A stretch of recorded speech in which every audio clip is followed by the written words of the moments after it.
Hey, everyone! If you enjoy my quantum audiobooks, you can support me by becoming a Patreon member. Your support helps me keep creating, and you'll get exclusive perks. You can also access my audiobooks directly through Google Drive. Check out the link in the description. Now, let's get started. Somewhere in the eastern desert, war had reduced the land to dust and ruins. Inside a dim cave, headquarters of the Ten Commandments gang, a man slowly opened his eyes. Pain hit first, sharp and blinding. He groaned, clutching his chest. "Where am I?" He struggled to sit up, only to feel something tug at his body. Pulling at the tubes in his nose, his eyes widened when he saw a chunk of metal wired to a car battery lodged in his chest. Before he could react, a calm voice came from the side. "If I were you, I wouldn't move."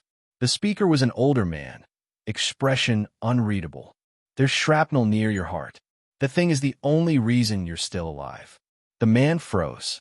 He didn't know if it was true, but he wasn't about to test it. Then, before he could ask anything else, a stabbing pain shot through his skull.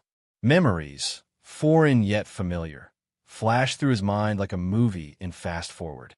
When the pain finally faded, he sat there stunned, his face twisted with disbelief and confusion. He had traveled through time, and not just anywhere. He'd become Tony Stark, the genius billionaire, the future Iron Man, the man whose mortal body could rival gods. For a brief moment, excitement flooded through him. In his old life, he'd been ordinary, nothing special, nothing to lose. Now he was Tony Stark. How could he not be thrilled? But the excitement didn't last. Reality hit fast. He wasn't that Tony Stark. He hadn't inherited his genius. And if his memories were right, this was before Iron Man was born, when Tony was still a prisoner in a terrorist cave, which meant the suit didn't exist yet, and he had no idea how to build it. That realization drained the color from his face. He wasn't a superhero. He was just a normal guy pretending to be a genius in the worst place possible. If the kidnappers found out he couldn't make weapons, they'd feed him to the dogs. Literally. Panic clawed at him. Then, as if mocking his despair, a cold mechanical voice echoed in his mind. "Ding! You have become the successor of the Shadow Kingdom. The Dark Lottery system is now online. Name: Tony Stark. Gender: male. Identity: heir to the Shadow Kingdom. Abilities: none. Newbie gift pack available. Draw count: 0. Mission: escape from death. Description: you are moments away from being killed by armed kidnappers. Escape and survive. Reward: +1 draw, command authority over the Shadow Ninja Corps." He stared at the glowing panel in disbelief, then broke into a grin. A system, it's real.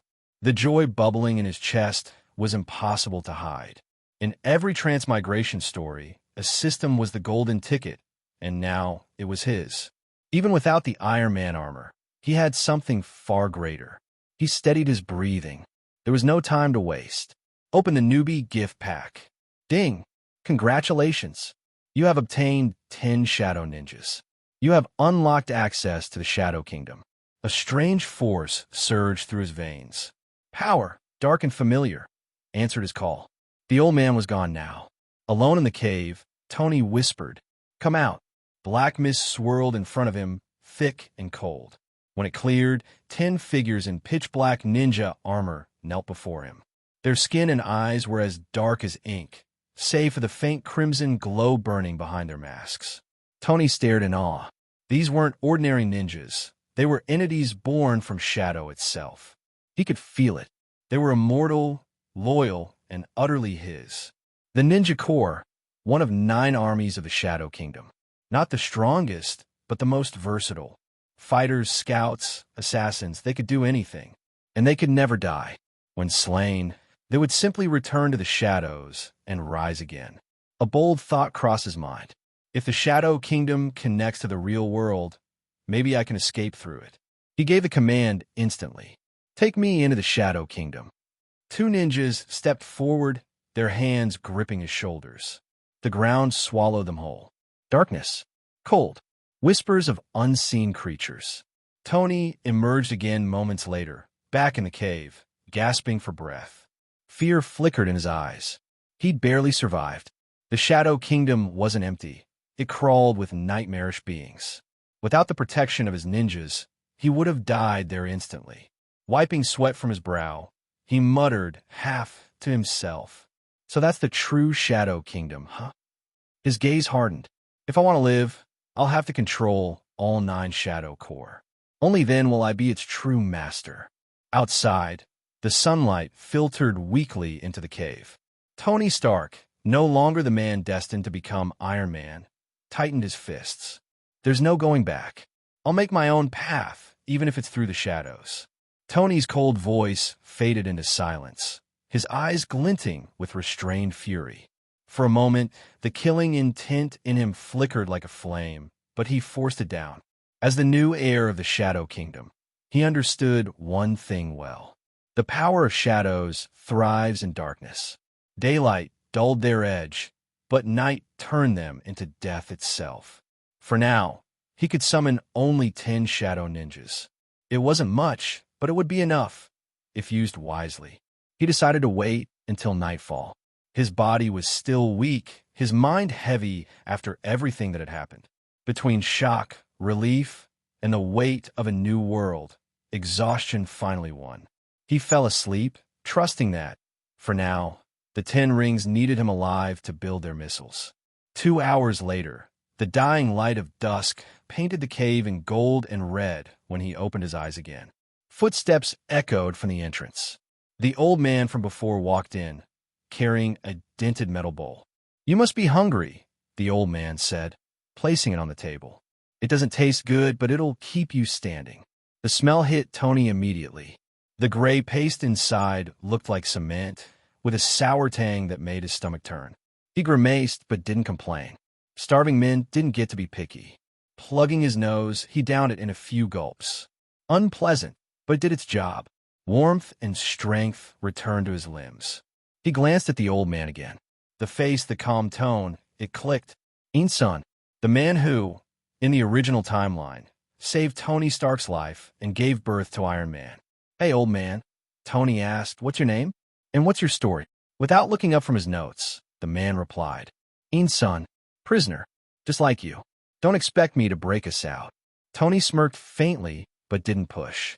If Insun was willing, he'd take him along when he escaped, but for now, silence was safer. Night descended.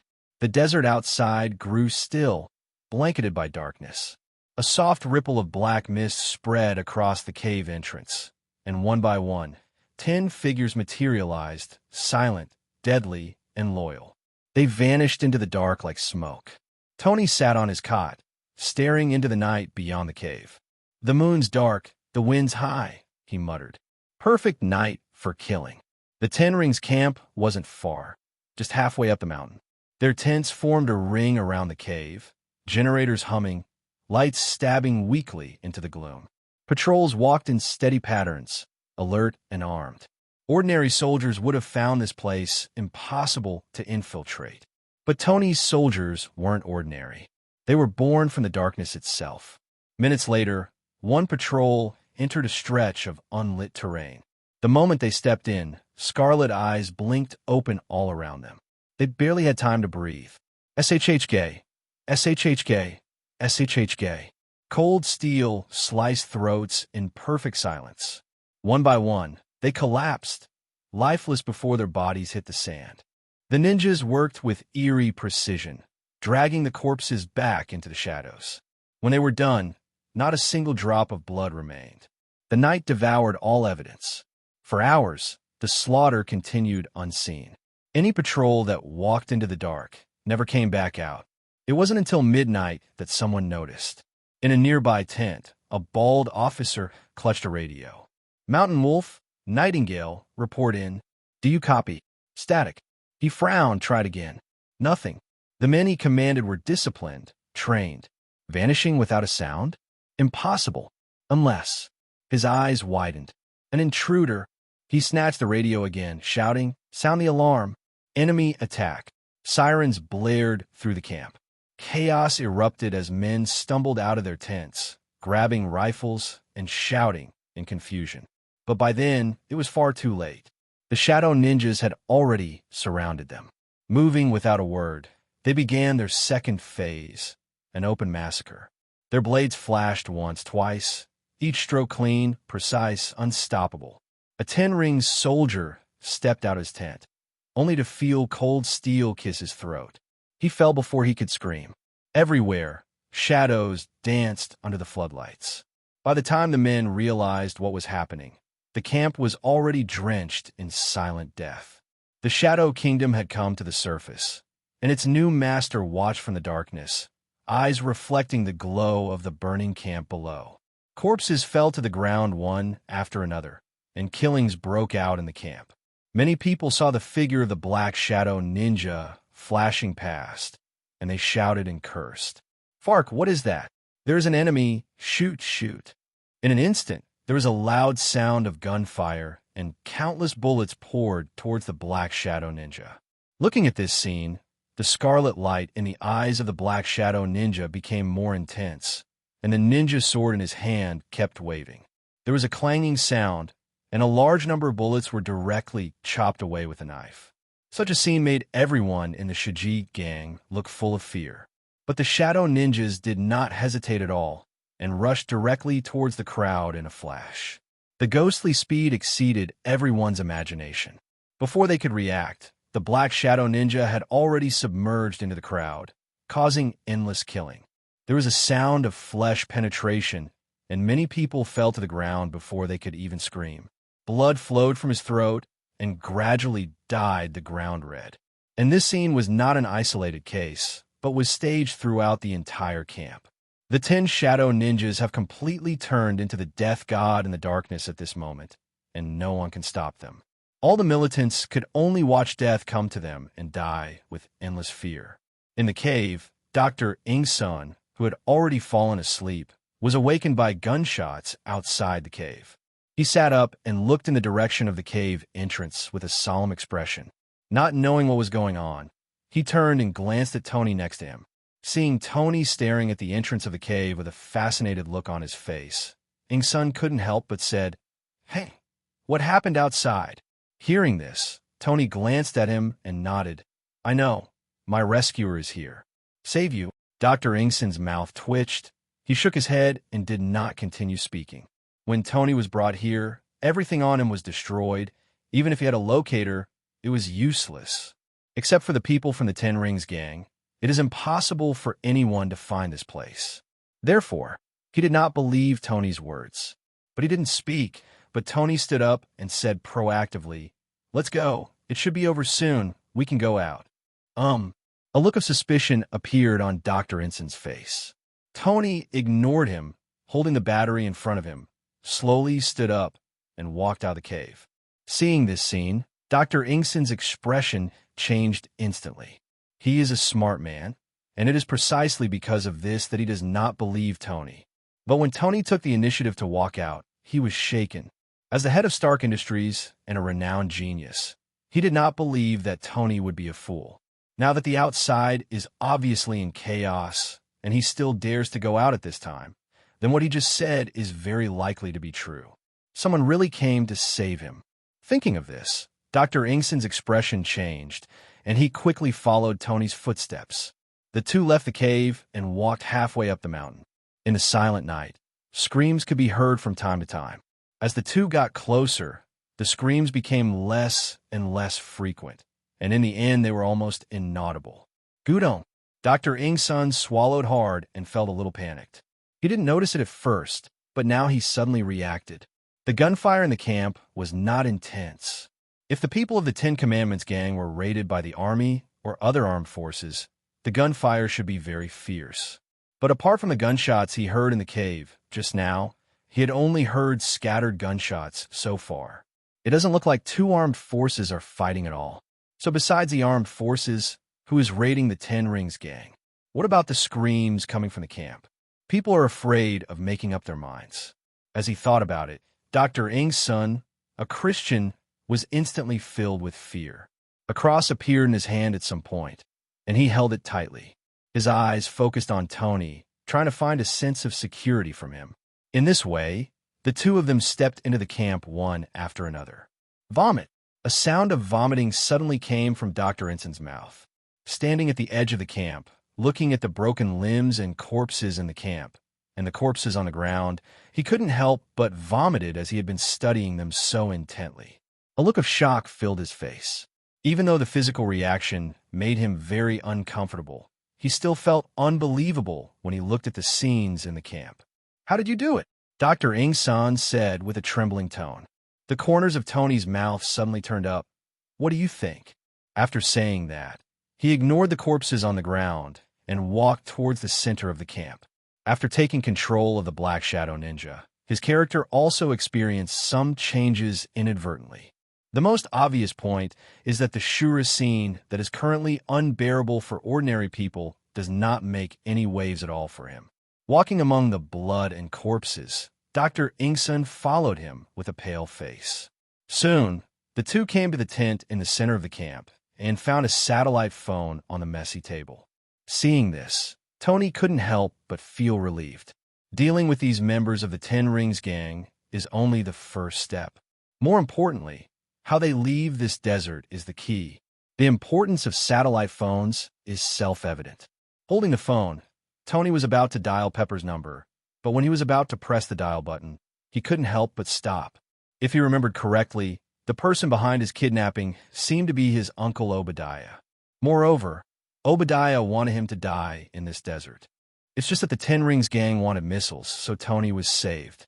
As the second in command of Stark Industries, Obadiah will definitely know once Pepper uses the power of Stark Group. How could Obadiah, who only wanted to die, watch him return to Stark Industries? I am afraid that other armed forces will be contacted immediately to assassinate him for the second time. Of course, Tony won't be afraid, but it's just a waste of time. He needs to leave here as soon as possible and return to the country. Although he has killed all the kidnappers, the system has not determined that the mission is completed. Perhaps he has to return home safely to truly escape. So, Tony deleted the number, re-entered another string of numbers and dialed. Soon, with a beep, the phone was connected, and a slightly tired voice came from the phone. "I'm Rhodes, what's the matter?" "Rod, it's me, Tony." "Fake, where's your kid now?" After hearing Tony's voice, Rhodes instantly became excited on the other end of the phone. During this period of time, when Tony was missing, the U.S. military was in a state of panic. As a member of Tony's bodyguard and friend, Rhodes couldn't sleep for several days. Now that he suddenly heard Tony's voice, how could he not be excited? He put the phone away from his ear, and after Rhodes vented, Tony spoke again. "I don't know the specific location now. Find someone to track the signal of this phone and pick me up. By the way, remember to stay hidden and don't make any noise." Listening to Tony's calm words, Rhodes quickly calmed down. "What's the meaning?" Rhodes whispered. If he could become a military colonel, he would naturally be very intelligent, and he immediately heard the implication of Tony's words. Tony didn't explain this, but just urged, "Let's talk about it when we meet. So hurry up." "Okay, I get it." Rhodes hung up the phone, selected 50 elites overnight, and followed the signal to the depths of the desert. One night passed quickly. When the sun rose the next day, the convoy of Colonel Rhodes and others also followed the signal and came to the camp of the Ten Rings gang. Ahem! Colonel Rhodes coughed and waved his hands to disperse the yellow sand in front of him. He looked at the deserted camp in front of him with a trace of vigilance on his face. A heavily armed soldier quickly stepped forward to clear the way, holding a firearm in his hand and looking alert. At the same time in the camp, Tony and the two also heard the sound of cars outside, and they immediately walked out of the tent after not sleeping all night. Soon, the two sides met in the camp. "Chet, Tony, you're okay, that's great."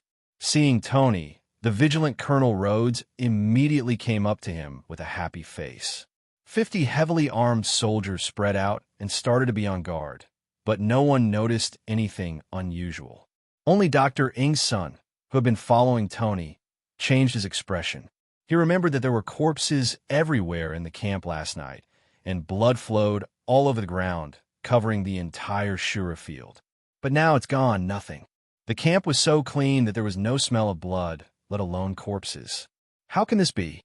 Thinking of this, Dr. Ingson suddenly looked at Tony's back with some fear. What secret is hidden in this man? Just when he was in a daze, Colonel Rhodes also noticed him behind Tony.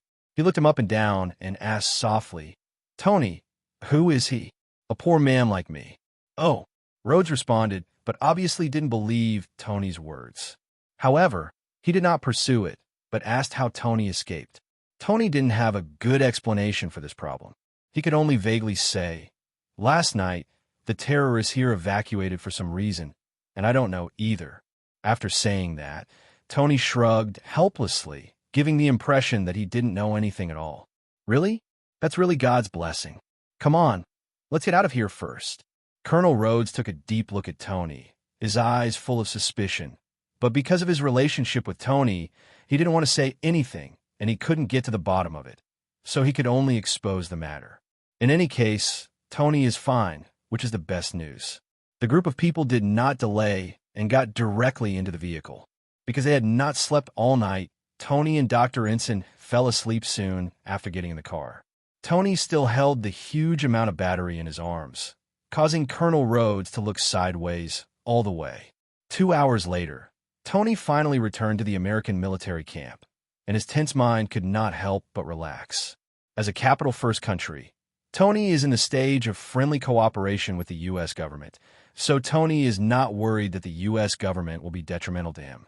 Without staying too much at the camp, Tony quickly took Dr. Ensign on a military helicopter and headed for New York. As for Colonel Rhodes, he had to stay here for a while due to his mission, so he did not accompany him. After sending Tony away, Rhodes also conveyed the news of Tony's rescue back to the United States, which also included the weirdness of the entire incident. As a friend, he would not take the initiative to inquire into Tony's hidden secrets. But as a professional soldier, he will not ignore the doubts in this matter. Apart from anything else, it is unreasonable no matter how you look at it.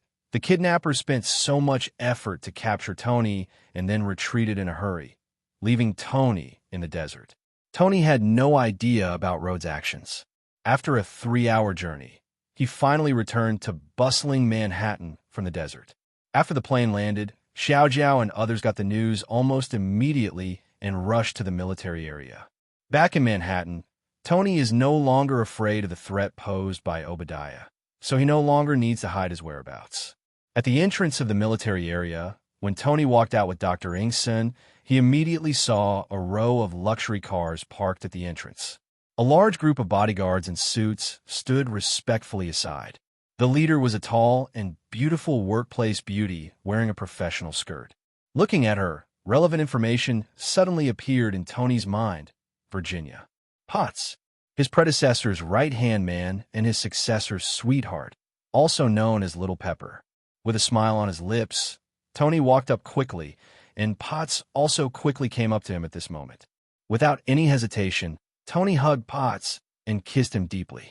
The sudden movement made Potts stunned. Although she was very excited that Tony had returned safely, kissing him directly in public was still a bit beyond her expectation. However, after reacting, she did not refuse, but responded more enthusiastically.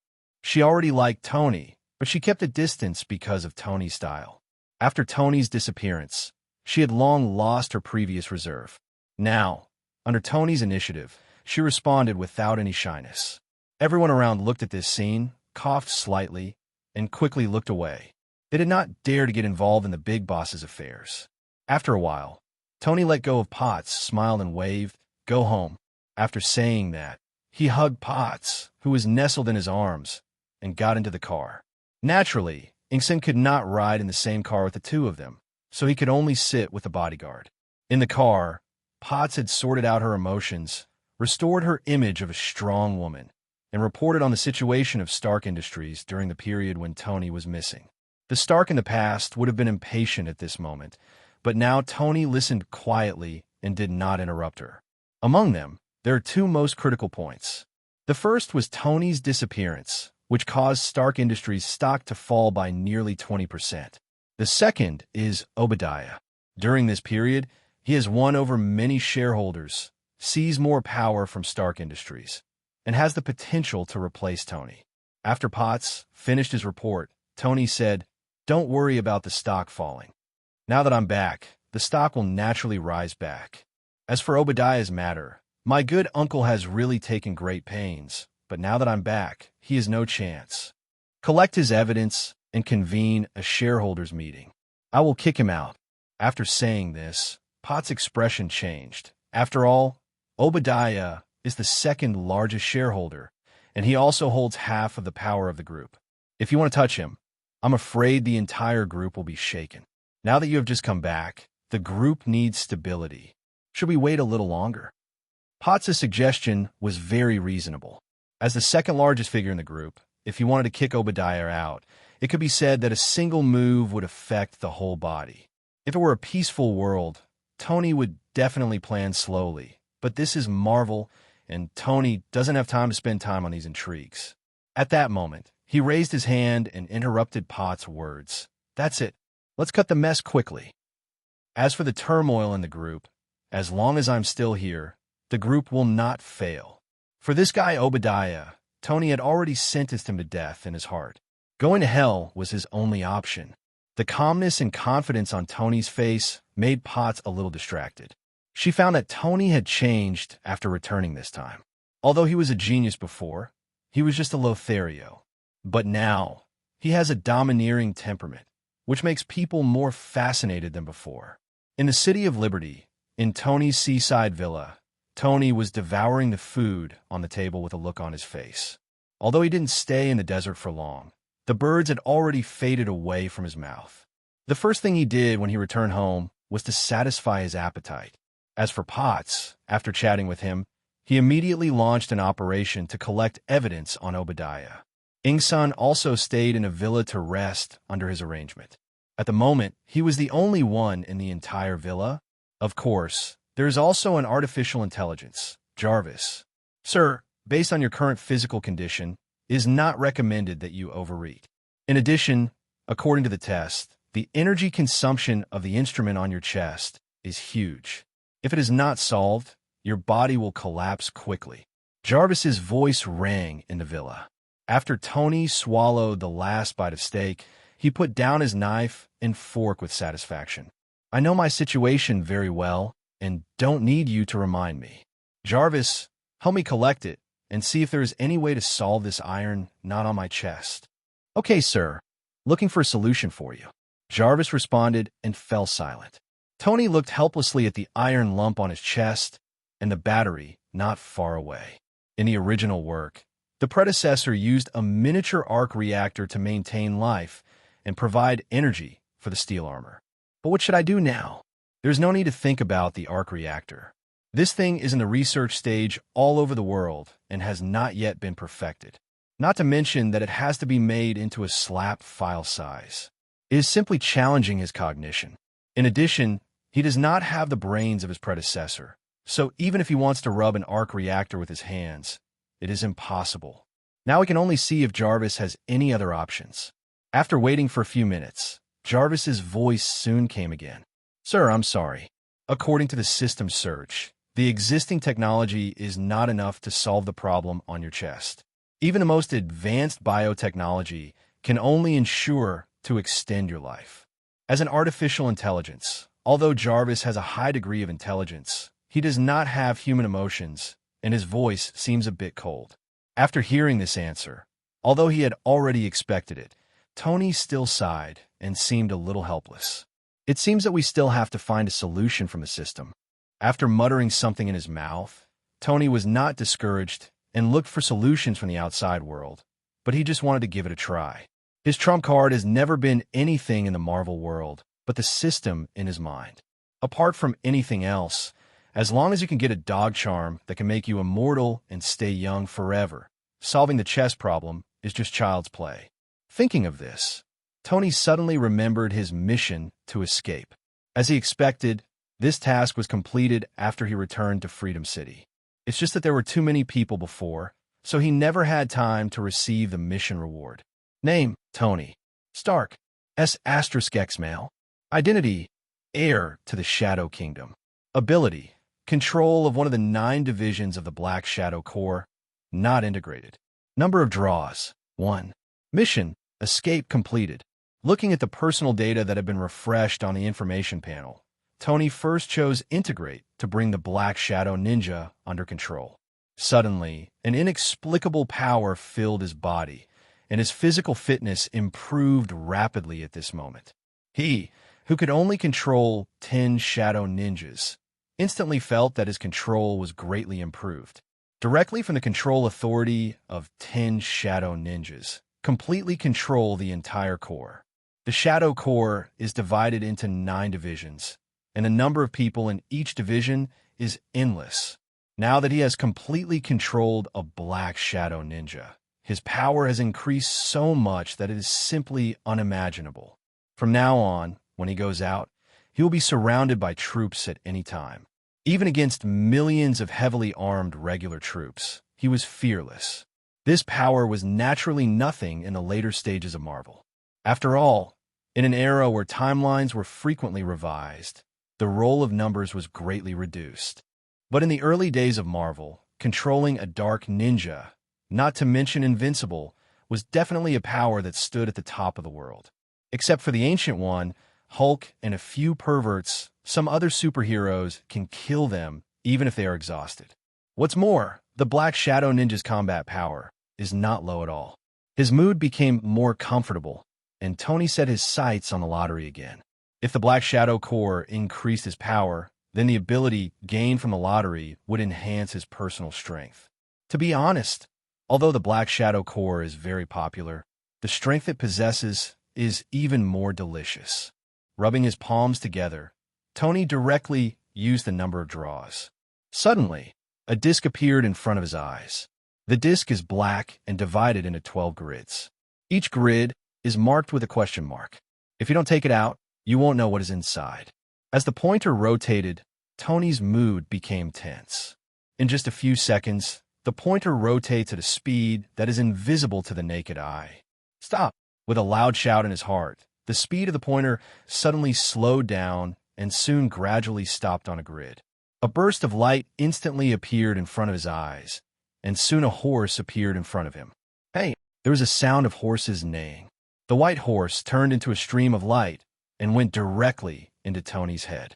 At the same time, an inexplicable message appeared in Tony's mind, including that the pony's power was easily controlled by Tony. Seeing this sudden change, Tony was stunned for a moment, and then a burst of joy appeared on his face. There are 8 demons in the adventure, the most powerful of which is the Demon Lord of Fire. In addition to the demonic energy of fire, the source of the Lord's power is 12 Talismans. The 12 Talismans are represented by the 12 zodiac animals, and the pony just now is the power of the horse talisman in the 12 Talismans. The horse talisman is not a battle charm, but an auxiliary charm. It can not only cure all diseases and relieve all negative conditions, but also has powerful healing ability. As long as there is still breath, it can be saved on the spot. This made Tony, who had just been having a headache about his chest, instantly overjoyed. After controlling the power of the horse charm, he will become the best doctor in the world. As long as he is willing, he can save even the dead. This reminded Tony of an old saying from his previous life. If the King of Hell wants you to die at the 3rd watch, who dares to keep you until the 5th watch? Tony, I dare you. Suppressing the surprise in his heart, Tony looked at the iron lump on his chest, and without saying a word, he pulled it out with a slap. Suck hiss! A sharp pain caused Tony to take a breath instantly, and at the same time, a bloody hole appeared in his chest.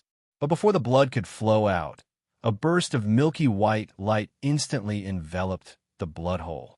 Suddenly, the blood hole quickly recovered at a speed visible to the naked eye. In less than a minute, Tony's chest injury completely recovered, and his originally pale face turned rosy. Sir, what's going on? Special biotechnology? Why have I never seen it, and there is no record in the system? Just as Tony was recovering from his injuries, Jarvis's voice suddenly sounded in the room.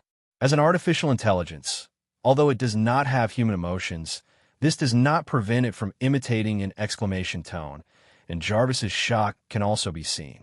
Hearing this, Tony also had a smile on his face. Biotechnology, you can understand it this way, but I prefer to call this power magic. Tony said in a surprised tone, while Jarvis remained silent thoughtfully. As a product of science and technology, it has no understanding of magic. Compared with these fantasy things, it prefers science and technology supported by data. Magic? It seems that human power is far more complicated than I thought. Jarvis sighed inexplicably, and Tony's voice sounded again. Jarvis, check my current physical data. Okay, sir. After saying that, Jarvis immediately started scanning and quickly gave the answer. Sir, you are in good health now, and your physical fitness has reached 3 times that of ordinary people. You are healthier than ever before. Hearing this answer, Tony was completely relieved. Just then, a phone rang. Sir, Miss Potts called. Did you answer the call? Put it through. After Tony finished speaking, Potts's voice suddenly sounded in the villa. Tony, I found what you asked me to check. Obadiah did betray a lot of group intelligence, but all the evidence was destroyed by him. I can't find the evidence. I'm sorry. Potts' tone was apologetic. When Tony heard this, he frowned at first, but soon relaxed. I understand. Since I can't find him, there's no need to check. Should I use other methods to deal with him? Good. Potts responded, but he couldn't hide his curiosity in his tone. She wanted to know what method Tony used to deal with Obadiah. However, seeing that Tony had no intention of saying more, it was hard for her to ask further questions, so she could only hang up the phone. When the phone hung up, Tony's voice rang again. Jarvis, check Obadiah's location. Okay, sir. Jarvis quickly started operating. As the most complete artificial intelligence in Marvel, although he knew nothing about magic, no one could compare with it when it came to technology. In the original work, Tony upgraded his armor. In addition to relying on his clever brain, Jarvis also played an important role. Even if the predecessor could rival the gods with the power of a mortal, Jarvis's help would also account for a large part. Even if Tony doesn't plan to take the technology route now, Jarvis is still an important assistant. Sir, Obadiah's location has been found. He is currently at his villa. After getting the answer, Tony put on his clothes and left the villa without saying a word. Driving a supercar, Tony headed towards the rich area of Liberty City. At first, he planned to use formal means to kick Obadiah out of the company, make him fall from heaven to hell, and then take his life. But this guy was obviously smarter than he thought, and he didn't leave any evidence at all. In this case, Tony could only choose to take action forcefully. Firstly, this method is the fastest, and secondly, with control of the Shadow Core, he has enough confidence to deal with any danger, so there's no need to compromise with Obadiah. Although this guy is the big villain in the original work, he is nothing without Big Mac. He did not take the technological route in this life. Without his steel suit, Obadiah would not be able to build a Big Mac, even if he wanted to. After all, not everyone is a former person who can make steel battle suits with simple conditions. In just 20 minutes, Tony arrived at Obadiah's residence. Beep. The doorbell rang, and a maid's voice came from the villa. Coming. Soon, the door opened, and the maid saw Tony standing at the door and said respectfully, Mr. Tony. Is Uncle Stan home? I have something to ask him about. Tony asked with a smile on his face. The maid nodded immediately and made way for her. Yes, Mr. Tony, please come with me. Because Tony was the head of Stark Industries, the maid allowed him to enter the villa without much questioning. When he came to the living room, a 50-year-old white man with a bald head suddenly appeared in front of Tony. He is Obadiah, the most powerful person in the entire Stark industrial empire besides Tony. Stan. Looking at Tony, a trace of surprise clearly flashed across Obadiah's face. He had received news of Tony's return before and wanted to see Tony, but Tony refused. Unexpectedly, Tony would come to him at this time. However, Obadiah hid it very well. His surprise emotion flashed away, and a smile suddenly appeared on his face, and he said, Tony, welcome back. Your disappearance during this period has made me worried. Fortunately, God bless you and keep you safe. Looking at Obadiah with a sincere face, Tony would have almost been deceived by him if he hadn't known the old man's true identity. By the way, you just came back. If you don't take a good rest at home, why do you have time to come to my place? Obadiah was a little strange, and at the same time, he was full of vigilance. As a libertine, Tony would rather go out and pick up girls than take the time to see him, let alone visit him like now. It's like the sun is coming out in the west. Looking at Obadiah's confused gaze, Tony smiled slightly and said, "Uncle Stan, I'm here today. I really have something I want to discuss with you. I hope you can sell your shares to me. This is the sales contract. Take a look at it." After speaking, Tony put a contract on the table. As the second largest shareholder of Stark Industries, Obadiah holds a lot of shares. Although he wanted to kill him, he also wanted to get the shares, which is why he made a trip in person. Otherwise, he could just send the Shadow Ninja directly, and there is no need to come in person. As soon as these words came out, Obadiah's expression changed instantly. "What do you mean, Tony? Stark Industries, which your father and I founded together. Do you now want to kick me out as the founder?" Obadiah demanded. Tony didn't hide anything at all and nodded openly. "You're right, I just want to kick you out." "Then I'm sorry, my shares are not for sale. Please get out." Obadiah suppressed his anger and said, "Uncle Stan, this is not up to you. Today you have to sell, whether you want to sell or not."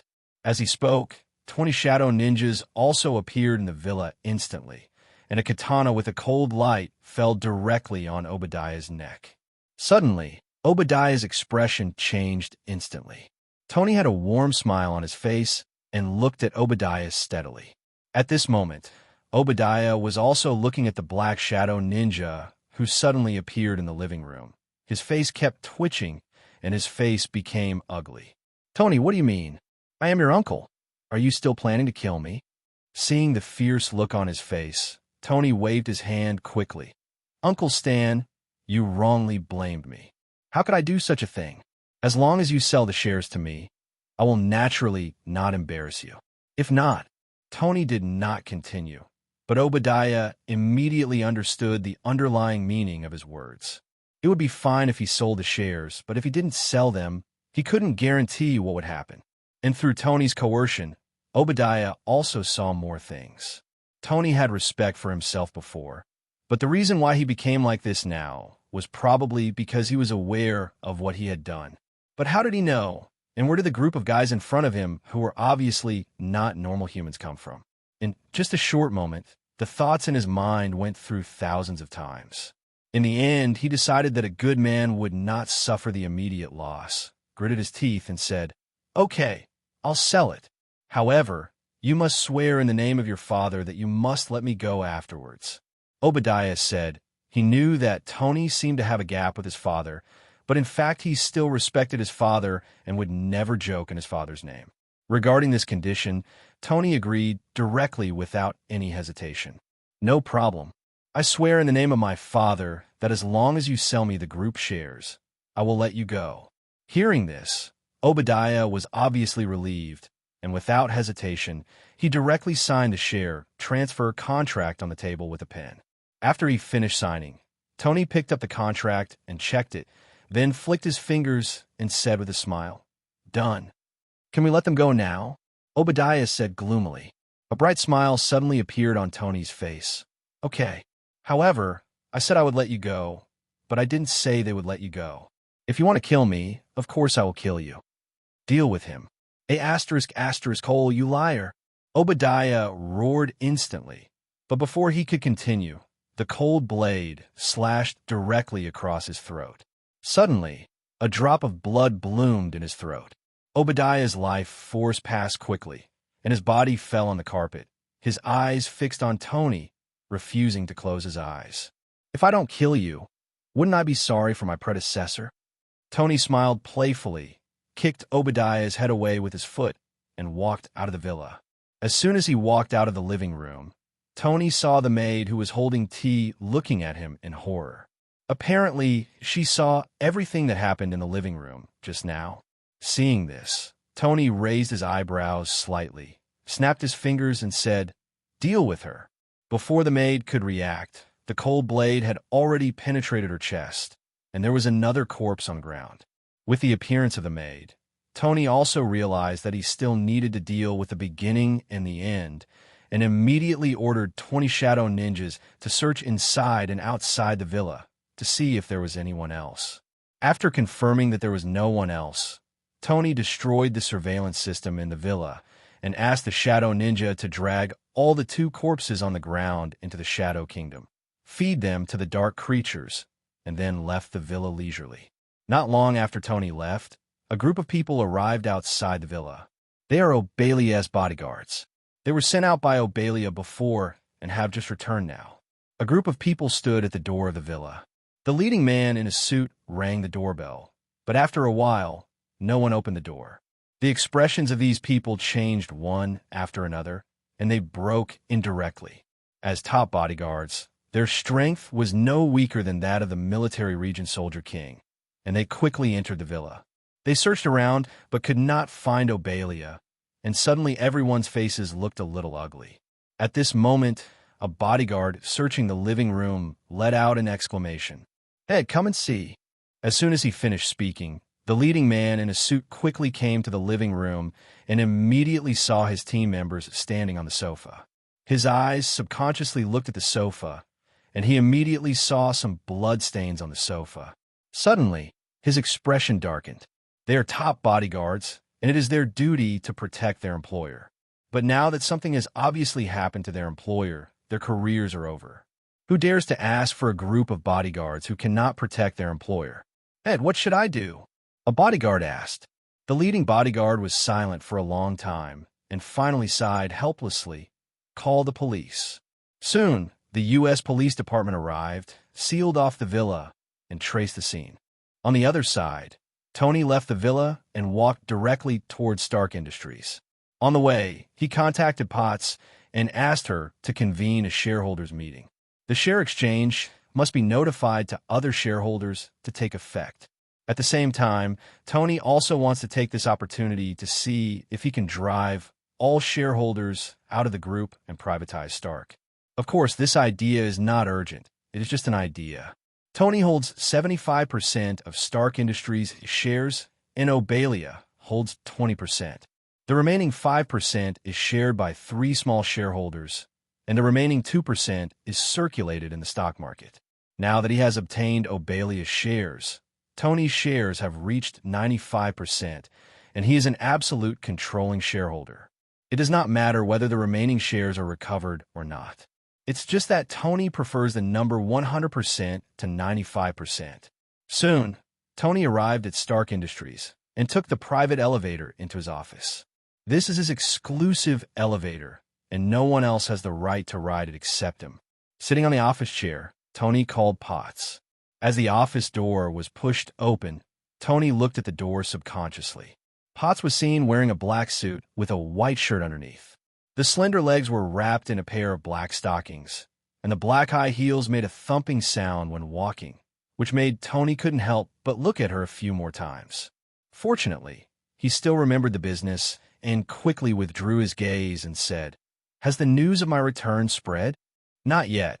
I'm planning to arrange a press conference tomorrow," Potts said a little strangely. "Well, I'll give you a task. Acquire the shares of that group of shareholders and buy back the shares. This, I'm afraid, is difficult. Obadiah will not give us this opportunity. He already knows about your return." Potts frowned. Hearing this, Tony suddenly showed a smile on his face and pushed out the contract. "Look at this." Potts subconsciously picked up the contract on the table. When she saw the content clearly, a look of shock suddenly appeared on her face. "How is this possible? How did you do it?" Potts looked at Tony in shock, his eyes full of disbelief. "Obadiah actually transferred the shares to Tony. How is this possible?" Seeing her disbelieving look, Tony's smile remained unchanged, and he said, "In short, Obadiah won't be an obstacle. Just let it go." "Good," Potts responded, and the expression on his face quickly calmed down. No matter how Tony got it, she just needed to get rid of the remaining small shareholders. Soon, Potts left the office and headed towards the conference room. The conference room was on the same floor as Tony's office. Soon Tony, who was sitting in the office, heard a roar coming from outside the door. Obviously, those few small shareholders couldn't sit still when they heard that they were going to buy back their shares. However, Tony ignored it and left professional matters to professionals. In business, Potts was undoubtedly a professional, and I believe she would take care of everything. At this moment, the cold voice of the system suddenly sounded. Ding, mission released. Main mission, forming the Dark Alliance. Mission content, recruit enough ability users, form a Dark Alliance, and spread darkness to the world. Mission reward. If you successfully recruit one person, you will be rewarded with a drawing and part of the Shadow Core. Looking at the system panel that suddenly appeared in front of him, Tony's eyes suddenly froze, and then the corner of his mouth twitched. Although he had long known that his system was not a good thing, he did not expect that it turned out to be a villain system. I am a famous Iron Man, the leader of the Justice League. Although something unexpected happened and I can no longer transform into Iron Man, I'm still a good person. Now, I let myself spread darkness to the world. Am I that kind of person? Glancing at the corner of his mouth, Tony's voice suddenly sounded. Jarvis. Sir, I'm here. Check for me to see if anything strange has happened in New York City recently. Checked, sir. Nothing strange happened. All right. Tony smacked his lips in disappointment. Although he is a good person, the system gives him too much, whether it is the lottery or the Black Shadow Core. They're both good things. It's a pity that none of those superheroes have emerged, and there is no place for them to recruit them. No. Why do you have to spend so much time and effort searching for her? Not only does it take time and effort, but it also delays your ability to pick up girls. They should be allowed to come to them on their own initiative. Who is the most annoying thing about superheroes? It's naturally the villains. These people are all experienced superheroes. If they had an army of villains, superheroes would not be able to come to their doorstep in a steady stream. As the saying goes, there are always more solutions than difficulties. Once this idea was opened, Tony's thoughts suddenly became extremely clear. Looking for a superhero is like fishing. Putting down the bait yourself and waiting quietly for the fish to take the bait is the most perfect way. But before that, he needs a bait. And this bait should not be too weak. After all, it is troublesome to change the bait every day. Thinking of this, the limited Marvel knowledge in Tony's mind suddenly came to mind. What are the famous villains in Marvel? A Thanos, a Kingpin. These are the only two he can remember, which are relatively representative. Needless to say, old man Thanos is still not sure which planet he is on at this time, thinking about family planning. Therefore, Tony only has one choice left, Kingpin. Among the many Marvel characters, Iron Man and Kingpin are the most similar. One uses the power of a mortal to rival gods, and the other uses the power of a mortal to fight against a group of superheroes. But from this point of view, both of them are outstanding figures. Moreover, Gene Bin's power was huge. His business was spread all over the United States, and he was known as Neo-Yu's Underground Emperor. Even superheroes like to cause trouble for him. He is undoubtedly an excellent bait. No, he should be a partner. If you have gold and attract attention, you can keep fishing. By then, forming the Dark Alliance will not be a piece of cake. Thinking of this, Tony suddenly laughed, just when he was thinking about how to get the down payment and reach a cooperation with him. In the conference room on the other side, Potts also succeeded in taking over the shares from a few small shareholders at the cost of 400 million meters of gold. Regardless of how much money they have, at the peak of Stark Industries, each of their shares was worth 10 figures. 400 million meters of gold to take over the shares in their hands is simply a cabbage price. At this point, Tony's shares have increased to 98%, with only 2% of the shares circulating in the market. Looking at Tony, who had just returned and had the entire group in his hands, Potts had a complex look in his eyes. What's next? The entire group now only has your voice. Delisting. Take back the remaining 2%.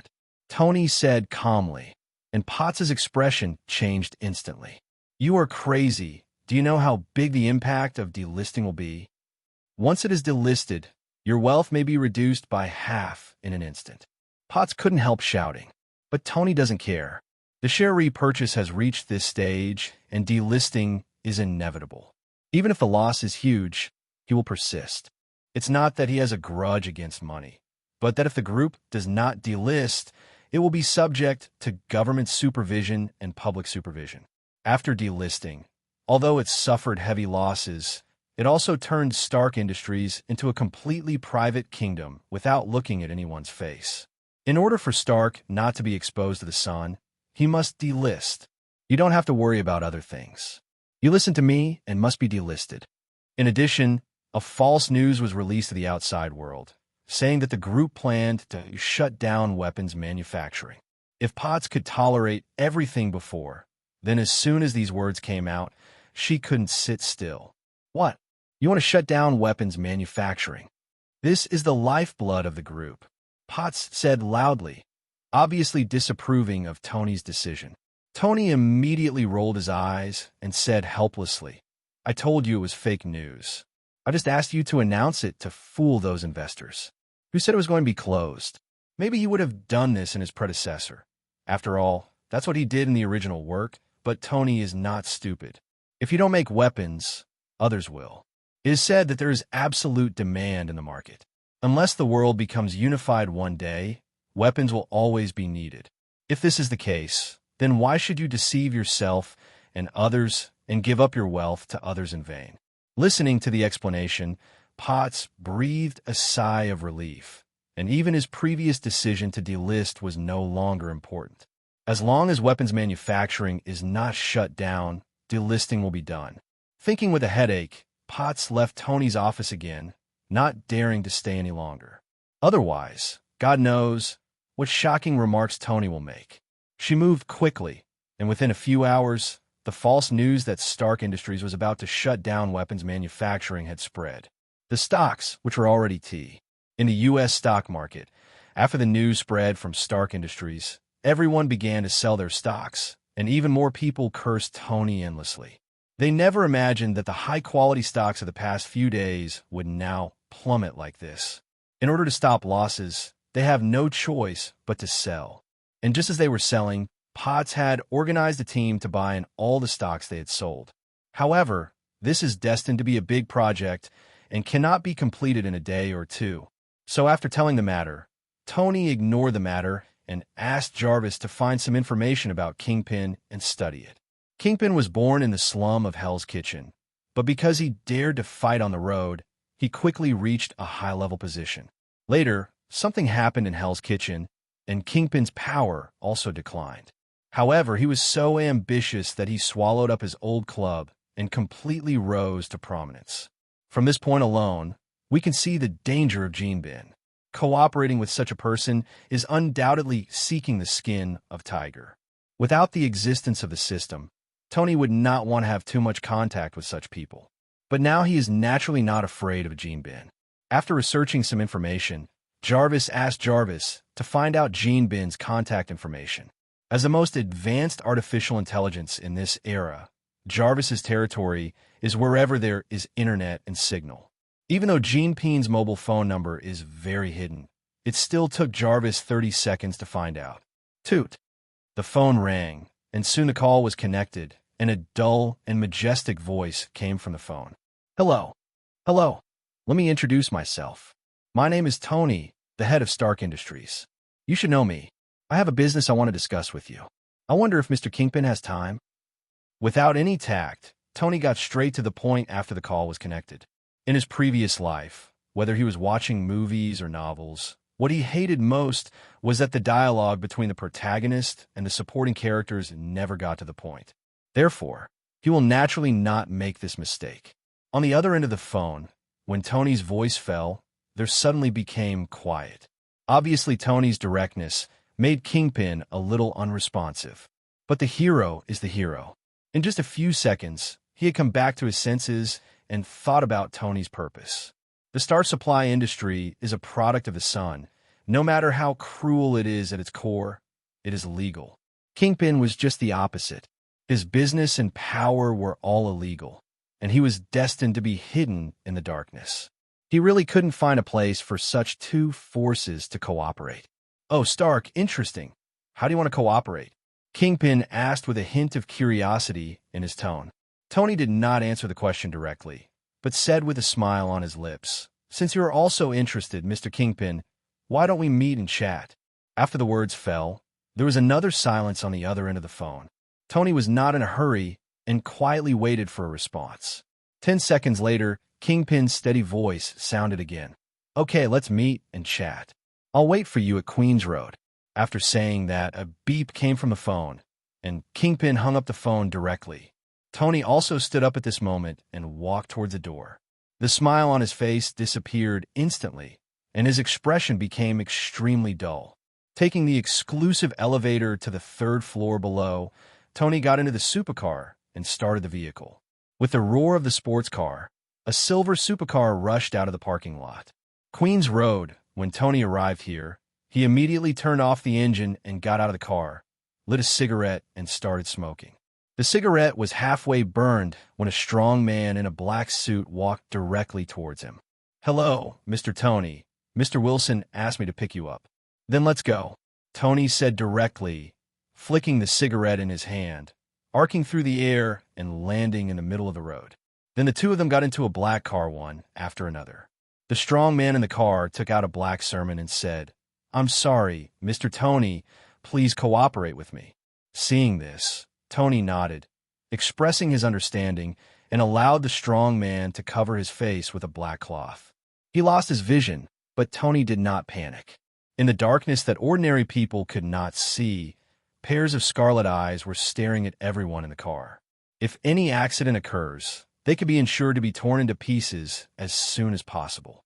20 minutes later, Tony walked into a house under the guidance of a strong man, and at the same time took off the black cloth for him. Darkness and light intertwined.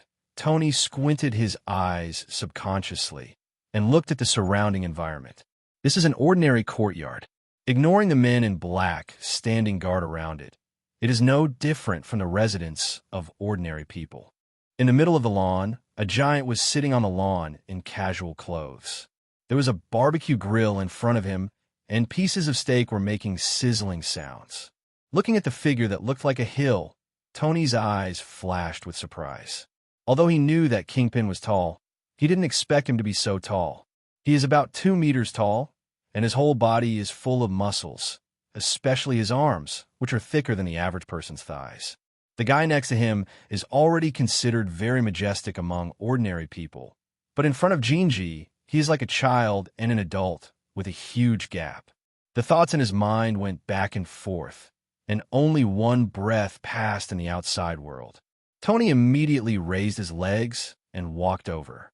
As he approached, Jinbin immediately lowered his head to look at him, glanced at him deeply with his deep eyes, and then said in a calm tone, "Here? Let's eat something first." Facing the invitation, Tony didn't show any stage fright and nodded directly. "Okay, I happen to be hungry. Let's roast it a little bit. I don't want to eat it raw." Hearing this, Jinbin's lips curled up. Since he annexed all the forces in Hell's Kitchen, this was the first time someone dared to speak like this in front of him. "Okay." In response, Kingpin continued to grill the steak. Neither of them mentioned the cooperation, as if they had completely forgotten about it. Pieces of steak came out of the oven, and Tony ate them unceremoniously. He even opened a bottle of red wine in the middle of the meal, which was full of taste. Those who didn't know it thought he was here for a picnic. An hour later, Tony and Kingpin destroyed all the ingredients. Several men in black stepped forward and removed the grill, while Tony sat back on the lounge chair with a lazy look on his face. And Jinbin's voice also sounded at this moment. "Tell me, how do you want to cooperate?" Hearing this, Tony glanced at him and complained, "I thought you could hold it in for how long?" Kingpin's expression remained unchanged, and he didn't care about Tony's teasing. Seeing this, Tony immediately lost interest in teasing him and said, "I sell arms, so we naturally have a basis for cooperation. How about I provide you with weapons, and you help me do something?" Umbling because of Tony's disappearance suddenly felt like a dive. Tony said while watching Jinbin's reaction, and Jinbin's performance was very dull. "I can get the weapons myself. I don't have to cooperate with you. If it's just like this, you can't impress me." Kingpin looked at Tony and shook his head to show that he was not satisfied with this condition. Tony immediately raised his eyebrows. "Yeah. Can you also get the military's new weapons? Can you also get rockets, tanks, and missiles? Can you also get top-notch equipment from military laboratories?" Tony asked a series of questions, and Kingpin's originally dull expression suddenly changed. "What you up to?" He thought Tony wanted to use conventional weapons to cooperate with him. Since he was not a rebel, His demand for weapons was not that great. However, judging by Tony's tone, he planned to provide himself with some sophisticated weapons. These things are strictly prohibited and blocked by the military. No matter how powerful he is, he can't get it without special channels. Therefore, he who originally acted indifferently could not help but become serious now. Looking at his reaction, Tony also smiled, shook his head, and said, "I will provide you with weapons, and you are responsible for providing me with information about some people. Of course, I wouldn't mind if you could send these people directly to me." "Who?" Kingpin asked. "Some people with special abilities. You will often interact with these people in the future, and you will know when the time comes." Tony didn't say it clearly, but he believed that when Kingpin met those people, he would understand what he meant. Jinbin did not continue to ask, but fell into deep thought. To him, Tony's conditions were very simple, even too simple. If there were other conditions, Jean would not necessarily choose to cooperate. Who knows if Tony has a bigger plot? However, access to high-end weapons was so rare that he was reluctant to give up. So after thinking twice, he finally agreed to cooperate. As for using other means to force Tony, Kingpin had not considered it, but this idea was quickly abandoned by him. Stark Industries is a military-industrial giant, and its influence in the United States is too great. If he touches Tony, he will really have no place in the United States in the future. It is simply unrealistic to force Tony to cooperate by other means. As Jean Bin relaxed, the two formally reached a cooperation, and Tony didn't stay too much and left directly. Now that the bait has been laid, it's time for those superheroes to take the bait. Finally, he no longer has to run around and can enjoy life. That night, Tony summoned a large number of Hollywood actresses to attend the party and started his rich life. While Tony was enjoying life, on the other side, there was Alexander in a certain Homeland Strategic Defense Attack and Logistics Support Agency. Pierce is studying Tony's information. It contains information about Tony's sudden return after his disappearance, as well as information about Obalia's mysterious death. Either of these two things was full of mystery, which aroused Pierce's interest. At this moment, there was a knock on the office door, and a beautiful woman walked in. With long wavy hair and a black leather jacket, she is seductive and charming. "Director, are you looking for me?" the woman asked. Pierce immediately replied, "Natasha Romanoff, you came at the right time. There is something you need to investigate. This is the target's information." After speaking, he pushed the information on the table to Natasha Romanoff. Natasha Romanoff quickly lowered her head to check, and the office fell into silence for a while. Soon, Natasha Romanoff read the information, and a strange look flashed in her eyes. "Tony Stark, what happened to this playboy? And he actually wants us to investigate." As a person who often makes headlines in the entertainment media, it is difficult not to recognize Natasha Romanoff. It was precisely because of this that she felt strange. He is just a playboy. Although he is very rich, he is not worthy of their attention.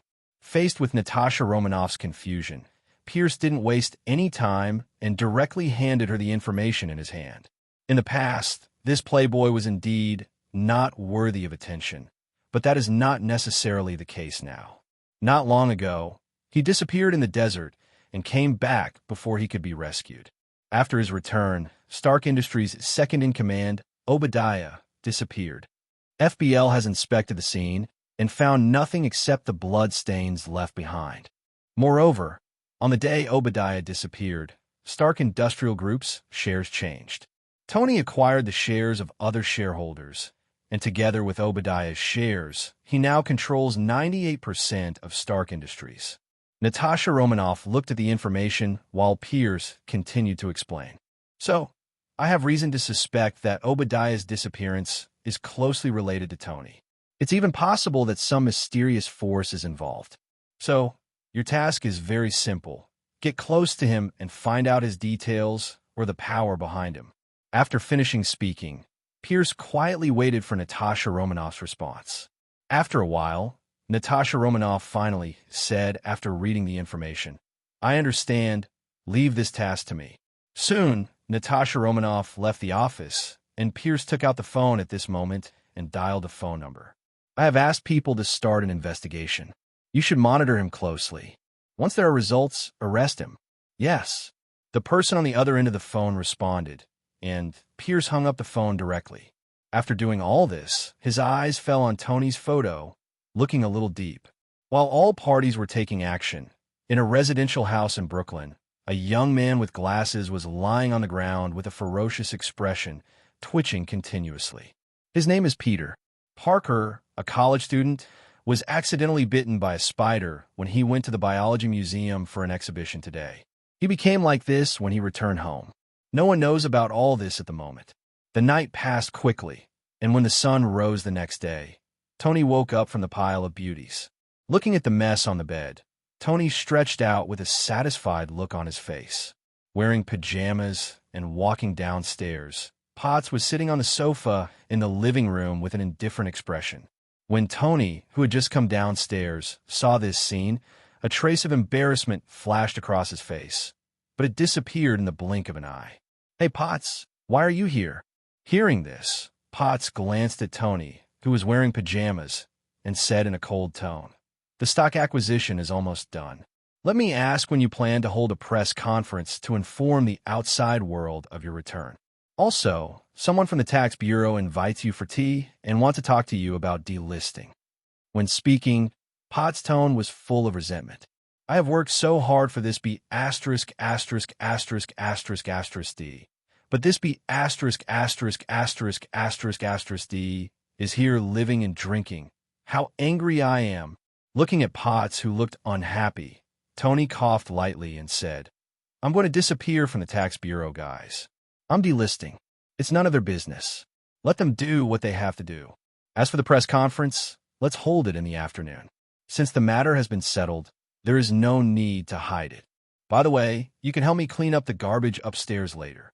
After saying that, Tony went into the bathroom to wash up, while Potts looked at his back and cursed through gritted teeth.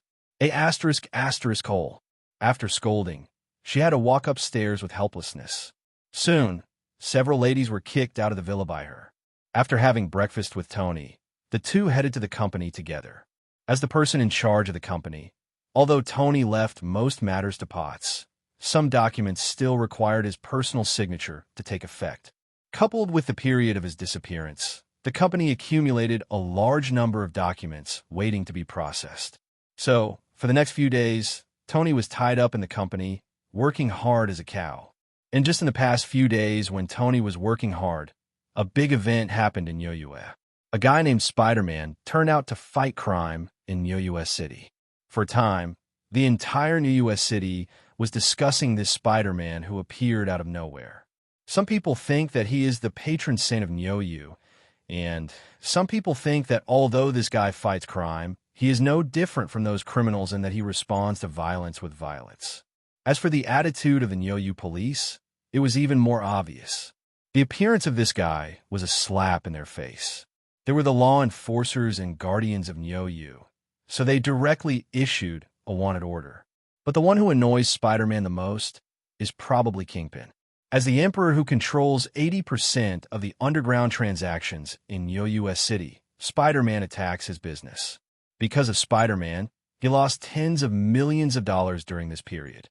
Naturally, he doesn't care about this little money, but he cannot allow anyone to challenge his majesty. In a building, Jean Bin sat on an office chair with a calm expression.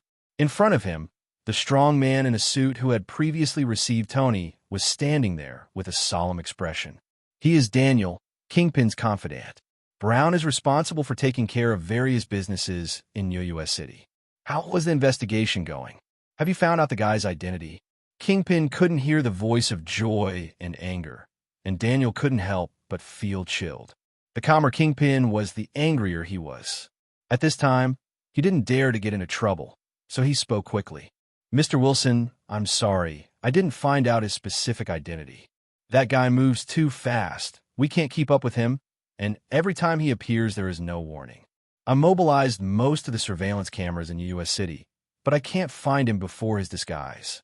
After saying that, Daniel lowered his head in panic, fearing that Kingpin would be angry and implicate himself. Fortunately, Jean Bin did not get angry.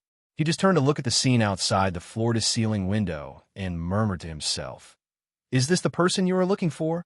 After saying that, Kingpin picked up the phone and dialed Tony's number.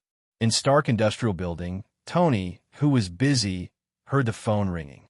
"Jarvis, come in." "Yes, sir." The next second, Gene Bin's voice sounded in the office. "I think the person you are looking for has appeared." Hearing this, Tony stopped reviewing the documents. "So fast. Where is he?" "Have no idea," Kingpin said matter-of-factly, and the corner of Tony's mouth twitched. "Then what's his name?" "Spider-Man." Hearing this name, Tony raised his eyebrows, but there was not much surprise in his eyes. He didn't know the order in which superheroes appeared, but because of Nyoyu's visit, he always felt that the first one he came into contact with would be this little Spider-Man. He also tried to find his whereabouts, but Nyoyu was too big, with tens of millions of permanent residents. If he wanted to find someone with just one name, even if he controlled Stark Industries, he would still be looking for a needle in a haystack. At this time, Gene Bin's voice sounded again. "What are you going to do?" Hearing this, Tony's lips curled up. "It's very simple. You arrange for someone to conduct illegal transactions. Let him out.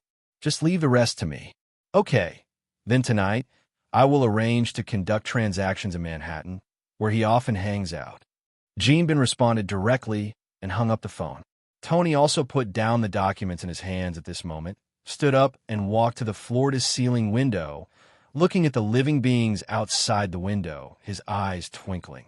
It should be interesting for a former superhero to eventually degenerate into a dark villain.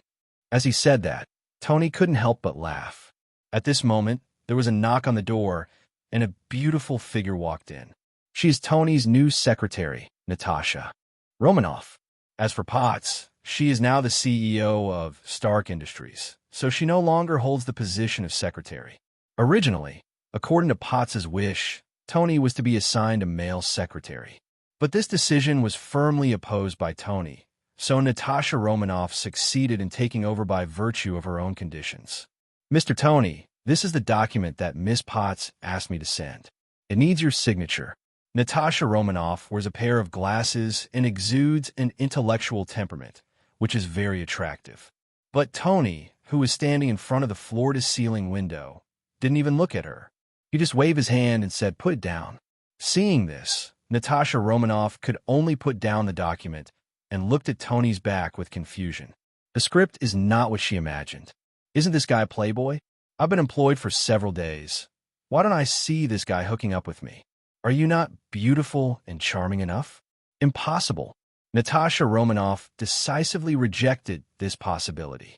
Then looking at Tony's back, he hesitated and took the initiative to put his hand on Tony's shoulder. "Mr. Tony, are you tired? I have learned Huxiao massage, which can relieve fatigue. Do you want to try it?" As he spoke, Natasha Romanoff's soft little hands began to massage Tony's shoulders. At this moment, the distance between their bodies was less than 1 centimeter, and Tony could even smell the fragrance of her body, which could arouse the desire deep in the heart. Suddenly, Tony turned to look at Natasha Romanoff. Natasha Romanoff's big eyes couldn't help exuding a seductive look. I don't know whether the neckline on the chest is intentional or not, but it just allows you to clearly see the scenery inside. But the scene she imagined did not appear, and Tony's brows frowned. "What are you doing?" Hearing this, Natasha Romanoff's face was stunned, and she didn't know how to answer. "Isn't what you hinted obvious enough?" And Tony continued, "Find out your identity, work hard, stop doing these messy things, get out now, immediately. "Oh, okay, Mr. Tony." Natasha Romanoff responded in a panic and walked out of the office. After going out, her mind was still buzzing. "Are you being disliked?" In the office, Tony looked at Natasha Romanoff's leaving figure, with a slight curve in the corner of his mouth. When he met Natasha Romanoff, he had already recognized her identity. After all, as a beauty in Marvel, Black Widow is still very well known. It was precisely because of this that he acted like that. Otherwise, how can a cat not eat fish and a man not steal fish? Just because the fish has spines, the spines need to be removed before eating. Ignoring Natasha Romanoff's affairs, he started working on the documents again. Time passed quickly in his busyness, and soon night fell. Tony drove away from the Stark Industrial Building and arrived at 13th Avenue in Manhattan. This is the trading place chosen by Jinping. There are few pedestrians, and it is suitable for trading. Parking the car on the side of the road, Tony turned off the engine and sat in the car. Soon, two black cars stopped on the road. The two gangs conducted transactions according to normal procedures. Time passed little by little, and the transaction soon came to an end. Just when the two parties were about to conclude the transaction, a young voice suddenly came from the alley next to the road. "Good evening, gentlemen. What are you doing? Do you need help?" The sudden sound startled everyone, and everyone's expressions suddenly changed. F***K, Spider-Man. Shoot, shoot. One of the ringleaders shouted loudly, and both sides of the deal opened fire at the same time. Suddenly, there was a loud sound of gunfire in the darkness. Countless bullets poured directly towards Spider-Man, and Spider-Man, who had just been hanging upside down at the entrance of the alley, disappeared immediately the moment the gunfire rang out. He jumped and appeared directly in front of everyone. The spider threads on his wrists kept firing like bullets, knocking everyone to the ground. In just a few breaths, the battle was over, and both parties to the transaction were directly captured by him. "Gentlemen, it seems you need my help to call the police." Spider-Man looked at the items traded between the two parties, leaned over, and took out a phone from one of the members, and was about to call the police. But at this moment, his movement stopped instantly, and he looked around sharply. Bang! Bang! Bang! There were sounds of smoke exploding, and black figures appeared around him. These people are wrapped in black ninja clothes, and their eyes are filled with scarlet light. They are the Black Shadow Ninja Army. Looking at these people, Peter's eyes flashed with shock under the mask. With his super spider sense, he clearly perceived that these people appeared around him out of thin air. In other words, they are not human at all.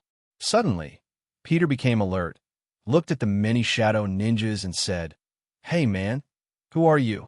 As soon as he finished speaking, the Black Shadow Ninja naturally did not answer his question, and the sound of a long sword being unsheathed sounded in the darkness. The next second, many shadow ninjas rushed towards Peter silently, which made Peter's heart skip a beat. However, he had no time to think about anything else at this moment. The spider silk on his wrist was quickly launched, rushing towards the Black Shadow Ninja at a speed comparable to bullets. However, the Black Shadow Ninjas were not useless. They dodged or slashed, quickly evading the attack of the spider's silk, and came to Peter's side. In an instant, the sound of katana cutting through the air rang out, heading straight for Peter's vitals with a roar, making Peter's eyelids jump, and he quickly jumped and dodged to avoid the attack. His speed is extremely fast, and ordinary people can't keep up with his speed, but the Black Shadow Ninja is obviously not an ordinary person.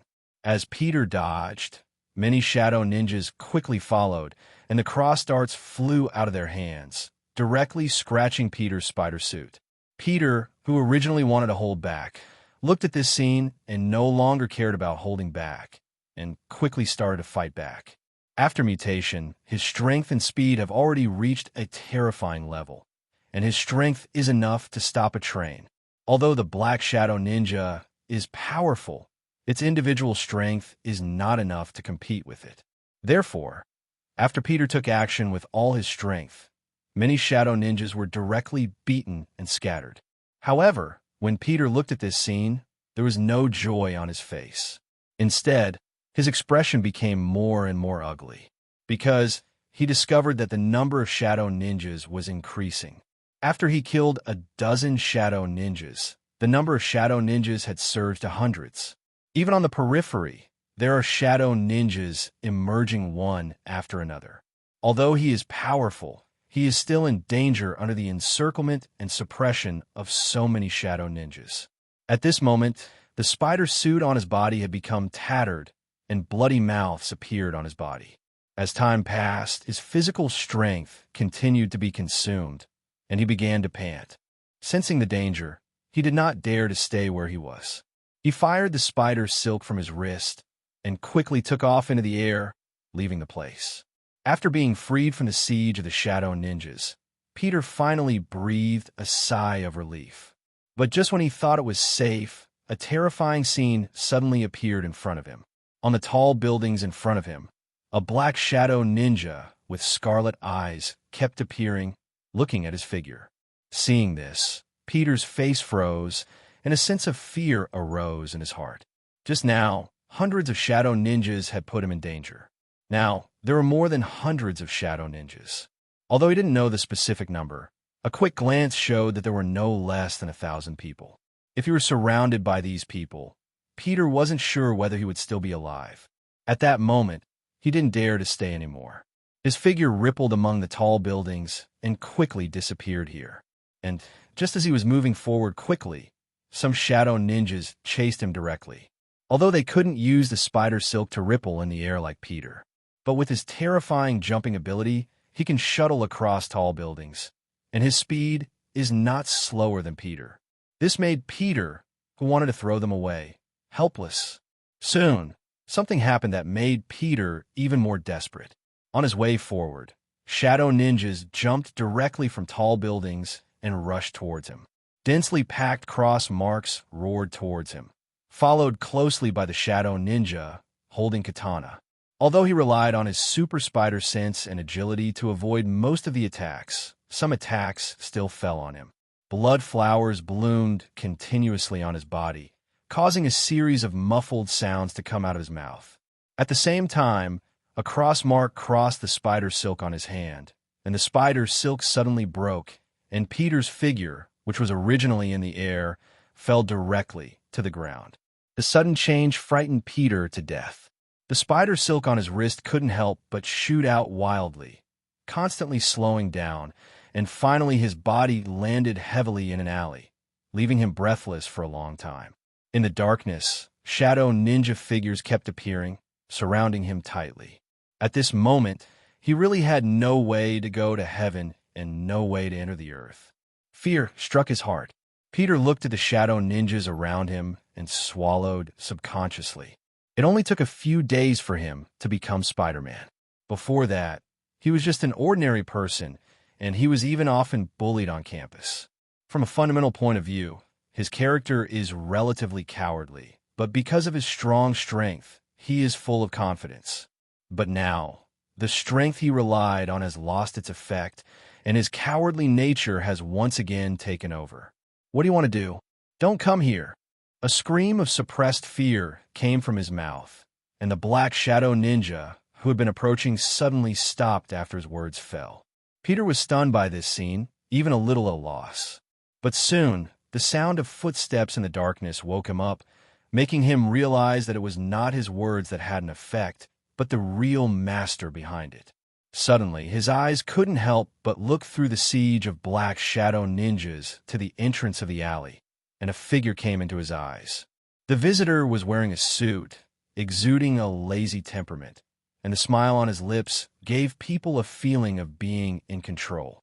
As he approached, the shadow ninjas all moved out of the way and bowed their heads in salute, as if they were saluting a king, saluting the visitor. Looking at this scene, the fear in his heart magnified again, and he stared at the visitor. "Good evening, our Spider-Man. Let me introduce myself. My name is Tony Stark." Tony came to Peter, looked down at him, and said. After Peter saw Tony's face, his mind suddenly shook wildly, and a look of disbelief appeared in his eyes. Tony Stark, a famous playboy and the after-dinner joke of the citizens. His news has supported countless small newspapers and entertainment reporters. Peter had admired many of his glorious deeds, and even envied him so much that he wanted to work for Stark Group. He didn't expect that the two would meet in such a scene, let alone that the famous playboy could be so terrifying secretly. For a moment, everyone forgot to speak. "It seems that our Spider-Man recognized my identity," Tony said with a smile on his face. Peter was instantly startled, and all kinds of conspiracy theories came directly to his mind. According to the movie routine, if you know his identity, wouldn't you be doomed? Thinking of this, Peter quickly said, "Mr. Tony, I have something to talk about. I don't know what you want from me. If I can help, I will definitely help." Snapped.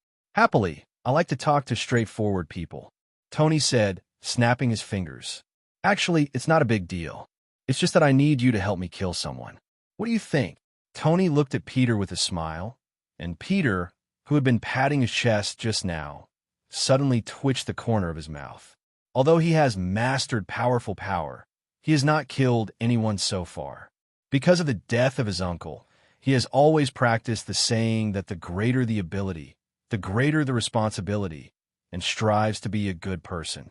Tony's request undoubtedly posed a problem for him. For a moment, he couldn't help but grimace and said cautiously, "Sir, can you change your request? No matter what happens, it doesn't have to be solved by killing people. You have no right to bargain. You only have two choices now. Either you die or someone else dies. Make your choice." Tony interrupted him and spoke in a casual tone. Human life seemed so contemptible in his mouth. Seeing this, Peter knew that he had no choice, and his face couldn't help but become uncertain. Killing was against his own principles. If he didn't kill, his life would be at risk. If he followed his original trajectory and continued to practice his principles, he would rather die today than kill innocent people. But there are no ifs in the world.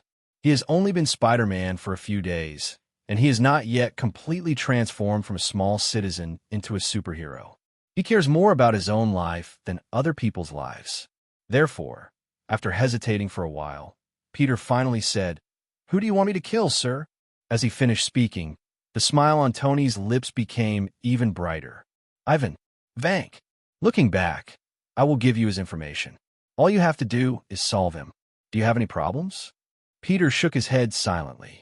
"Then put this bracelet on." Tony threw a bracelet to Peter, and Peter subconsciously caught it. "This is a contact device. I will contact you through it, and I will also transfer the information to this bracelet. Also, don't think about not completing the task. This bracelet will explode. That's it. I'm leaving first." After saying that, Tony watched Peter put on the bracelet, then turned around and left the alley with a smile. As he left, the surrounding shadow ninjas melted into the darkness and disappeared, leaving only a decadent Peter in the alley. Outside the alley, on a silver-white sports car, as soon as Tony got in the car, Jarvis's voice suddenly sounded.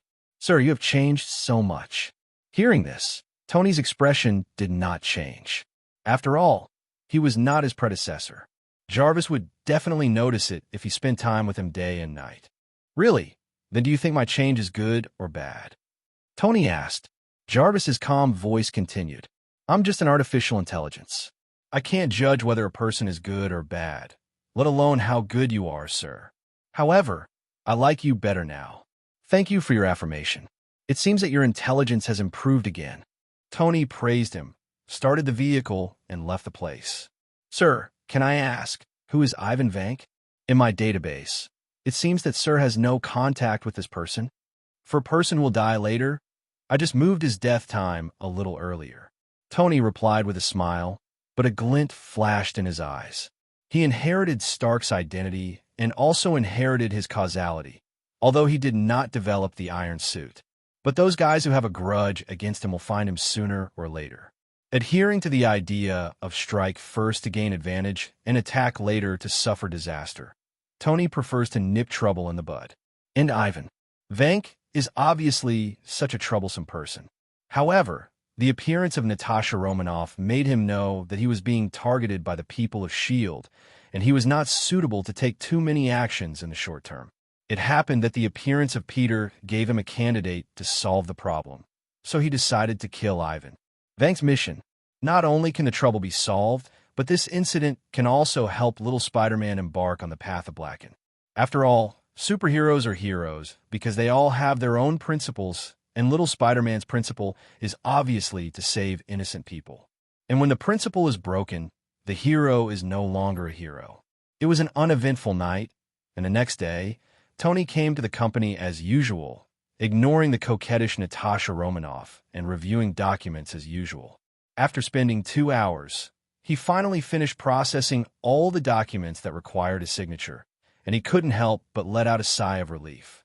Whoever said being the boss is comfortable, stand up and beat him to death. Tony calculated roughly in the past few days that the documents he has reviewed have reached more than 100 kilograms. These are all paper documents, not the bamboo slips of ancient times. This shows how many things he has to deal with in a day.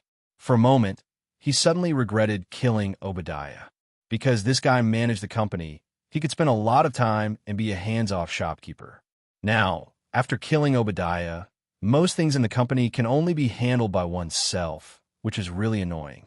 Just when he was relaxing, the door of the office was suddenly pushed open. Potts walked in from the door, and when he saw her, Tony felt dizzy. "Beautiful Miss Potts, I think I need a rest for a while. I authorize you to handle the company's affairs with full authority. What do you think?" Looking at Tony, who was already complaining before he opened his mouth, Potts couldn't help but roll his eyes. However, she also knew that he was tired during this period and did not continue to hit him. "Okay, I'll give you a day off to deal with one more thing. Stop complaining." "Really? What's the matter? Tell me."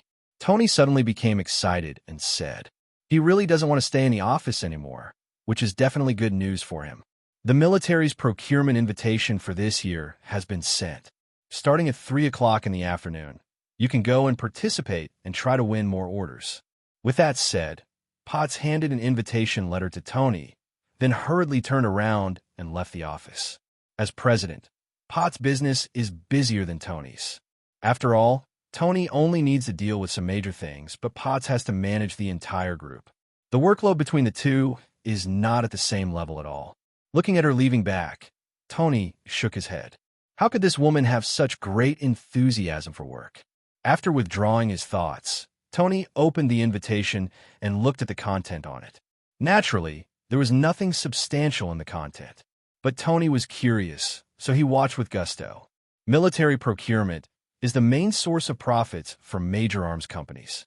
Every year's procurement meeting is a gluttonous feast for major military-industrial companies. Everyone wants to take another bite of this feast, so the competition is fierce. Even at past procurement meetings, we could see the heads of major groups fighting on the spot, which can be said to be very lively. At 2 o'clock in the afternoon, Tony left the group surrounded by a group of bodyguards, got into a Rolls-Royce, and rushed to the purchasing meeting. When he arrived, it was already close to 3 o'clock, and the purchasing meeting was about to begin. Happy followed him with 2 bodyguards and walked into the venue with him, while the remaining bodyguards were on standby outside. After entering the venue, a burst of noise suddenly greeted us, and hundreds of people were talking loudly in the venue. Almost 80% of the arms dealers in the entire United States are gathered here. But after Tony walked in, everyone turned to look at him almost at the same time, their eyes filled with awe. As a top military-industrial giant in the United States, and even the world, it is difficult for Tony to appear without attracting attention. Ignoring most of the people present, Tony came to the front row of the venue. Compared to the crowd at the back, there were only a few people in the front row of the venue, and behind these people stood giants that were no less powerful than Stark Industries. Hammer Industries, Justin. Hammer, the helmsman of Hammer Industries, like Stark Industries, is mainly engaged in the arms business, has long-term cooperation with the Department of Defense, and is Stark Industries' main competitor. PIM Technologies, Hank. The group founded by PIM specializes in PIM particles that can change the file size of objects. It also produces weapons, but the proportion is not significant.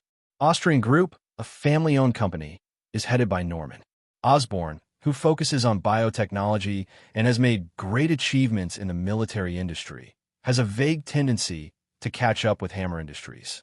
Pioneer Technology founder Killian specializes in genetic modification projects. He is not deeply involved in the arms industry and is basically just here to make soy sauce. Roxxon Corporation, the overlord of the American energy industry, started in the oil industry and is one of the largest conglomerates in the world and has spread its tentacles to all walks of life. Hammer Industries and the Austrian Group have people at the helm, while the other companies have people like vice presidents. After all, this is a procurement meeting for the military. Their main business is not arms. Even if they come, they can't compete with the 3 military industry overlords, Stark Industries, Austrian Group, and Hammer Industries. Therefore, it is enough to send a vice president to make the soy sauce. As Tony arrived, The vice presidents of several groups nodded to him as a greeting. Hammer raised the corner of his mouth and said, "Tony, I heard that you almost fell into the desert and never came back. I was ready to open the champagne to celebrate. I didn't expect to see you again. I'm really disappointed." As the main competitors of Stark Industries, the feud between the two companies can be said to have been long-standing. So Hammer spoke without any politeness at all. Hearing this, Tony sat in his seat and mocked. "Really? That really disappoints you. But don't waste your champagne. I think you are no longer able to sit still in the second position after 10,000 years. When you fall to the third position, I will help you drink it." After speaking, Tony turned to look at Osborne and nodded with a smile on his face. Osborne's face looked a little ugly. It was originally a competition between Hammer Industries and Stark Industries, but Tony dragged the Austrian group into it with just one sentence. It was strange that he had a good face. Sure enough, Hammer, who had been focusing on Tony, silently glanced at Osborne at this moment. In the past 2 years, the Austrian group has occupied an increasing share in military procurement meetings and has posed a threat to Hammer Industries. He originally planned to compete with Tony, but now he suddenly changed his strategy and decided to suppress the Austrian group first. Soon, the time came to 3 o'clock in the afternoon, and the military procurement meeting officially began.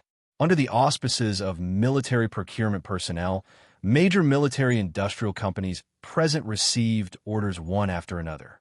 Some people are happy because of the large number of orders, while others are frustrated because of the decline in orders. But the one who felt the most explosive was undoubtedly Osborne. In previous years, Stark Industries and Hammer Industries were tit for tat, but this year they joined forces to suppress the Austrian group in a tacit understanding. Let the Austrian group only get 10% of the orders. This result almost made Osborne go berserk.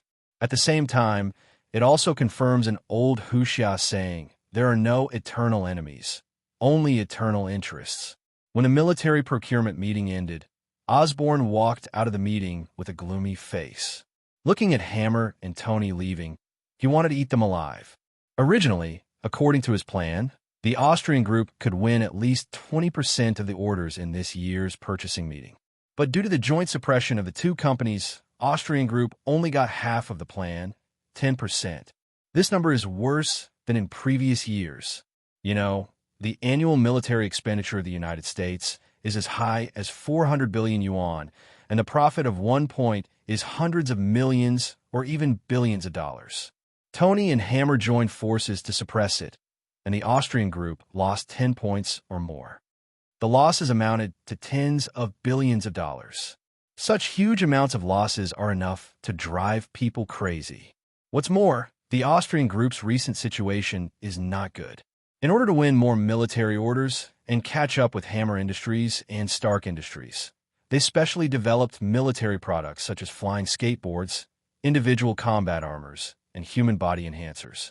A total of hundreds of billions of dollars have been invested in the company.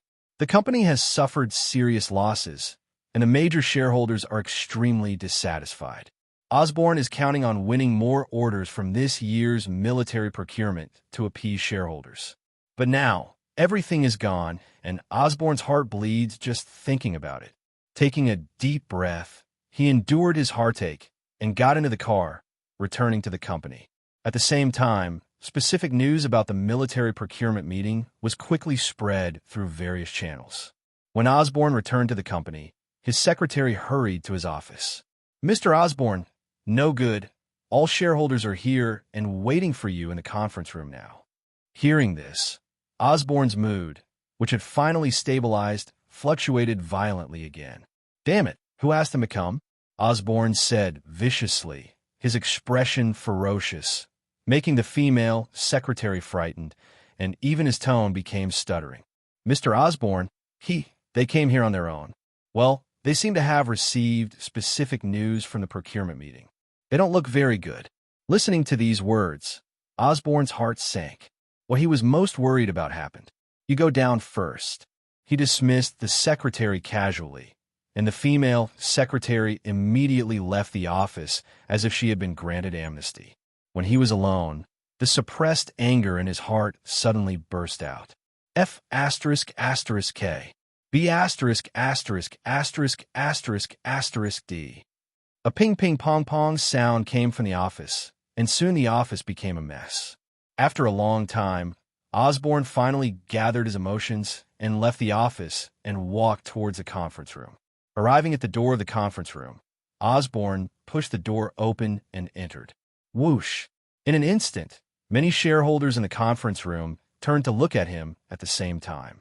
The scene was extremely horrifying.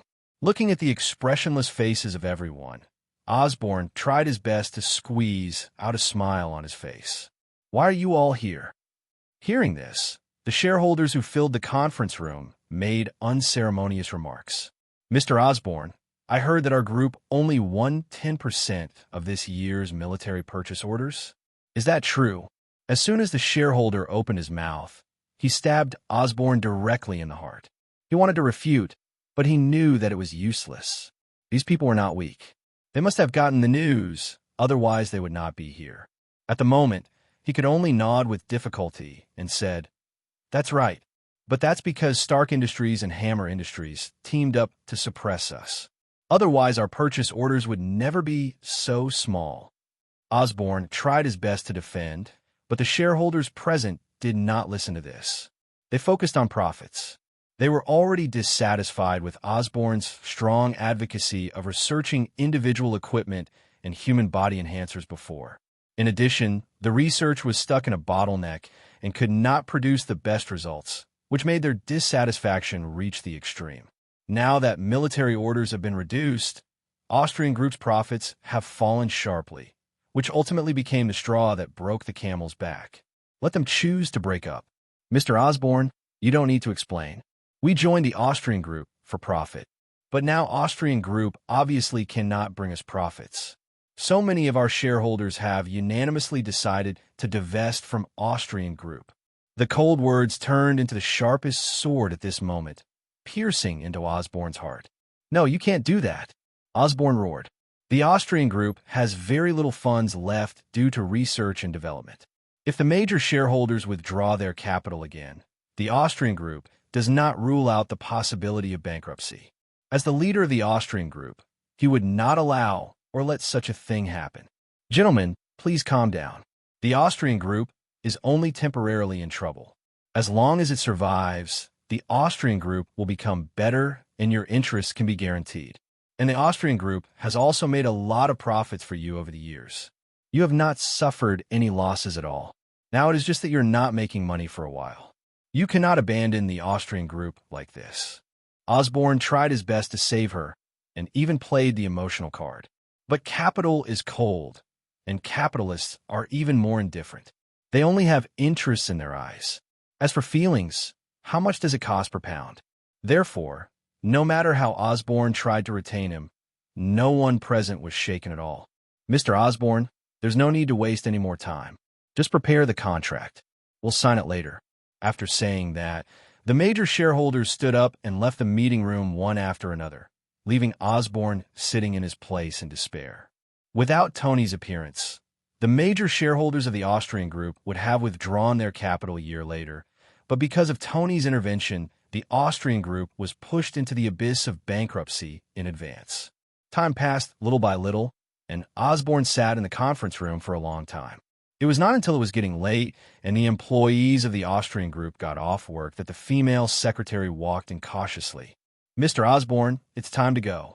As soon as the words fell, Osborne, whose eyes were dull, suddenly woke up. He glanced at the female secretary with a flat face and said calmly, "You go ahead. I'll stay for a while." Hearing this, the female secretary nodded hesitantly, turned, and walked towards the door. When she reached the door, she subconsciously turned around and glanced at Osborne, only to find that his entire body had fallen into shadow. On his originally plain face, the corners of his mouth turned up slightly, giving people a strange feeling. Seeing this scene, the female secretary's heart skipped a beat, and she shuddered subconsciously. She didn't dare to stay any longer and hurriedly left the place. Soon, the staff of the Austrian Group left work one after another, and only Osborne was left in the entire Austrian Group. Osborne, who was in the shadows, suddenly stood up and walked out of the conference room, walking towards the Austrian group's laboratory building. The Austrian group has a total of 33 floors, of which the first to 15th floors are the office areas for ordinary employees. The 16th to 25th floors belong to the laboratory building, which specializes in the research and production of various new products. The research on individual combat armor and human body enhancers is on the 20th floor. Although the research on individual weapons is still unable to achieve mass production, there are already mature products in the research room. In contrast, human enhancers are still semi-mature products that have undergone biological experiments but have not yet undergone human trials. According to research, any creature injected with human body enhancers will become irritable and full of destructive desires. Because this problem cannot be overcome, human experiments have not been carried out for a long time. Originally, according to Osborn's plan, the human body enhancer needed to be continuously improved to remove side effects before it could act on the human body. But now, he can't wait any longer. Many shareholders are about to withdraw their capital. Only by producing better research results can he hope to persuade them to continue to support him and keep the Austrian group. Therefore, he decided to use himself as a research subject to conduct the next stage of human research. Arriving on the 20th floor, Osborn started the equipment and stepped into the experimental cabin. As the experimental hatch closed, a burst of mist sprayed out, and a trace of madness flashed in Osborn's eyes. With no way out, he could either successfully develop the perfect human enhancer or die in the experimental cabin. This was his last struggle. With the determination to die, the human body enhancer poured into his body. Suddenly, a tearing pain rushed into his mind, and a scream resounded through the 20th floor. Liberty City, Beach House, through Jarvis, Tony finally collected Ivan. Information from Vank. After getting the information, he sent it directly to Peter and dialed Peter's phone number. "Hello, little Spider-Man. Good evening. Have you received the information? I hope to see this person disappear tonight. I hope you won't disappoint me." After saying that, without waiting for Peter to reply, Tony hung up the phone and asked Jarvis to bring up Peter's scene. In addition to positioning, the bracelet can also monitor Peter's movements in real time. He is ready to enjoy a drama about the fall of a superhero. On the other side, where Peter lives, looking at the hung-up phone, Peter looked at the information projected on his wrist in silence. After recording all the information in his mind, Peter took out his spider suit from the closet. Looking at the suit that represented justice, Peter had a self-deprecating smile on his face. He was determined to protect the public, but today he betrayed his principles and killed an innocent person with his own hands. "I don't want to either. I just want to live." After muttering something to himself, Peter put on the spider suit, jumped out of the window, and quickly left the house. With his body rippling in the steel jungle, Peter quickly arrived at his destination this time, Hammer Industries. The target, Ivan, is the chief weapons designer of Hammer Industries. According to the data, he has stayed in Hammer Industries all year round. Therefore, in order to deal with him, we must first find a way to sneak into Hammer Industries. As a top military industrial giant, Hammer Industries has extremely strong security capabilities. Even the best soldiers in the world cannot even think of sneaking in quietly. But this can only deal with some mortals. Although Peter's power is not comparable to that of gods, it is beyond the scope of mortals.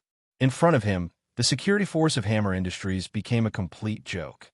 Just with the help of spider silk, Peter easily reached the top of Hammer Industries.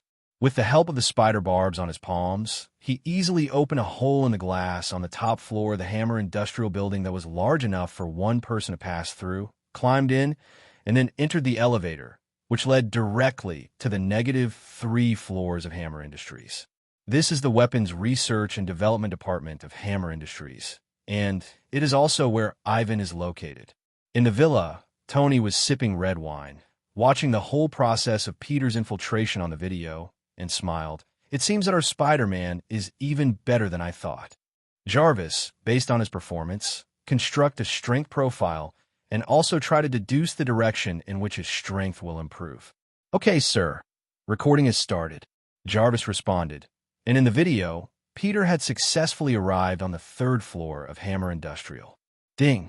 The elevator door slowly opened. A dozen black gun muzzles appeared in front of Peter's eyes.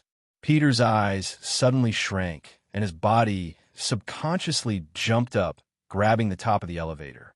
The next second, gunfire erupted, and bullets roared instantly. The terrifying burning sensation left dark marks on his spider suit. Without any time to think, he quickly shot out a spider web from his wrist, covering several people at the elevator door, interrupting them to continue firing. Taking advantage of this opportunity, he quickly left the narrow space of the elevator, using his speed to the extreme and knocking out several people at the elevator entrance in a few seconds. The moment they fainted, a siren sounded throughout the institute. With his strong hearing, Peter heard a dense set of footsteps approaching quickly. For a moment, he couldn't help but curse angrily. Fake! How did they find out? He was very cautious when sneaking in, making no noise, and couldn't figure out where he was exposed. Peter thought irritably, but he didn't know that as a research and development center for new weapons, the security here was more than 3 times stricter than outside. There is someone waiting at the elevator entrance 24 hours a day, and you can always see the scene in the elevator. Although he is powerful, he is completely unaware of this because he is new to the industry and has little experience. So after he walked into the elevator, he was already discovered, and this was the scene that could be called a door-opening murder. Without enough time to think about how he was exposed, Peter quickly walked towards the depths of the research office.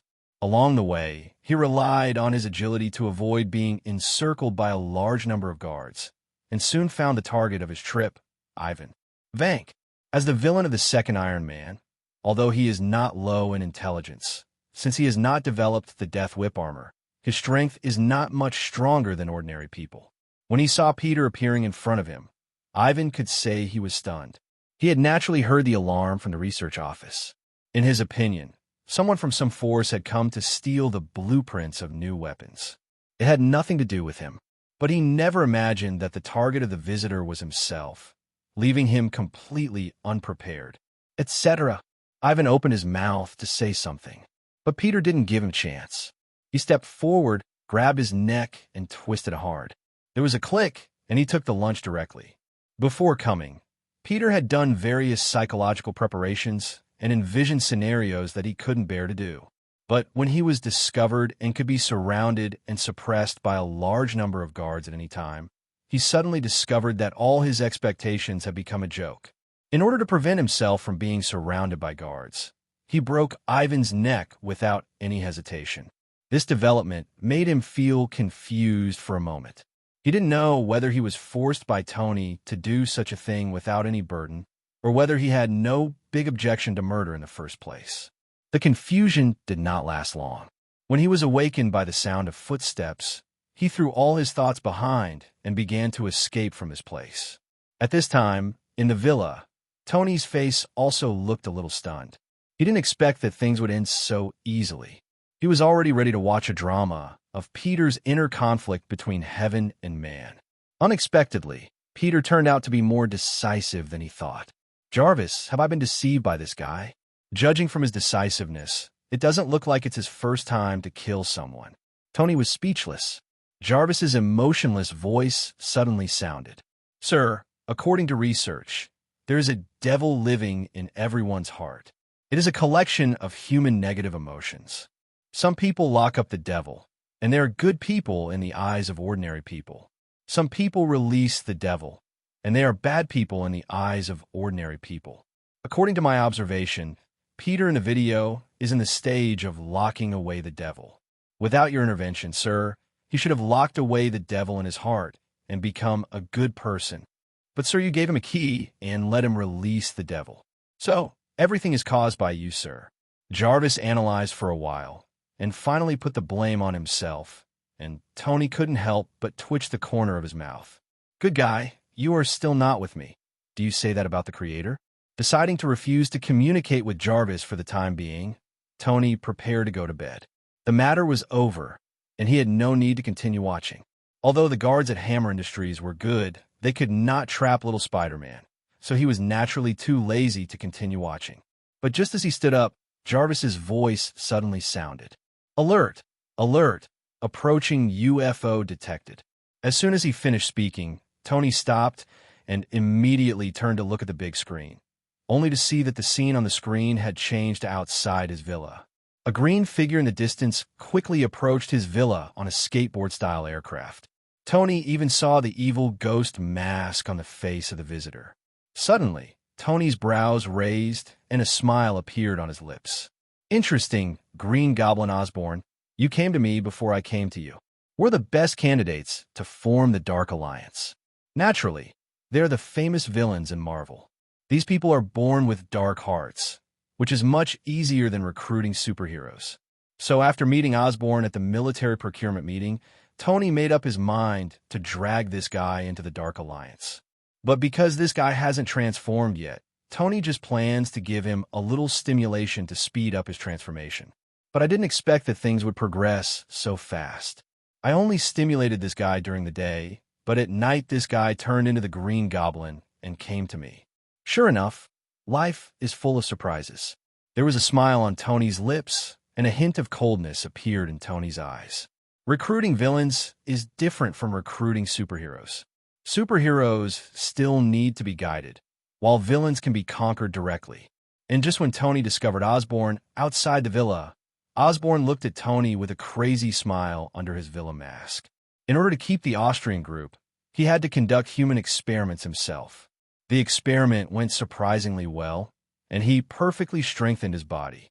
However, he was also affected by the medicine, and his personality changed. It can even be said to be divided into two people. One is the calm character, Osborn, the leader of the Austrian group. One is a violent character, the Green Goblin Osborn. And now, he is the Green Goblin Osborn. Osborn has many enemies and many people he hates, but if one were to make a list, Tony would definitely be at the top of the list.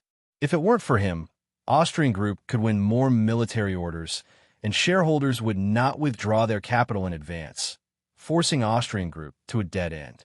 If it hadn't been for him, he wouldn't have personally gone in a battle to serve as a guinea pig, experimenting with human enhancers.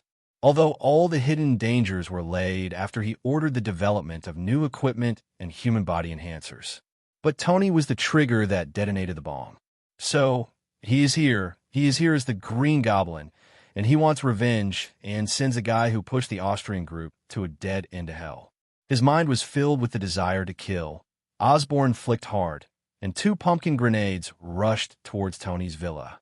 As a new type of grenade that the Austrian group spent a lot of money to research, the pumpkin grenade is as powerful as the explosion of 20 kilograms of TNT.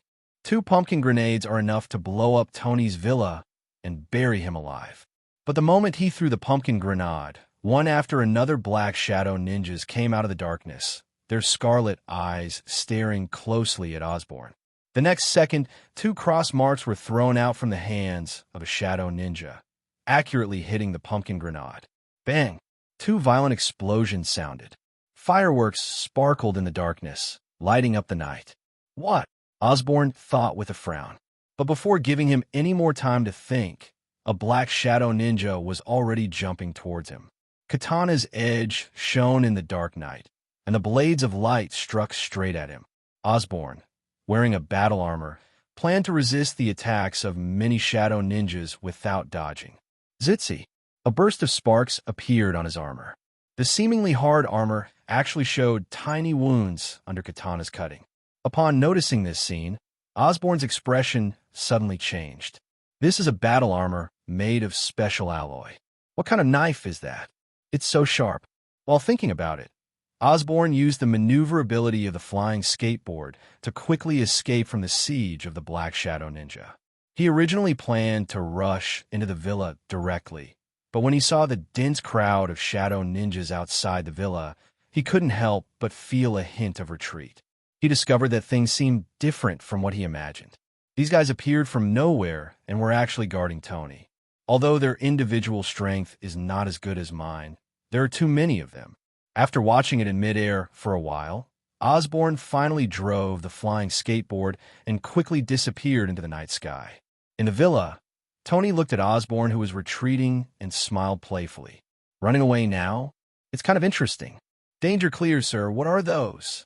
Jarvis's voice sounded in the villa, his tone as calm as ever, but Tony noticed the curiosity in his words. At that moment, he turned around and walked towards the bedroom and said with a smile, "They are just a group of creatures from the darkness. You'll see more later." After answering, Tony closed the door and took a rest. What just happened did not leave any trace in his heart. The night passed quickly. The next day, Tony did not go to the company as before. After all, he had agreed to take a holiday, so how could he keep his promise? After breakfast, he drove his silver sports car and left the villa, leaving Happy and others behind. Happy was very helpless about this. Since his boss returned from his disappearance, he has become even more detached and does not take them with him wherever he goes, which makes him very helpless. Downtown, a coffee shop. Tony was sitting by the window, a cup of steaming coffee exuding mist on the table, when suddenly a figure walked in from the door. "Order number 36. Hey, please hurry up." The young man urged towards the front desk, looking at his watch from time to time, showing some anxiety. Just then, a familiar voice came from behind him. "Hey, little Peter, long time no see." As soon as he finished speaking, Peter suddenly turned his head and looked behind him. After seeing Tony's figure, his expression suddenly changed. Tony looked at him with a smile on his face, picked up the coffee on the table, and gestured to him, smiling. "Would you like to sit down and have a drink?" Hearing this, Peter hesitated for a moment and finally walked to sit across from Tony. "Sir, what do you want from me? Our deal should be done, right?" His face looked a little helpless. It could be said that Peter didn't have any good impressions of this guy who forced him to kill someone. But helplessly, his life was still in someone else's hands, so he could only surrender obediently. "Tisk, it's really surprising that the majestic Spider-Man, the patron saint of New York, has been reduced to delivering food." With a sigh in his mouth, Tony took a sip of coffee. His expression looked like he deserved a beating. Taking a deep breath, Peter suppressed the impulse in his heart and said again, "Sir, if it's okay, I'm leaving. I have to deliver food, and I'll be late." "Don't worry." Tony put down the coffee in his hand. "I have another deal. Are you interested in hearing about it?" "Not interested in." Peter refused without thinking. But Tony's unhurried voice continued to sound, completely ignoring his refusal, making his face full of helplessness. "Help me catch someone, the leader of the Austrian group, Norman Osborn. Catch him alive and bring him to me." "Shed, I refuse." Peter stood up excitedly. No wonder he was so excited. His good friend Harry. Osborn is Norman. Osborn's son. How could he attack his good brother's family? Seeing his appearance, Tony's smile remained unchanged, and he said, $10 million.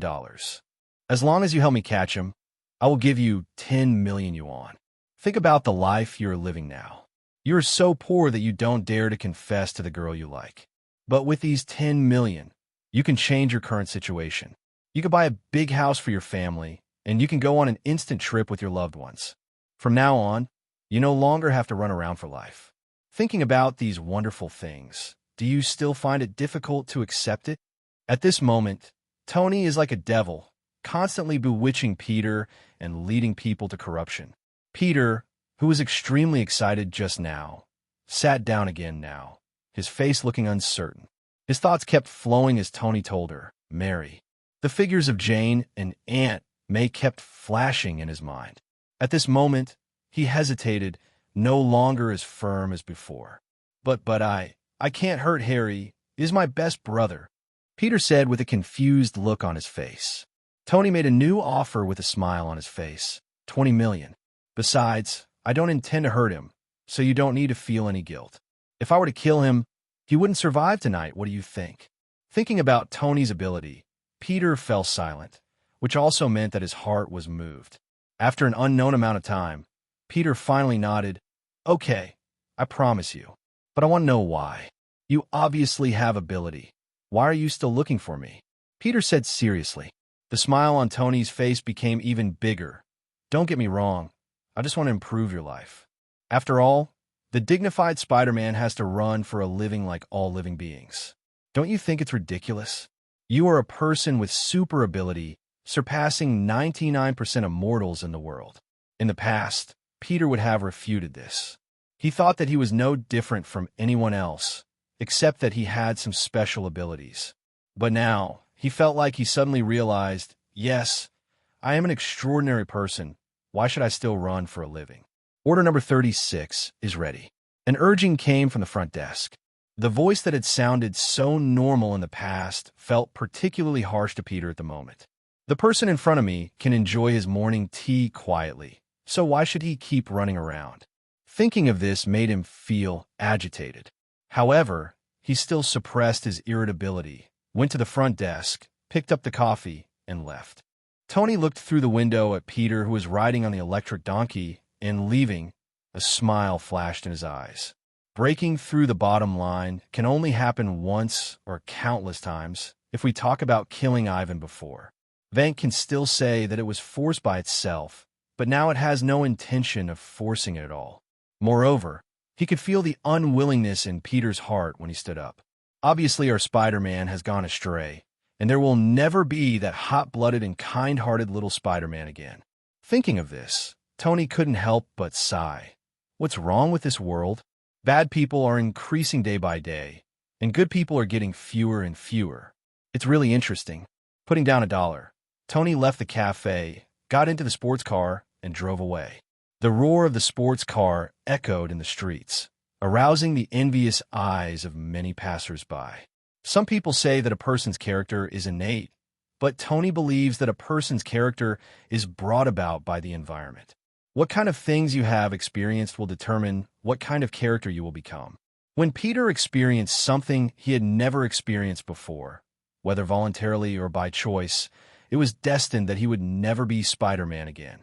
Therefore, his path to Blacken is stable. Then, who will be my next target?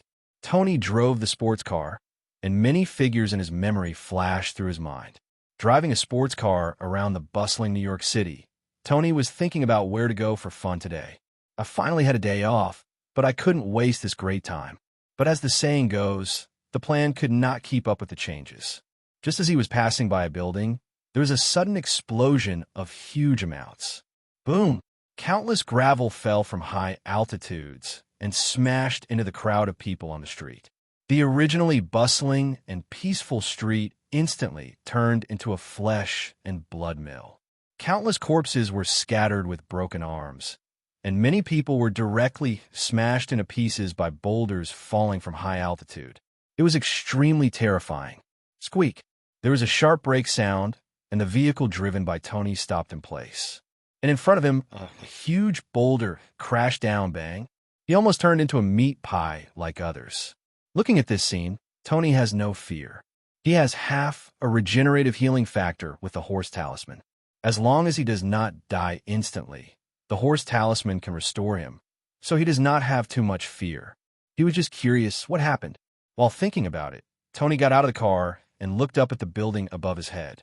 Suddenly, a figure of huge amounts entered his eyes, causing his pupils to shrink instantly. Boom! There was a loud explosion, and a green figure fell from the sky. Huge amounts of impact shook the ground for hundreds of meters, and cracks spread in all directions like spider webs. The giant looked angry and roared to the sky. A wave of terrifying sound spread throughout the Manha Shield, and pedestrians who had finally escaped the disaster fainted one after another under the loud roar. Only Tony was unaffected and watched this scene unharmed. After roaring, the giant ignored the scene and ran towards the city further away. All obstacles along the way were torn down or discarded by him. Watching the giant's leaving figure, the corners of Tony's mouth kept twitching, and a speechless emotion surged into his heart. Why did the green fat man come out at this time? Can he still play happily? As the bug hero in Marvel, the appearance of the green fat man instantly caused the power of the Marvel world to become unbalanced. Instead of continuing to be in a daze, after gathering his emotions, Tony quickly drove and followed. Although the appearance of the green fat man is a bit unexpected, this is the real world after all, not a movie, so it is not unacceptable. What he is thinking about now is what benefits he can gain after the fat green man appears. Recruit him into the Dark Alliance? Stop making trouble. This guy's a time bomb, and I don't want to wipe his asterisk every 2 days. In the later stage of growth, it was a little better, and this guy could still control himself. Now, this guy is completely crazy. After the transformation, he can't tell the difference between friend and foe. Tony was afraid that after he recruited this guy, he would kill him immediately. Therefore, the Green Fat Man basically has no connection with the Dark Alliance. However, his value is not limited to his terrifying strength. In the later stage, someone used his blood to replicate the gene and created a guy named Abomination, a replica of the Fat Green Man. Although it doesn't have the infinite improvements that can be called bugs like the genuine green fat, it is stable. They are able to control themselves before and after transformation, and they are quite powerful. Therefore, Tony was moved. He didn't have to find those superheroes. He could also make them himself. Thoughts were spinning rapidly in his mind, but Tony's speed did not slow down at all. He drove the sports car very fast, constantly shuttling through the dilapidated city. Before he even got close to the area where the Green Fat Man was, he had already heard the Green Fat Man's unscrupulous roar. As the saying goes, when the weather is crazy, it will rain, and when people are crazy, there will be disaster. Some people can't stand how arrogant Green Fatty is. General Ross, Green Fatty's old father-in-law, directly mobilized a large number of troops to beat Green Fatty. When Tony came to the edge of the battlefield, he saw a large number of soldiers holding weapons and firing wildly. Tanks rushed to the battlefield one after another, and the roar of artillery fire resounded throughout the city. Under the bombardment of tanks, the Green Fat Man continued to retreat, but everything was just a superficial phenomenon. When the smoke dissipated, the Green Fat Man was still alive and active, and he tore up a tank to add to the fun.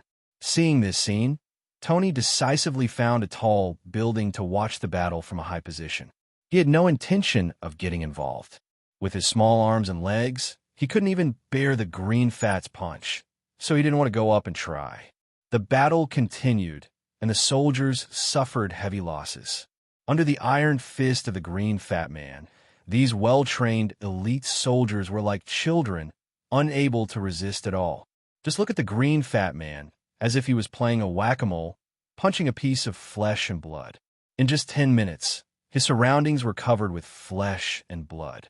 The cruelty was so cruel that even Tony couldn't bear to look at it, and at the same time he couldn't help but complain about those twitchy things in S.H.I.E.L.D. How do you think this guy can still be a superhero after killing so many people? While complaining, Tony watched with great interest. Finally, it was time for the Green Fat Man to transform. The law of conservation of energy belongs to the basic law of the universe. No matter how buggy the green guy is, he cannot ignore this law. After raging for so long, he finally withered. At that moment, the Green Fat Man quickly tore open the military encirclement, ran towards the distance, and disappeared in front of everyone. A dark alley, filled with domestic garbage and full of stench. Bruce staggered and hid in the alley, looking at his hands with fear. Although he lost his mind after becoming green and fat, he still retained the memory after he regained his human body. He remembered that he had just killed many people. Thinking of this, Bruce couldn't help but retched. And the moment he lowered his head, a pair of scarlet eyes appeared in the shadow of the alley, and then a series of black shadow ninjas came out of the darkness. When Bruce looked up again, he saw that he was surrounded by a group of guys in black robes. Suddenly, a touch of fear appeared in his eyes. Now, he was not the invincible Green Fat Man, but just an ordinary scientific researcher with no power. "Who are you?" Bruce's horrified voice sounded. Naturally, the Black Shadow Ninja would not answer. One of them even ducked in front of him and landed a hand knife directly on his neck. Suddenly, Bruce fainted gorgeously. After taking down Bruce easily, a sound of footsteps came from outside the alley, and Tony's figure appeared in the alley. Looking at Bruce, his face was full of smiles, and things went smoother than he imagined. "I took down the Hulk easily. I was so happy. Take away." After waving his hand, a shadow ninja stepped forward to carry Bruce, while the others disappeared into the darkness. Throwing Bruce into the sports car, Tony drove away. When I go out for a walk and pick up a fat green guy for nothing, no one else is lucky enough. Taking the green guy back to the villa, Tony injected him with a powerful coma agent. Some of his predecessors' small inventions could make a person sleep for a month. In order to ensure that this guy didn't have any problems, Tony sent him into the nutrition cabin to ensure this guy's physical function.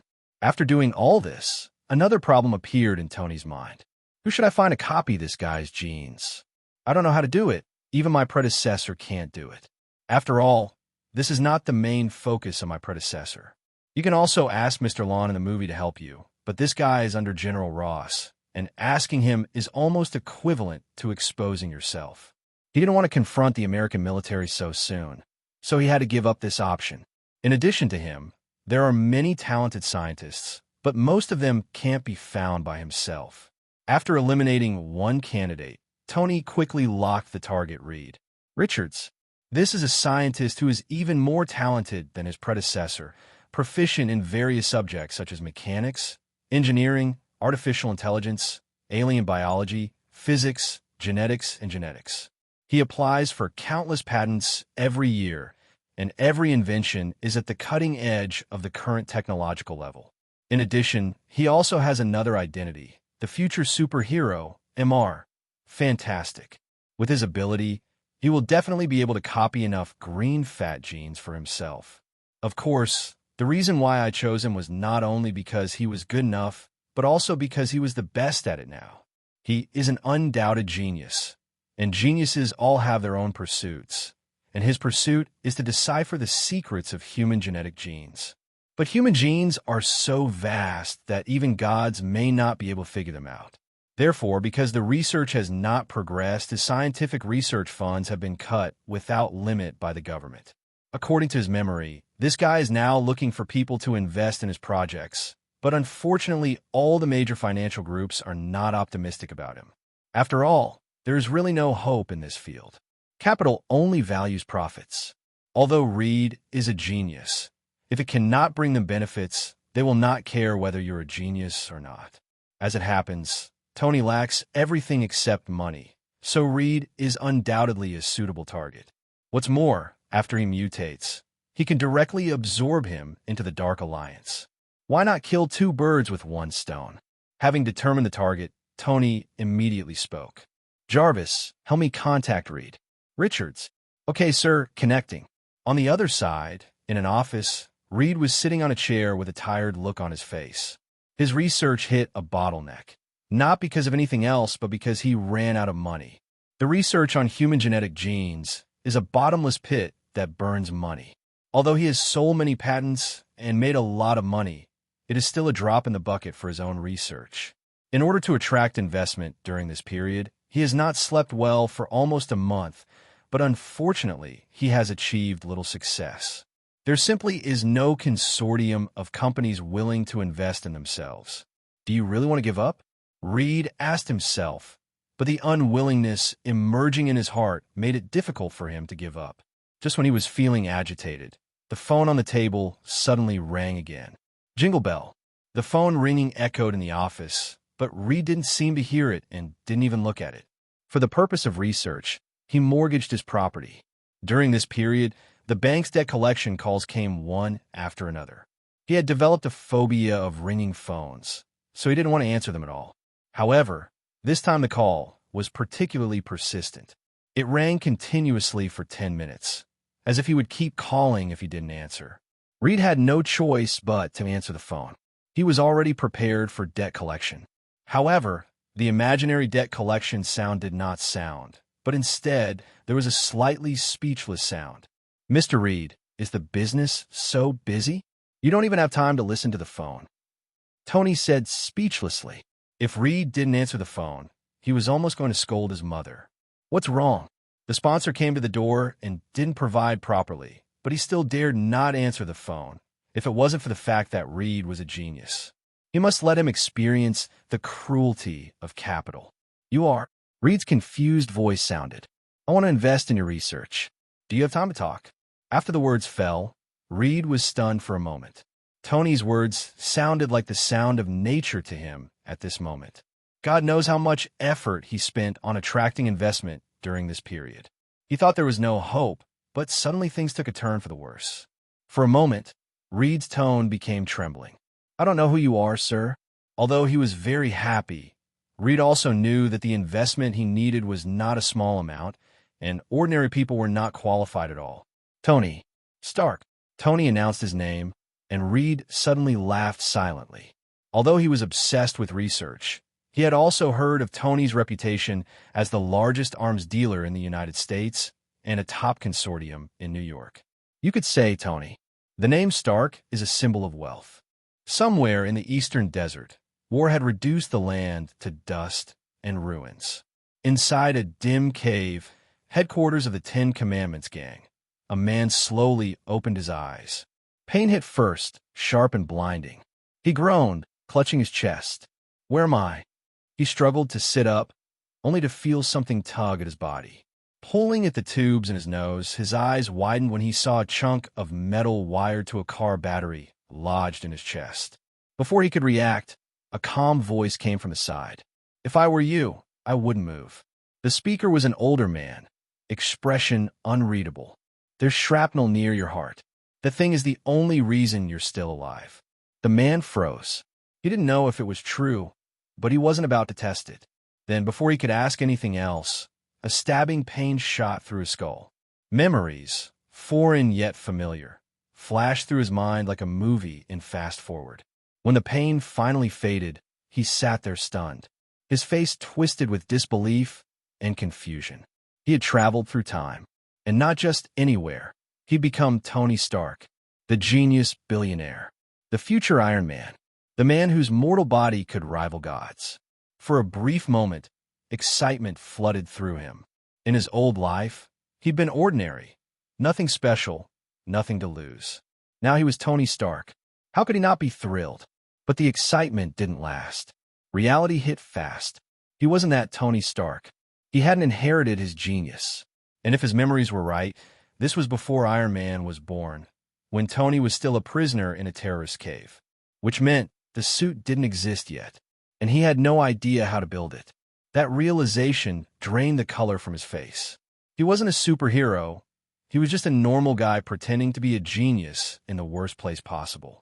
If the kidnappers found out he couldn't make weapons, they'd feed him to the dogs. Literally. Panic clawed at him. Then, as if mocking his despair, a cold mechanical voice echoed in his mind. "Ding! You have become the successor of the Shadow Kingdom. The Dark Lottery system is now online. Name: Tony Stark. Gender: male. Identity: heir to the Shadow Kingdom. Abilities: none.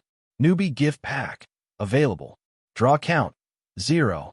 Mission: escape from death. Description: you are moments away from being killed by armed kidnappers. Escape and survive. Reward: +1 draw, command authority over the Shadow Ninja Corps." He stared at the glowing panel in disbelief, then broke into a grin. A system, it's real. The joy bubbling in his chest was impossible to hide. In every transmigration story, a system was the golden ticket, and now it was his. Even without the Iron Man armor, he had something far greater. He steadied his breathing. There was no time to waste. Open the newbie gift pack. Ding! Congratulations! You have obtained 10 Shadow Ninjas. You have unlocked access to the Shadow Kingdom. A strange force surged through his veins. Power, dark and familiar, answered his call. The old man was gone now. Alone in the cave, Tony whispered, "Come out." Black mist swirled in front of him, thick and cold. When it cleared, 10 figures in pitch-black ninja armor knelt before him. Their skin and eyes were as dark as ink, save for the faint crimson glow burning behind their masks. Tony stared in awe. These weren't ordinary ninjas. They were entities born from Shadow itself. He could feel it. They were immortal, loyal, and utterly his. The Ninja Corps, one of 9 armies of the Shadow Kingdom. Not the strongest, but the most versatile. Fighters, scouts, assassins, they could do anything. And they could never die. When slain, they would simply return to the shadows and rise again. A bold thought crossed his mind. If the Shadow Kingdom connects to the real world, maybe I can escape through it. He gave the command instantly. Take me into the Shadow Kingdom." Two ninjas stepped forward, their hands gripping his shoulders. The ground swallowed them whole. Darkness. Cold. Whispers of unseen creatures. Tony emerged again moments later, back in the cave, gasping for breath. Fear flickered in his eyes. He'd barely survived. The Shadow Kingdom wasn't empty. It crawled with nightmarish beings. Without the protection of his ninjas, he would have died there instantly. Wiping sweat from his brow, he muttered, half to himself, "So that's the true Shadow Kingdom, huh?" His gaze hardened. "If I want to live, I'll have to control all 9 Shadow Core. Only then will I be its true master." Outside, the sunlight filtered weakly into the cave. Tony Stark, no longer the man destined to become Iron Man, tightened his fists. "There's no going back. I'll make my own path, even if it's through the shadows." Tony's cold voice faded into silence, his eyes glinting with restrained fury. For a moment, the killing intent in him flickered like a flame, but he forced it down. As the new heir of the Shadow Kingdom, he understood one thing well. The power of shadows thrives in darkness.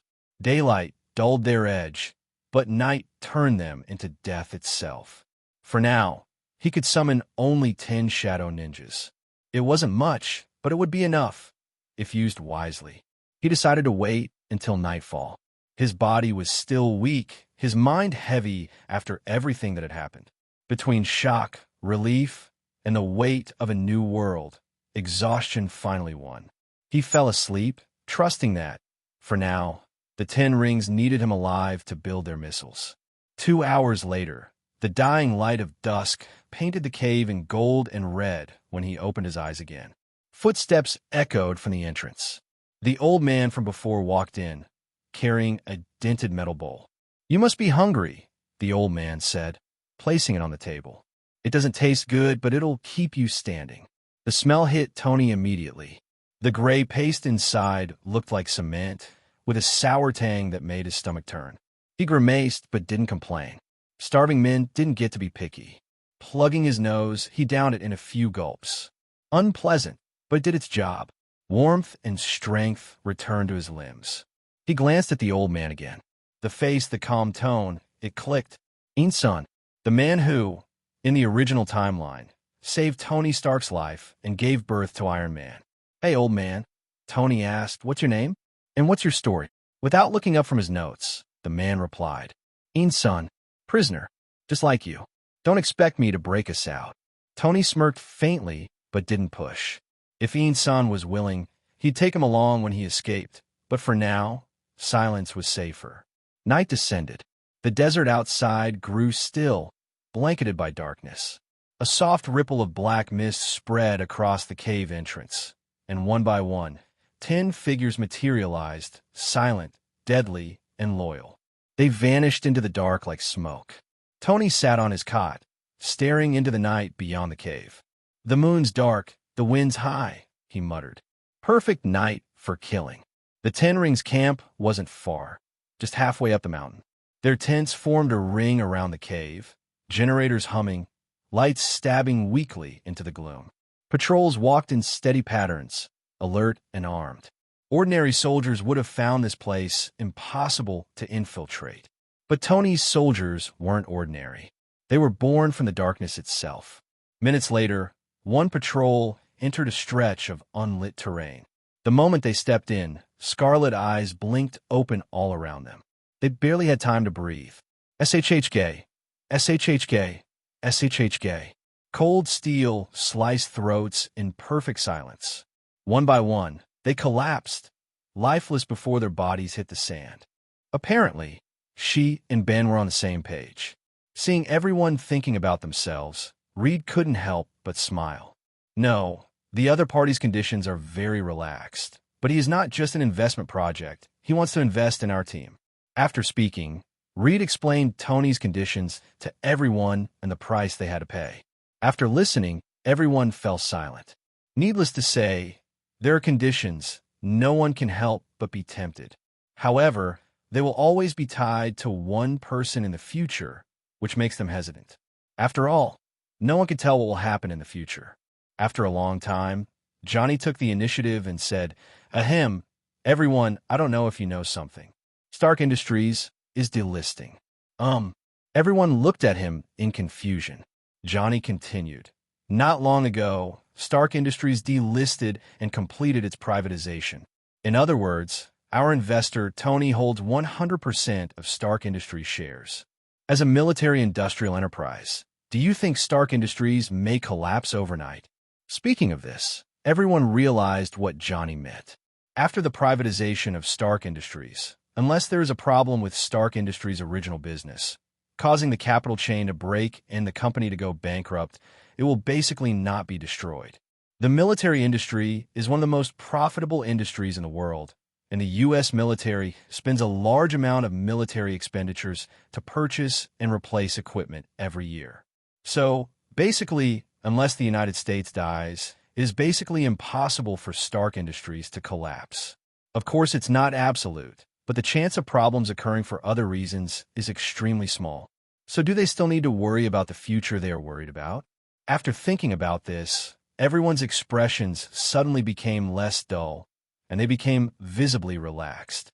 I think it would be good to agree to this condition. Ben was the first to make suggestions. Compared to the other three who were single, he was already married. After knowing the stability of Stark Industries, he had almost no worries. After he spoke, Johnny followed suit and agreed to Tony's conditions. Susan did not comment immediately, but still looked at Reed.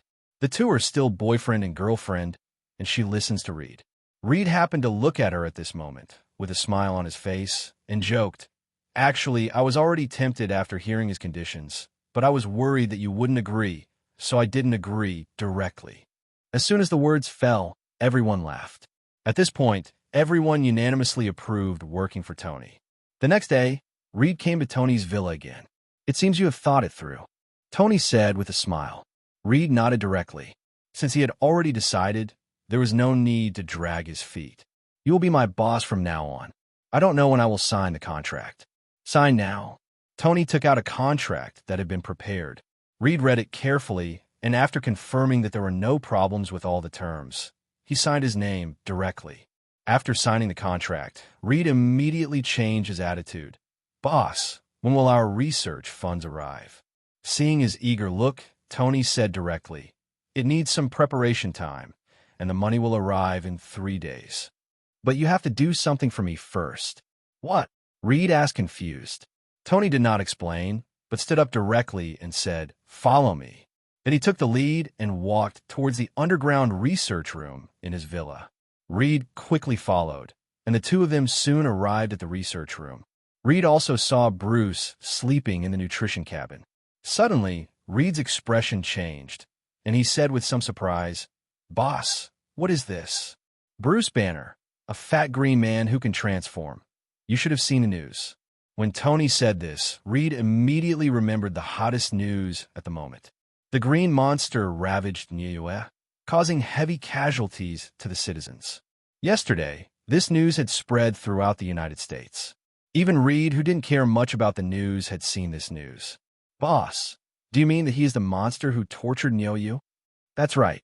I happened to be at the scene at the time, and I brought him back after he was unconscious." Tony said it easily, but Reed was stunned when he heard it. He had seen the clips of the news reports. The green fat man was so terrifying that people didn't even dare to get close to him. His boss actually took this guy back to his villa while he was unconscious. He was really a mastermind at seeking death. But after sighing, Reed's eyes suddenly became fiery when he looked at Bruce. No scientist can refuse to study green fat, and Reed is no exception. After figuring out that the guy in front of him was no ordinary person, Reed asked directly, "Boss, what do you want me to do?" "It's very simple. Copy this guy's genes and create a god." Tony watched Reed say each word, and Reed's body suddenly trembled, not with fear, but with excitement. After seeing the destructive power of the green fat man, who wouldn't want to possess this power? And the theory of creating gods made him even more excited. At that moment, Reed patted his chest and said, "Don't worry, boss. Leave it to me. I will definitely dig out the secret behind him." To this, Tony nodded with satisfaction. "Okay, then you stay here and deal with this guy. I'll give you a hint. You can start with his blood. I see. In response, Reed went straight into work, and Tony left the Institute without disturbing him. He believed that Reed would not let him down and that he would be able to reap the results soon. On one side, Tony is busy getting the green guy's power, and on the other side, Peter is also planning how to capture Osborn alive. Although I feel a little sorry for Harry, as the old saying goes, when the valve of desire is opened, it is not so easy to close. With the help of his good relationship with Harry, Peter easily found out where his family lived. When night fell, Peter, wearing a spider suit, left the house again. With his figure floating among the high-rise buildings, Peter soon came to the rich area of Manhattan. Looking at the luxurious villas and manors, Peter, who had no idea in the past, now felt a kind of envy and hatred in his heart. Emotions. He is an extraordinary person. Why should he be crowded in the slums? But these people can live here decently. If a black in progress bar appears at this time, then the pattern +1 +1 +1 will continue to appear on Peter's head. Based on the information he gathered during the day, Peter successfully found Harry's villa. Using spider silk to hang upside down in the trees outside the villa, Peter quickly figured out what was going on inside the villa. A middle-aged man in pajamas, several servants, and Harry was not at home.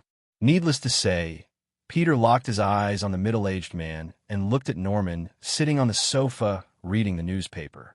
Osborn. Peter didn't hesitate at all and launched a surprise attack. Boom! The glass was directly smashed, and Peter, who thought Norman was an ordinary person, chose to take action forcefully and broke into the villa. Seeing Peter breaking into the villa, the servants in the villa suddenly screamed loudly. And Peter had quickly arrived at Norman's side, grabbed him by the collar, and wanted to take him away by force. But at this moment, a fist suddenly hit his chest. Because he was unprepared, he didn't react at all, and his body was thrown away like a cannonball. Bang! Bang! A sound spread throughout the villa, and Peter hunched over and fell to the ground, surrounded by debris on the ground. At this moment, his mind was confused. Who am I? Where am I? And what am I doing? What about ordinary people? How easy is it to make a promise? A punch that knocks oneself away more than 10 meters is called an ordinary person. A series of doubts emerged from his mind. He endured the pain and stood up, looking in the direction of Norman. Norman, who was sitting on the sofa just now, disappeared at some point. Peter looked around quickly, searching for traces of Norman. At this moment, a burst of strange laughter echoed through the villa. The next second, a guy on a green skateboard and wearing a devil mask rushed directly towards Peter. Seeing this scene, Peter's pupils shrank and his body twisted quickly, but he was still a little slow and was hit by the flying skateboard on his waist. Puff! Peter's throat felt sweet, and the smell of blood filled his mouth. Without any time to think, he endured the pain and rushed directly outside the villa. The information was wrong. This guy was no ordinary person at all. Peter didn't dare to stay here anymore, so he quickly escaped from the villa and disappeared into the night. Night shrouded a residential house in New U.S. City, Queens, and Peter's figure flashed in from the second floor. He casually pulled off his hood and spat out a mouthful of blood. F***K, B********D. A burst of angry curses kept coming from his mouth, and he quickly picked up the phone and dialed Tony's contact information. Toot toot. Soon, the call was connected. Before the other party could speak, Peter suppressed his anger and said, F***K. That guy is not an ordinary person at all. Your information is wrong. Are you trying to kill me? On the other side, Tony was holding a red wine glass and shaking it in his hand. Listening to Peter's angry voice, a smile appeared on his lips. If I wanted to harm you, you would have died long ago. And I never said that guy was an ordinary person. What on earth do you want to do? Peter said angrily. I said, you capture that guy alive. That's my purpose. Impossible. That guy's extremely strong, and I am no match for him. Speaking of this, Peter's tone was a little depressed. After the mutation, although he didn't say it, he was still very happy in his heart. But since meeting Tony, he found that everything had changed. Any cat or dog that came out was better than him. To sum up, both humans and ghosts are showing off. Only you are being beaten.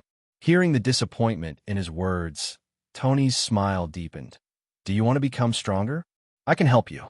As soon as he finished speaking, Peter immediately became alert on the other end of the phone. There is no such thing as a free lunch, especially when making a deal with Tony.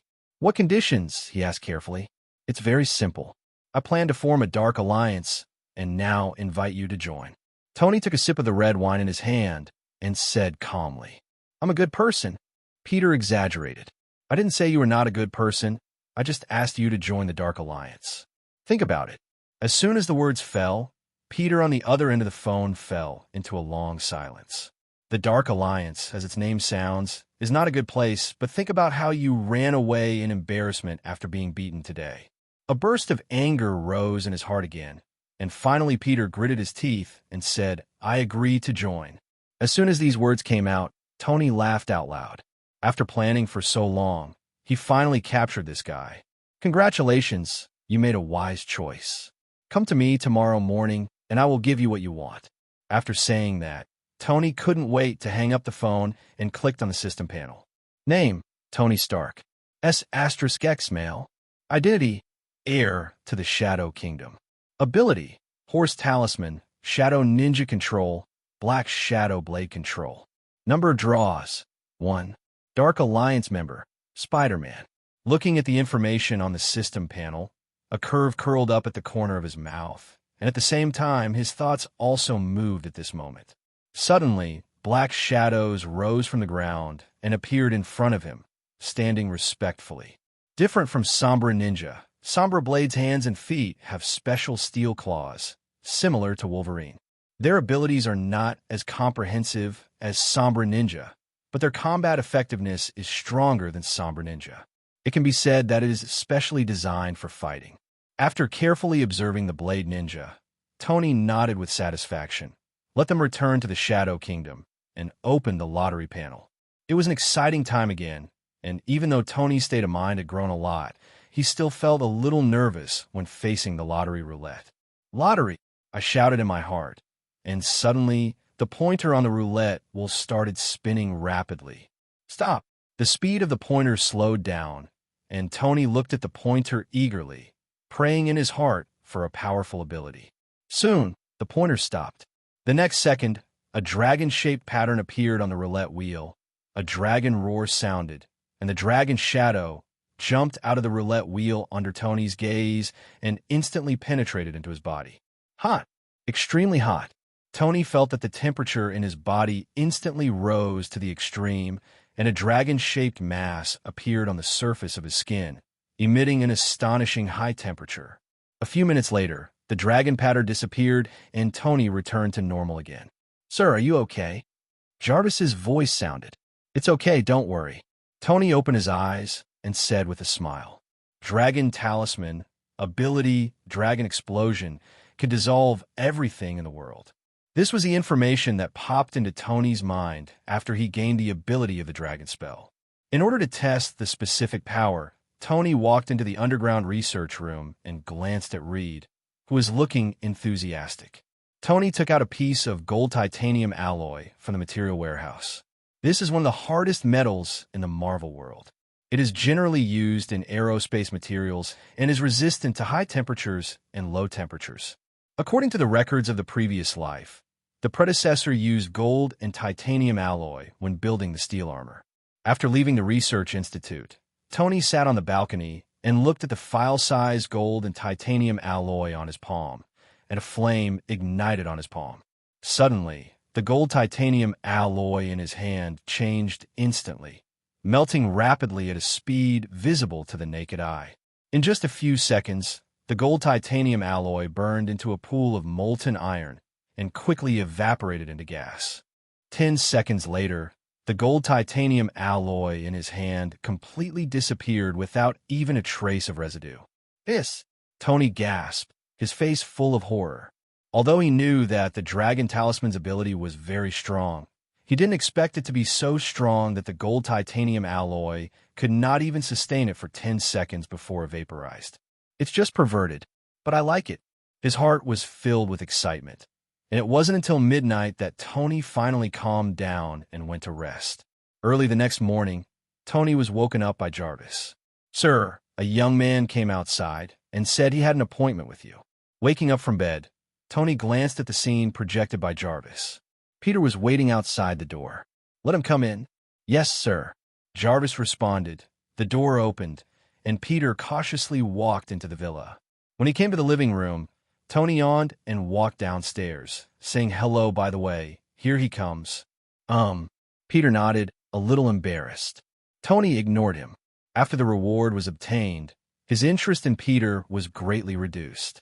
He walked into the kitchen and made himself a cup of hot milk. "Mr. Tony, you said you could help me become stronger." After sitting for a long time, seeing that Tony remained silent, Peter could only take the initiative to speak. "That's right. Wait a moment." Tony was stunned for a moment, but quickly realized that this was what he had promised. After drinking the hot milk in his hand, Tony, who felt warm in his stomach, walked towards Peter.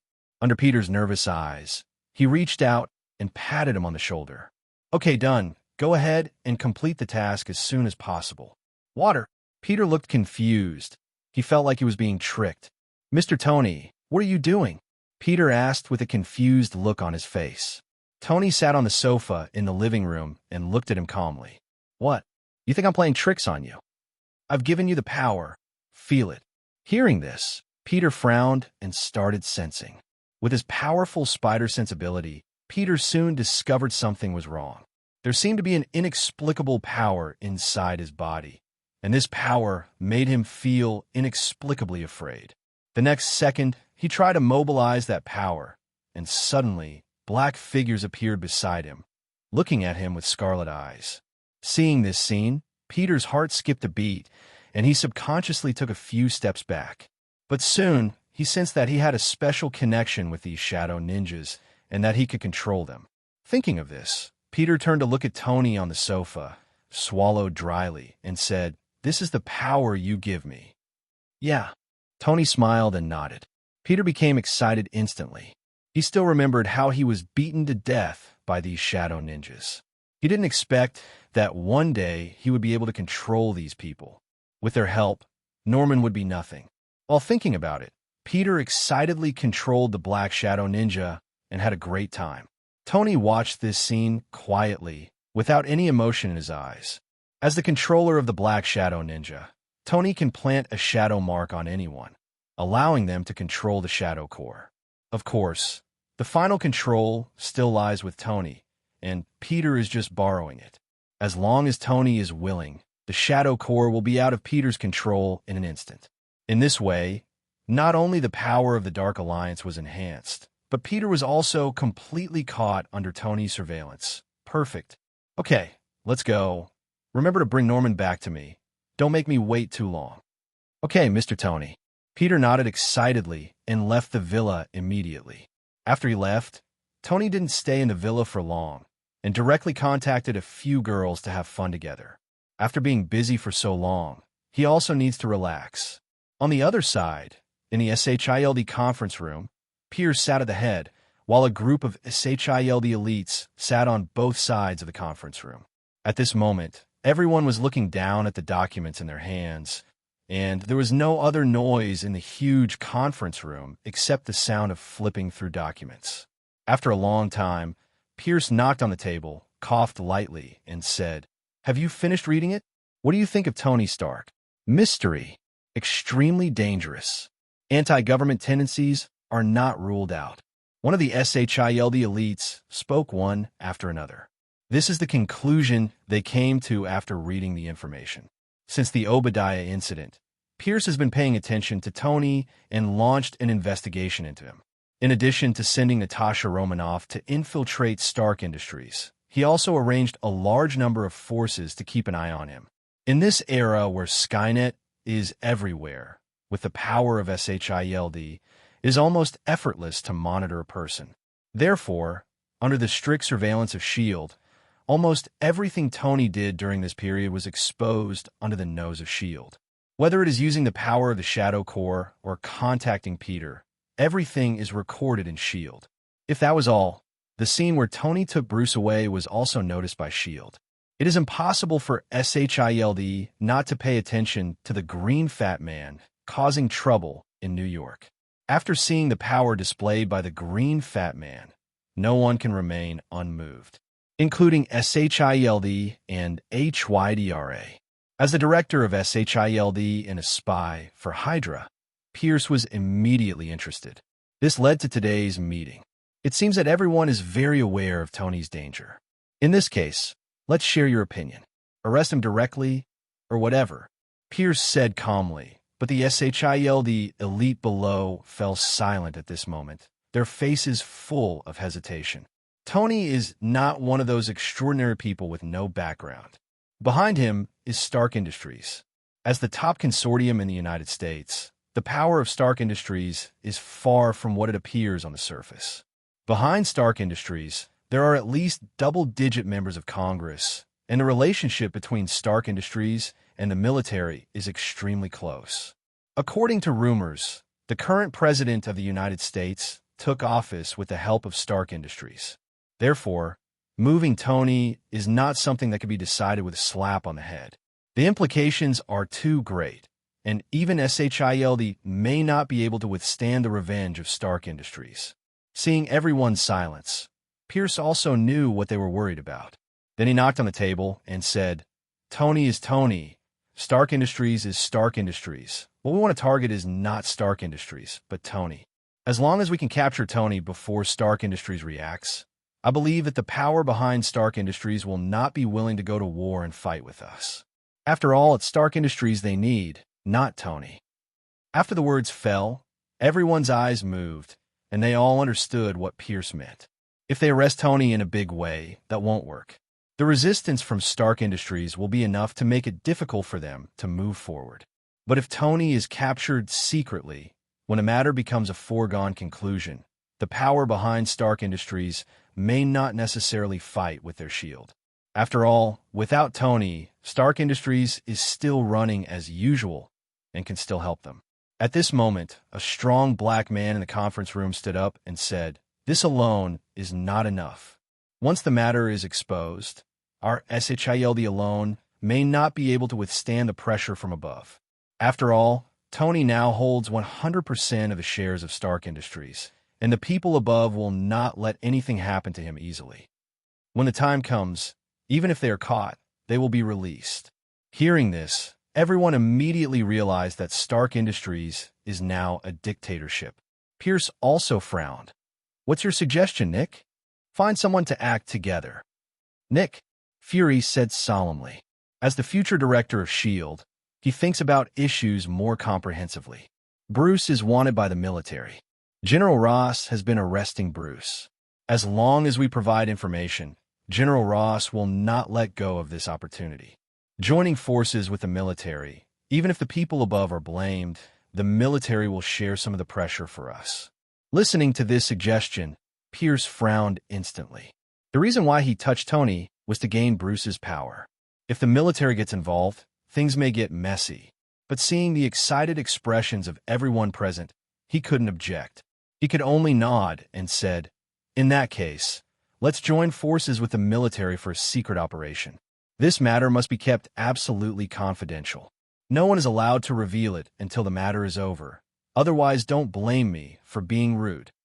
After the meeting ended, Pierce handed over the matter of contacting General Ross to Nick. After everyone dispersed, a figure walked into Pierce's office. His name is Sitwell. He is Pierce's assistant and one of the Hydra spies lurking in S.H.I.E.L.D. "Director, you're looking for me." Sitwell looked respectful. Pierce, who had his back turned to him, slowly turned around, looked at him, and said, "S.H.I.E.L.D. has decided to arrest Tony.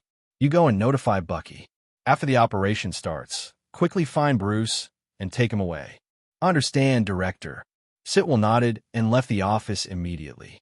Looking at his leaving figure, Pierce breathed a sigh of relief. If the military intervenes, it is unlikely that he will detain Bruce, so it is best to have Bruce taken away directly. Even if Bruce is found missing by then, the military will only be able to find Tony, but not him. On the other side, Nick, who accepted the mission, also came to the military area to meet General Ross. After explaining his purpose, Nick waited for General Ross's reaction. Boom, boom, boom. General Ross knocked on the table and looked at Nick with sharp eyes. Are you telling the truth? Bruce is in the hands of Tony Stark. That's right, General. The news has been confirmed, and it cannot be false. Nick, Fury affirmed.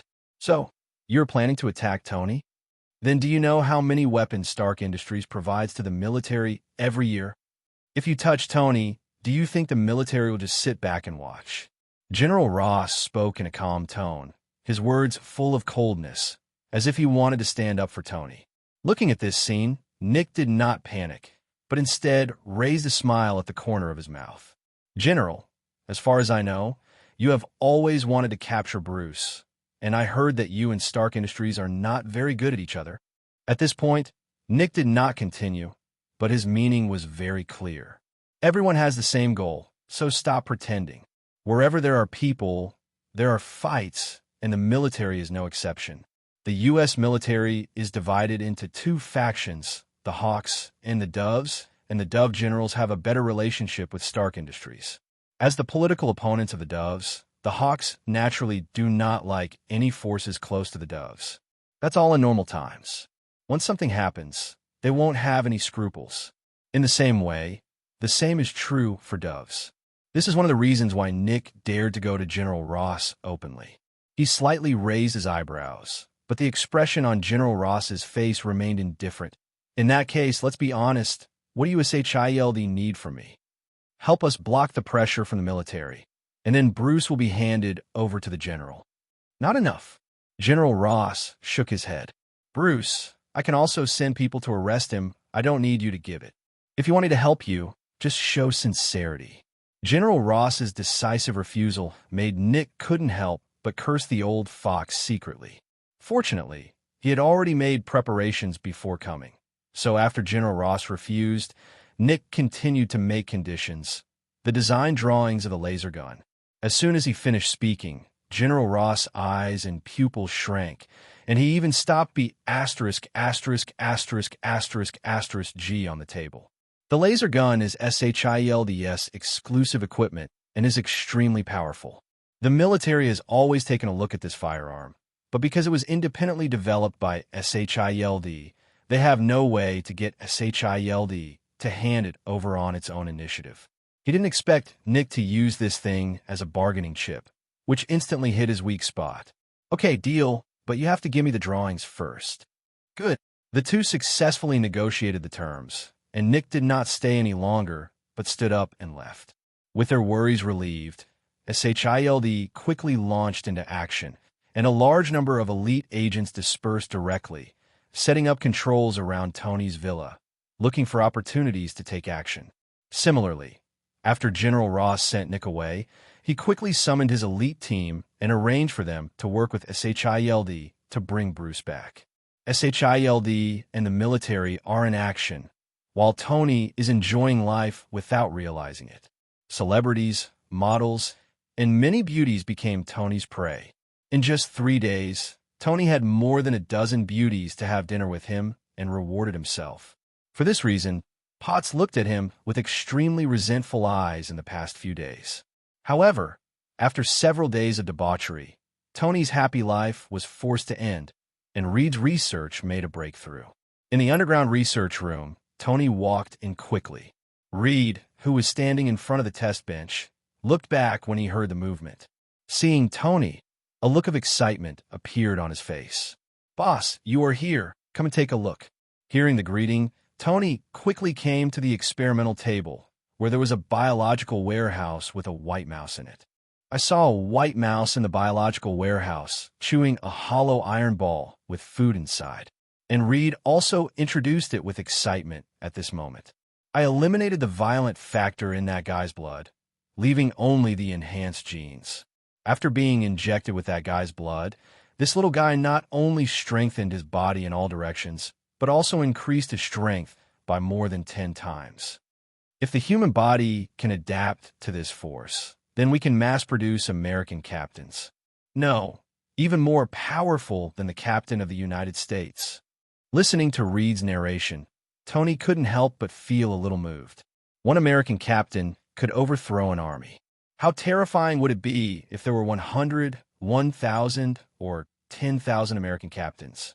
He kept thinking about it in his mind, but soon Tony put aside this unrealistic idea. Not to mention that human experiments have not yet been carried out. Even if the experiment is successful, it is impossible to mass-produce the American captain. After all, this power comes from the green fat man's blood. Even if the green fat man is drained, it is impossible to create 10,000 American captains. How high is the success rate of human experiments, and what are the side effects? Tony asked, quickly calming down. Hearing this, the excitement on Reed's face also dissipated a lot. According to my estimates, the success rate of human experiments is over 80%. As for the side effects, it kills growth. According to my research, the violent factor contained in this guy's blood will make him lose his mind temporarily, but it will also allow him to continuously increase his power. In other words, he will continue to get stronger as time goes by. Furthermore, after injecting this serum, the strength of the injector is almost fixed. It is impossible to improve it through any method, and it is impossible to transform like that guy. Speaking of this, Reed shook his head regretfully. But Tony is not disappointed. The height that human beings can reach is inherently limited. Except for a few people, most people in the world will not be able to break through the limits of the human body in their lifetime. Potential aside, this is an almost perfect enhancer. Asking Reed to continue recording research data, Tony left the research room and returned to the living room to consider who to choose for human trials. Although human experiments are risky, the benefits are still considerable, and he doesn't want to experiment on a stranger. If the experiment is successful but cannot be used by yourself, then you will not suffer a big loss. Therefore, the first point when selecting candidates for an experiment is that they must be loyal enough to themselves. With this restriction, the candidates he can choose are much fewer, or even very few. After thinking carefully, soon a candidate appeared in his mind, Happy, the former bodyguard.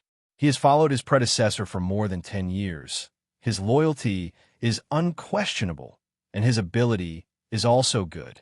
But after he came back, in order to prevent his mistakes from being revealed at the beginning, he was sent to the company. Otherwise, according to the habit of his predecessor, he would take Happy with him wherever he goes. Jarvis, put Happy on the phone for me. Yes, sir. Jarvis's voice was as flat as ever. Hey, boss. Happy's voice sounded. Come to the villa. I have something I need you to do. Okay, boss, I'll be here right away. Happy said in an excited tone. As soon as Tony came back, he sent him to the company as the security director, which was a good position for ordinary people. But for Happy, he was assigned, so he couldn't eat well or sleep well during this period. Today I received a call from Tony again. He had been depressed for a long time, and it was as if he had been given a shot of chicken blood, and he was instantly resurrected with full health. Without hesitation, after hanging up the phone, he dropped everything in his hands and rushed to the villa as quickly as possible. 20 minutes later, Happy, who had been speeding all the way, arrived at the door of the villa. Beep! The doorbell rang, and the villa door opened instantly. Happy came to the living room familiarly, and when he saw Tony sitting on the sofa, excitement suddenly appeared on his face. Boss, I thought you forgot about me. As he talked, Happy had a faint tendency to cry, so don't be too aggrieved. Seeing this, Tony felt a chill in his heart. Hey, Happy, stop. I have something to tell you. I have an experimental project that I need your help with. It involves certain risks. Are you willing? In order to divert Happy's attention, Tony quickly brought up the topic. He didn't want to play some brotherly drama with a grown man. It was too disgusting. No problem, boss. I can participate in the experiment now, if you give your order. Happy didn't hesitate. For him, as long as it was Tony's order, he would not refute it. He believed Tony. Seeing him agree so decisively, Tony was filled with relief, but he still gave a reminder. This is a human experiment. Although the success rate is high, it is not 100%. No one knows whether accidents will happen. You can think about it again. Don't think about it. If something happens, I will admit it. Boss, when does it start? Seeing Happy, who was even more anxious than himself. Tony's mouth twitched, and he couldn't continue to persuade him. So he waved his hand and said, "Follow me." After saying that, he took him directly into the underground research room. In the research room, Reed looked at Tony, who was returning, and Happy, who was following him, with a flash of surprise in his eyes. "Boss, you're not going to start human experiments now. Would it be too fast? I think we can wait for a while I accumulate more experimental materials," Reed advised. Tony simply shook his head. "No need. This kind of thing should be done sooner rather than later. Let's start directly." After saying that, Tony pushed Happy, who was a little fat, and suddenly looked at Reed with a serious face and said, "I'm ready. Let's get started." He looked very brave and fearless, but the premise was to ignore his trembling legs. After all, it was a matter related to his own life, and there was no way he could deal with it indifferently. But again, he believed in Tony, and Tony was not joking with his life. The reason why he started human experiments directly was because he was sure, even if the experiment fails, he can still save Happy. Don't forget, he has obtained the ability of the horse charm. Even if an accident does happen, he can directly heal Happy. It was precisely because of the horse charm that the experiment seemed full of risks, but in fact there was no risk at all. Naturally, he was unwilling to continue to waste time, so he planned to start human trials directly. Everyone is happy if they succeed, and they can start over even if they fail. Seeing that both Tony and Happy had the same attitude, Reed shrugged helplessly. "Okay, you're the boss. You have the final say." Reed immediately agreed and began preparations for human trials. Anyway, it wasn't him who was lying on the experimental table, so it didn't matter to him. There's actually no difference between human experiments and experiments with white mice. The only difference is that in order to ensure the safety of the experimental subjects, human experiments need to take some safety measures, while mice do not. Tony's laboratory, although small, was well equipped, and all the equipment was ready-made. So in half an hour, Reed had everything ready. Taking off his clothes, Happy lay in the experimental cabin. Because of his nervousness, he kept adjusting his breathing. Soon, Reed's voice came from outside. "Are you ready? I'm going to start. If you regret it, it's still too late. Let's get started. Don't worry, I'm ready." In response, Happy closed his eyes, not daring to look. Upon hearing this, Reed immediately controlled the instrument and injected the purified Hulk blood into Happy's body. Looking at this scene, Tony on the side also became nervous. Although he could ensure Happy's safety, he didn't know whether the experiment would be successful. So his mood fluctuated as Happy was injected with the Hulk's blood. 5 minutes after the injection, everything was calm and Happy showed no abnormality. 10 minutes after the injection, Happy's skin began to turn red, like braised prawns. 20 minutes after the injection, thick veins appeared on his body, and the blood vessels formed a terrifying pattern on the surface of the skin, which was ferocious and terrifying. Out!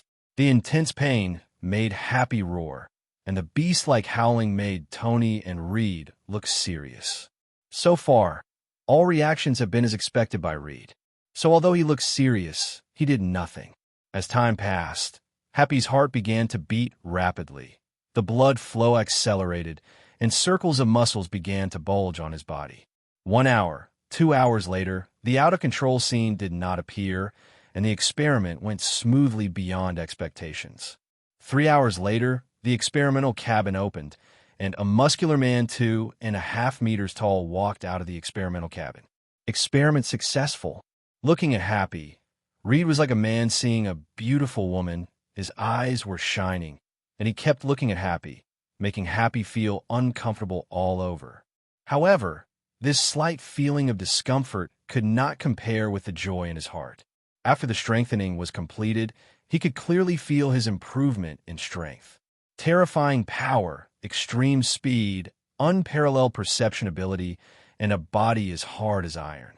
Although it has not been tested, he feels that with his current physical strength, he can survive unscathed even if he is hit by a large-caliber sniper rifle.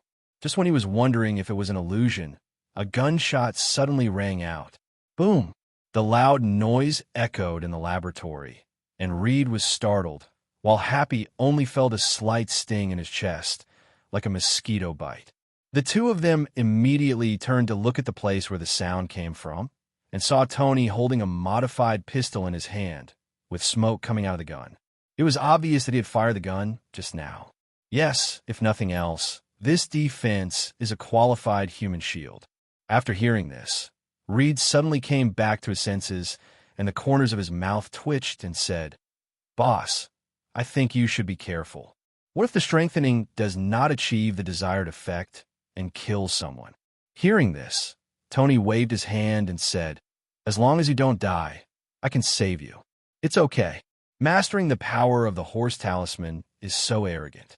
As for Happy, he didn't have much idea, but after hearing Tony's praise, he grinned directly. "Don't worry, boss. I will be your human shield from now on." Hearing this, before Tony could say anything, Reed on the side already shook his head speechlessly. One of the two was as smart as a monkey, and the other was as stupid as a bear. He was speechless. "Okay, you can continue to be my personal bodyguard from now on," Tony responded, and Happy immediately touched his head and giggled. Ignoring him, Tony turned to look at Reed and said, "Try to get more of these enhancers. I plan to throw this guy out later." "What?" Reed was a little strange. Raising this guy meant a steady stream of enhancers, so why throw them away? Moreover, this guy is a good research material, and he has many ideas that he plans to experiment with. In response, Tony shook his head without explaining. Reed didn't know where this guy came from, or whether he knew that he had intercepted it from the military. It should be okay if it is left in his own hands for a short time, but someone will definitely find it out over time. By then, Bruce will be a constant source of trouble, and he doesn't want to cause that much trouble. Besides, even if there were no external troubles, this guy was originally a time bomb. Keeping him here, he has to guard against him day and night. Otherwise, if this guy accidentally wakes up, it will be a lot of fun. Although, according to his request, Reed would inject him with a large amount of anesthetic every day to ensure that this guy was always in a comatose state. But don't be afraid of 10,000. Just be afraid of the worst. Anesthetics can't suppress him for a lifetime, so it's better to throw this guy out as soon as possible. Anyway, all the benefits that can be obtained from this guy have been obtained, so we can't really expect to create an army of extraordinary people with his blood. That's too crazy, mainly because Tony can't find so many suitable candidates. After arranging things, Tony took Happy and left the basement. At this moment, the sky outside was completely dark. They stayed in the underground research room for almost 5 hours, and it would be midnight in 2 hours. After stretching, Tony looked at the changed Happy and said in a casual tone, "Just stay here tonight and find a room by yourself." "Okay, boss, I understand," Happy responded, and Tony ignored him and walked straight to the room on the second floor. After working hard for so many days, he was quite tired and needed a good rest. However, tonight was destined to be a sleepless night. As soon as he returned to the room, Jarvis's voice suddenly sounded. "Sir, we had detected a large number of unknown armed forces approaching the villa. Please prepare early." As soon as he finished speaking, the sleepiness on his face disappeared instantly, and he looked sharply out the window. But under the cover of darkness, he saw nothing. "Call out the surveillance cameras around the villa and project them on the wall." As soon as he finished speaking, Jarvis immediately projected the surveillance scene outside. In the picture, a large number of armed men dressed in black are quickly approaching the villa. All of them are fully equipped and holding firearms. It can be said that they are armed to the teeth. Looking at them, Tony frowned instantly, guessing the identities of these people. The Ten Rings gang? Impossible. Look at their equipment. They're all the most advanced weapons and equipment in the world. The Ten Rings gang does not have these things. Except for the Ten Rings gang, I didn't offend any forces when I returned to New York. Could it be him? Suddenly the figure of Bruce flashed in Tony's mind. When it comes to what is the biggest trouble around him, Bruce undoubtedly ranks first. Although he was in an alley when he took him away, he was sure there were no surveillance cameras around. But if you have the intention, you can still find that you have taken Bruce away. After all, the direction in which Bruce disappeared happened to be where he appeared. It was a coincidence, no matter how you looked at it. But according to his calculations, Even if the military noticed him, it would definitely not be now. Therefore, someone must have seen him taking Bruce away, so they came to the door so quickly. And those who can notice this immediately must be those who have been monitoring their own forces. There are not many forces in Yoyu that can monitor their actions at any time, including one from the Jin dynasty and one from the military, but neither of them has any reason to monitor themselves. In addition to these two major forces, there is still one left, SHIELD. Thinking about Natasha Romanoff, who appeared in the company, I am afraid that SHIELD has already started to monitor me after I returned to New York. Thinking of this, Tony suddenly raised his eyebrows, wondering where he was exposed. It's all a long story, but in just a moment, Tony connected everything together in his mind. Although he has no evidence, he is 80% sure that those people outside are definitely from S.H.I.E.L.D., and there may even be personnel from the military involved. Go and kill them all. Indifferent words came out of Tony's mouth. Although he guessed the identity of the visitor, he had no mercy at all. When I first traveled through time, I didn't have enough strength, so I wanted to hide myself. But now, I want people and strength, and there is the behemoth Stark Industries standing behind me.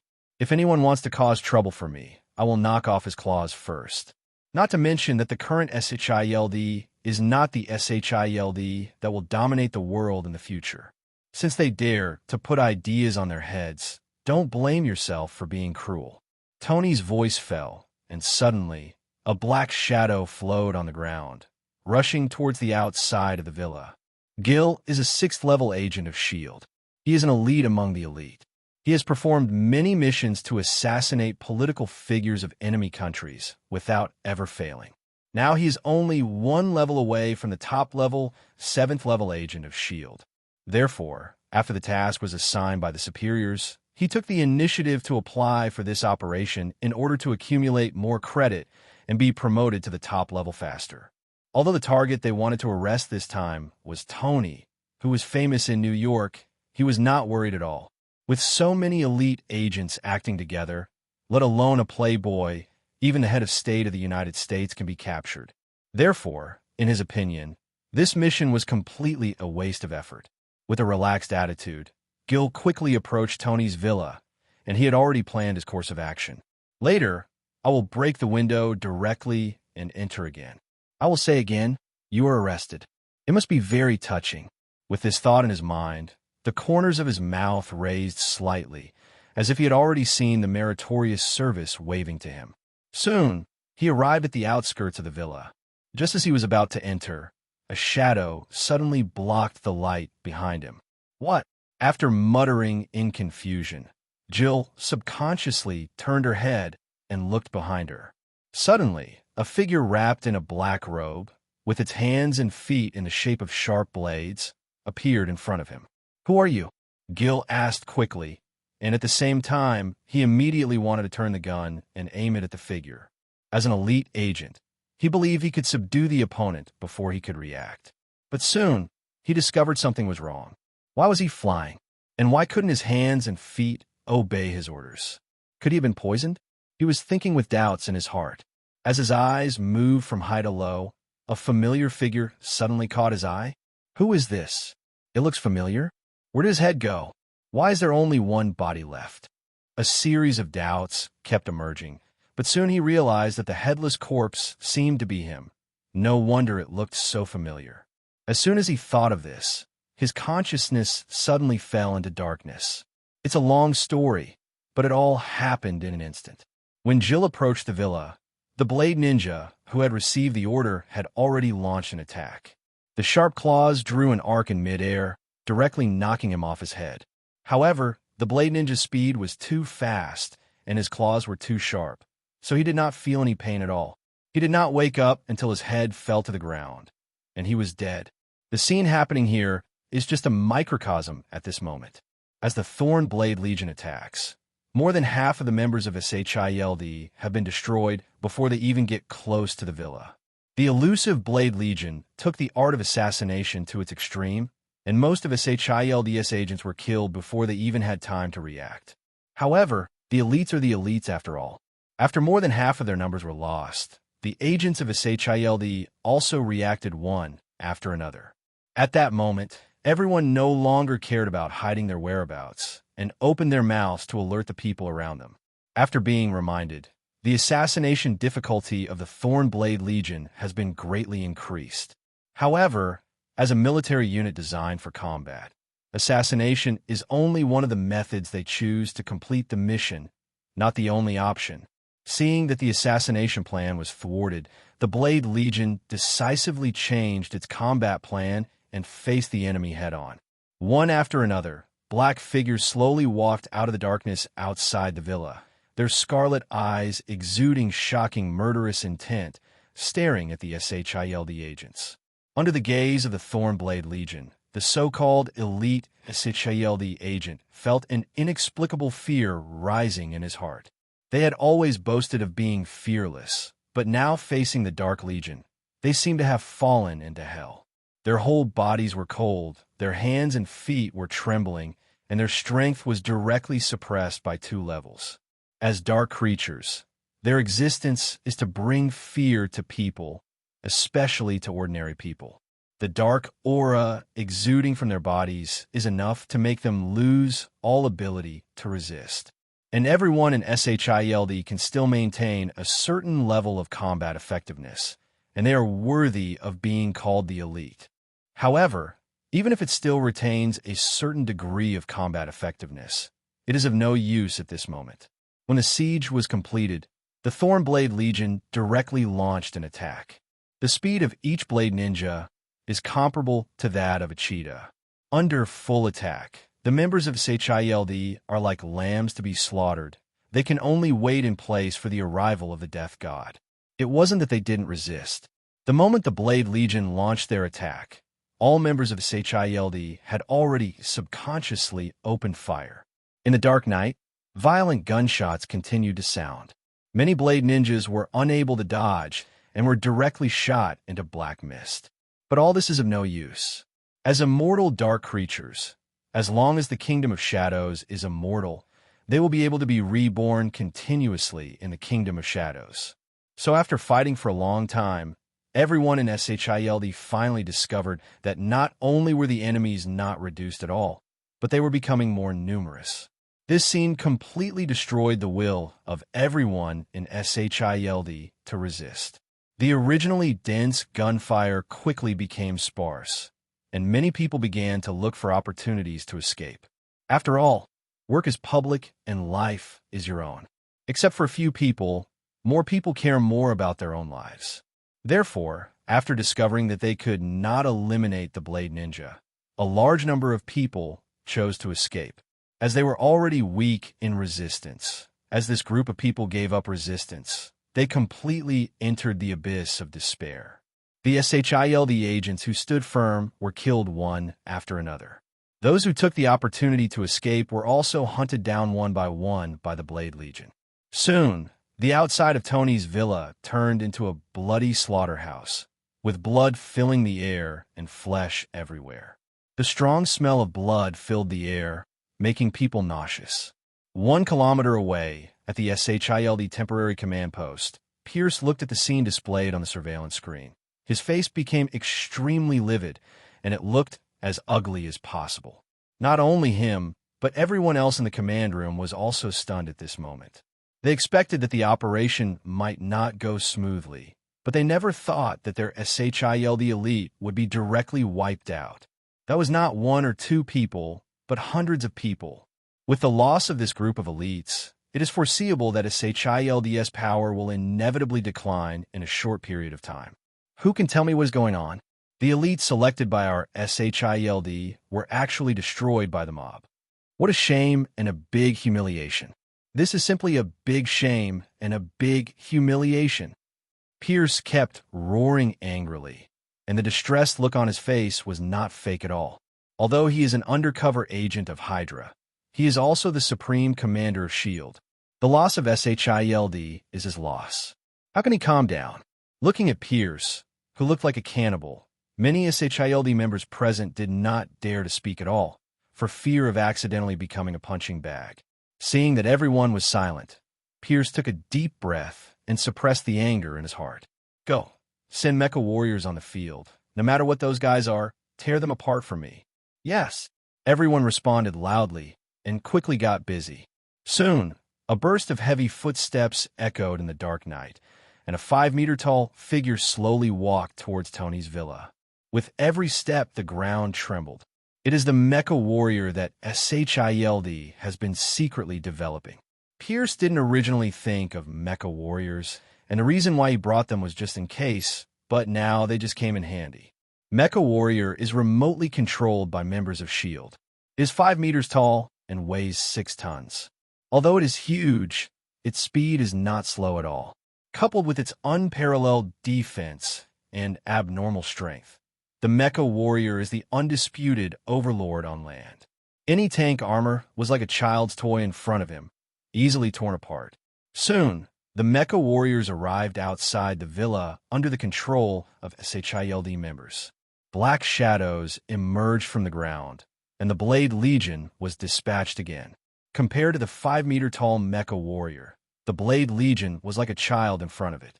But as dark creatures, they don't know what fear is. All they know is that anyone who breaks into the villa will die. Whizzing, there was a sound of breaking through the air, and the Blade Legion launched an attack. The sharp claws instantly fell on the Mecha Warrior, causing a burst of sparks. For the Mecha Warrior, such an attack was neither painful nor itchy. A small rocket emerged from his arm. The next second, the rocket launched and fell into the Sharp Blade Army. Boom! A terrifying explosion sounded, and the endless firelight dispersed the night, turning the sky in a fiery red. A large number of sharp-edged ninjas were directly vaporized in the explosion. The place that was originally filled with blade ninjas was immediately cleared. In the command post, watching this scene, the members of SHIELD showed excitement, and the decadence just now was swept away. In the villa, Tony was also observing the situation on the battlefield through the surveillance projected by Jarvis. After seeing the performance of the Mecha Warrior, Tony immediately raised his eyebrows. Interesting. It seems that SHIELD is quite capable and has actually developed such a weapon of war. I just don't know who is stronger or weaker, this Mecha or Happy. While muttering in his heart, a playful smile appeared on the corner of Tony's mouth. Happy, boss, I'm here, what's wrong? A sound of footsteps came from outside the door, and soon Happy's tall figure appeared in the room. Due to the good sound insulation of the villa, even though it was raining outside, no sound could be heard in the villa, so Happy still knew nothing about the situation outside. Let's see. I want you to have a one-on-one challenge with this tough guy. What do you think? Tony said while extending his hand to let him in. Happy, who entered the room, also saw the projection on the wall. No problem, boss, leave it to me. I'll go and dismantle him now. Looking at the picture projected by Jarvis, Happy instantly became excited. Having just gained Superman's power, he was eager to show it off, so he not only had no fear of Tony's arrangements, but was full of expectations. Since you are so confident, then go ahead and I'll wait to see your performance. Don't worry, boss, I will definitely tear off that iron head. After saying that, Happy strode towards the outside of the villa. At this time, on the outside battlefield, the battle between the Blade Legion and the Mecha Warriors continued. Although the Blade Ninja was unable to break through defenses, it was able to fight back and forth with the Mecha Warriors due to its immortality. However, when Happy arrived on the battlefield, the Sharp Blade Army that had been attacking suddenly stopped and then disappeared into the darkness one by one. This is, of course, Tony's order. He wants to see whether Happy injected with the Hulk Enhancer is stronger or SHIELD's secret weapon Mecha Warrior. Hey, big guy, now your opponent is me. Happy said provocatively to the Mecha Warrior, even twitching his fingers, as if he didn't take him seriously at all. As a pure war machine, Mecha Warrior naturally has no emotions, but the SHIELD members who control him do. Through the eyes of the Mecha Warrior, the member controlling the Mecha Warrior clearly witnessed Happy's provocation.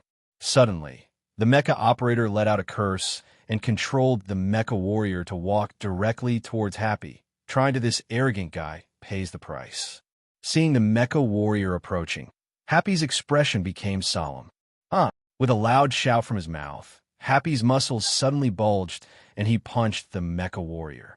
Theoretically speaking, flesh and blood versus steel is an egg against a rock. But after Happy, who had been injected with the Hulk enhancer, punched the mecha warrior, a sound of metal clashing suddenly sounded in the air.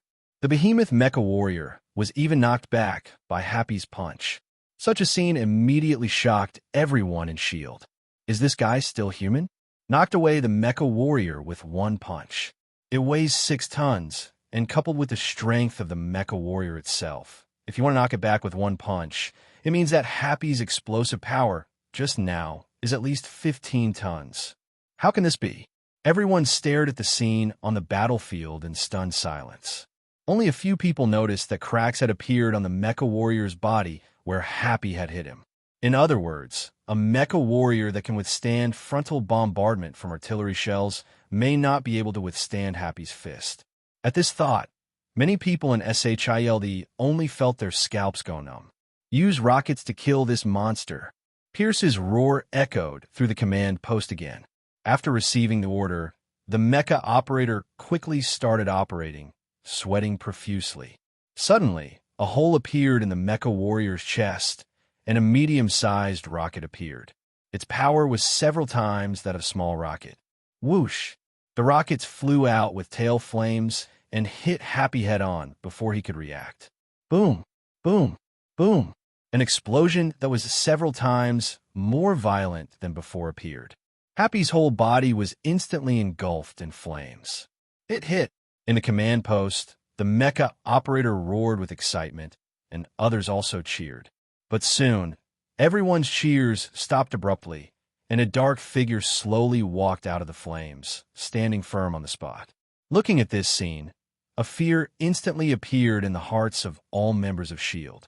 Is this guy really still human? Happy walked out of the flames with firm steps and excited eyes.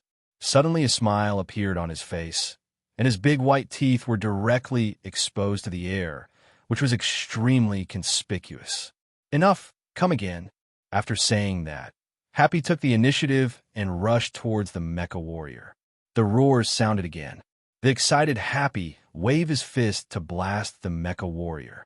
Under the blessing of his terrifying strange power, the shell of the mecha warrior changed and soon became pitted, giving people the feeling that it might fall apart at any time. In the command post, a depressing atmosphere enveloped everyone present. Looking at the mecha warrior being blasted by Happy in the picture, everyone couldn't help but feel a little frightened for fear that the mecha warrior would fall apart in the next moment. Now how to do? Pierce's voice sounded, drawing everyone's attention back from the picture. Hearing this, everyone was speechless for a while. They didn't know what to do. They even used secret weapons. As a result, they couldn't even get close to their villa. What can they do? We can't let them carry the gun and shoot at themselves. Thinking of the scene where the mecha warrior was blasted by a blaster, everyone shuddered involuntarily. At the same time, he made up his mind that he would never get even half a step closer to that villa. Seeing that everyone was acting like a mute, Pierce rarely got angry. After all, even he felt a little scared, let alone these people. However, the action had already begun and it couldn't end in an anticlimactic manner. Therefore, after scanning the crowd, Pierce quickly focused on Nick Fury. Nick, do you have any ideas? Pierce directly called his name, and Nick was a little surprised when he was called, but he didn't have the same fear as others. Therefore, after reacting, Nick quickly organized his thoughts and said, I think we got the priorities wrong. The target of our operation this time is Tony and the Bruce he took away, not to fight with that stupid guy. Since the mecha warrior can't break through the blockade of the stupid guy, let him entangle the stupid guy. We sneaked into the villa from another place and captured Tony. According to the intelligence, that stupid guy is Tony's personal bodyguard. Now that he is here, it means that the security force around Tony is very weak. As long as we act fast enough. After taking down Tony, this stupid guy could only raise his hands and surrender.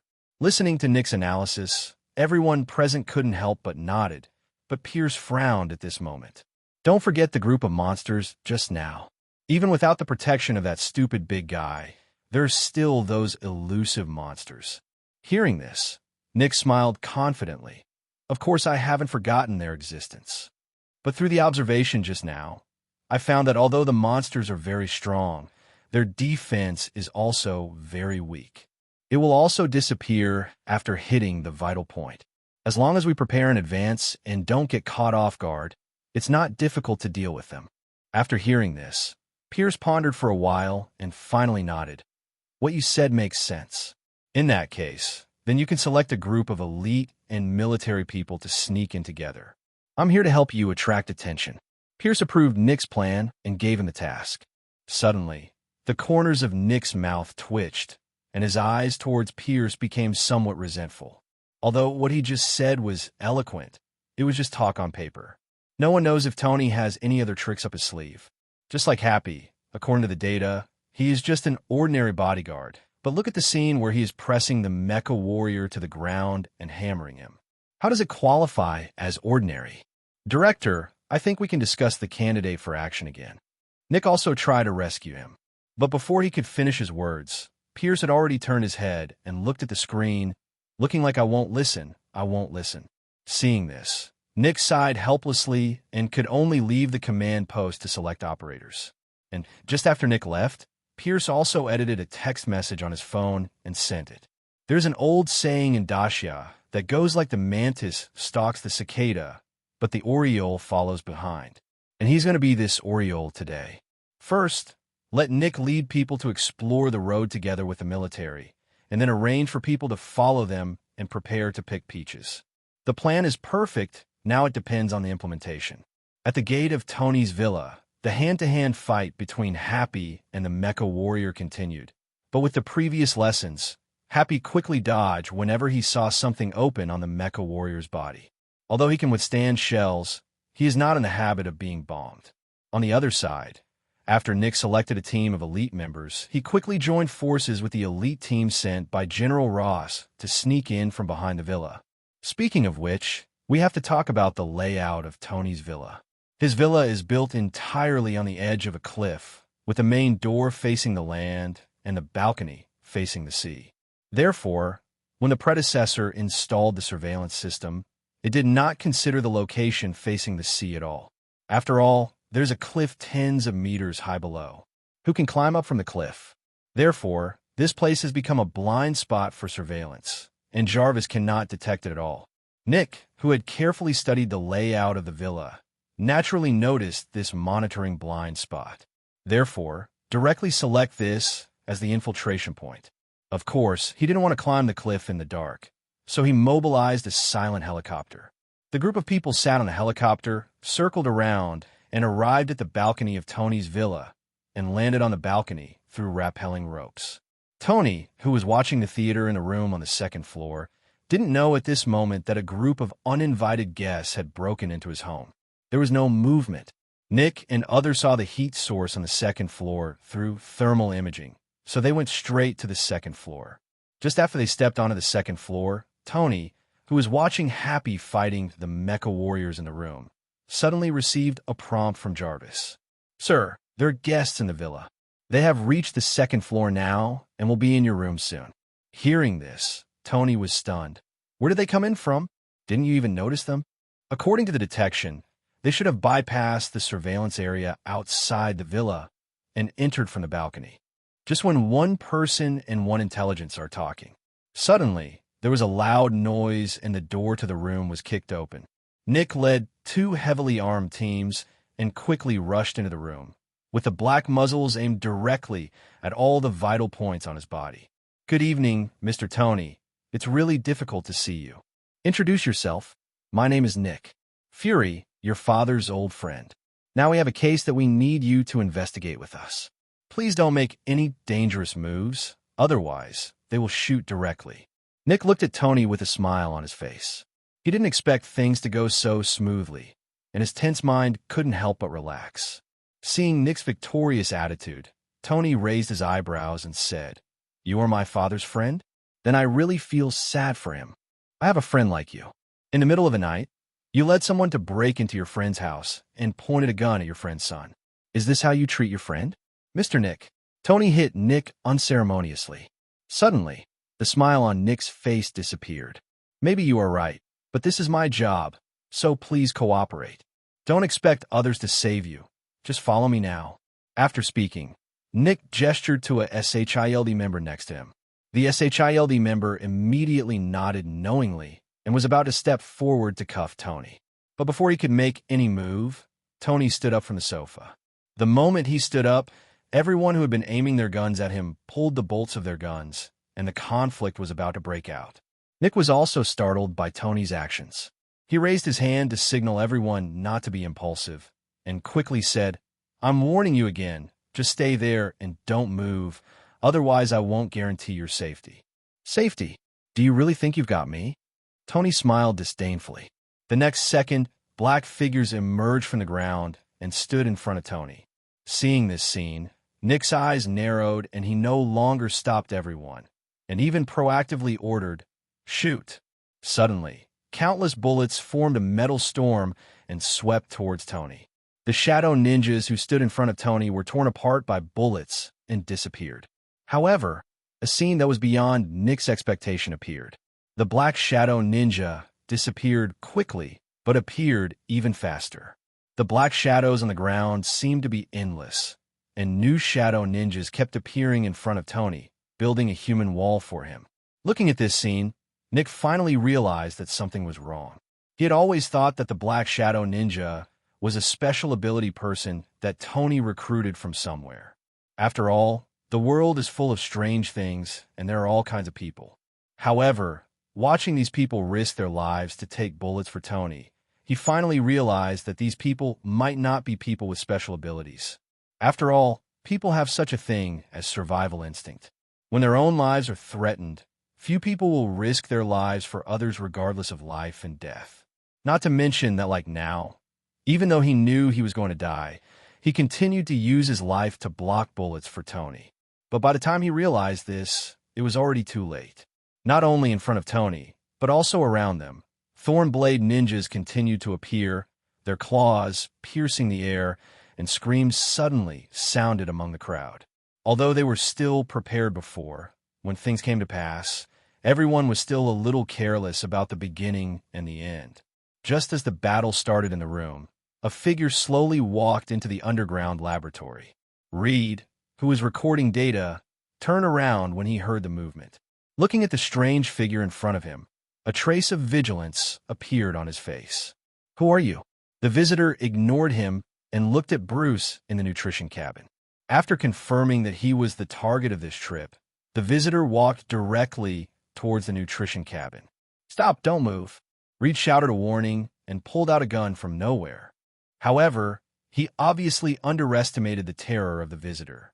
Looking at him holding a gun, the figure of the visitor flashed in an instant, appeared in front of Reed at a speed that was difficult to catch with the naked eye, and punched him in the stomach.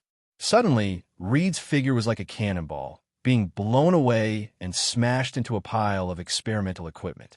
After doing all this, the person turned around and opened the nutrition cabin, took Bruce out of it, carried Bruce on his back, and walked outside. But he didn't notice that just after Bruce left the nutrition cabin, his eyelids suddenly trembled slightly. In order to keep Bruce asleep, in addition to the nutrient solution, Tony also mixed a large amount of anesthetics in the nutrition cabin to keep him asleep. Being out of the nutrition cabin now means that Bruce will wake up at any time. After walking out of the research room and coming to the living room, Tony, dressed in casual clothes, was sitting in the living room. At his feet, Nick lay with scars all over his body. Looking at the guy coming out of the research room, Tony's eyes were calm, without any surprise. Jarvis's presence makes every corner of this villa unable to escape Tony's eyes. Nick, who was lying on the ground, suddenly let out a burst of surprise when he saw the figure coming out of the research room. Bucky. Hearing this name, Tony couldn't help but take a second look at the person coming. Bucky, whose full name is Bucky Bastion, is a good friend of Captain America. After being brainwashed by Hydra, he transformed into the Winter Soldier. Interesting, SHILD, the military, now even your Hydra is involved, it's really a lively day today. Bucky looked at the two of them expressionlessly, showing no signs of panic when his identity was revealed. Putting Bruce on his back aside, He slowly drew out the long knife from his back. The blade was like snow and shone with cold light. Seeing this, Tony sat on the sofa with his old spirit still present, but black figures appeared next to him. There are many super abilities in the Marvel world, but most of them are just stronger and faster. The Black Shadow Core was enough to deal with such an extraordinary person, so Tony naturally didn't even have the desire to move. Kill! With a slight wave of his hand, the Blade Ninja rushed towards Bucky in an instant. Bucky also came forward with a long knife in his hand. The two sides collided fiercely, and the sound of metal clashing echoed through the villa. Bucky is very powerful. The sword seems to come alive in his hands, and famous sword ninjas are beheaded by him one after another.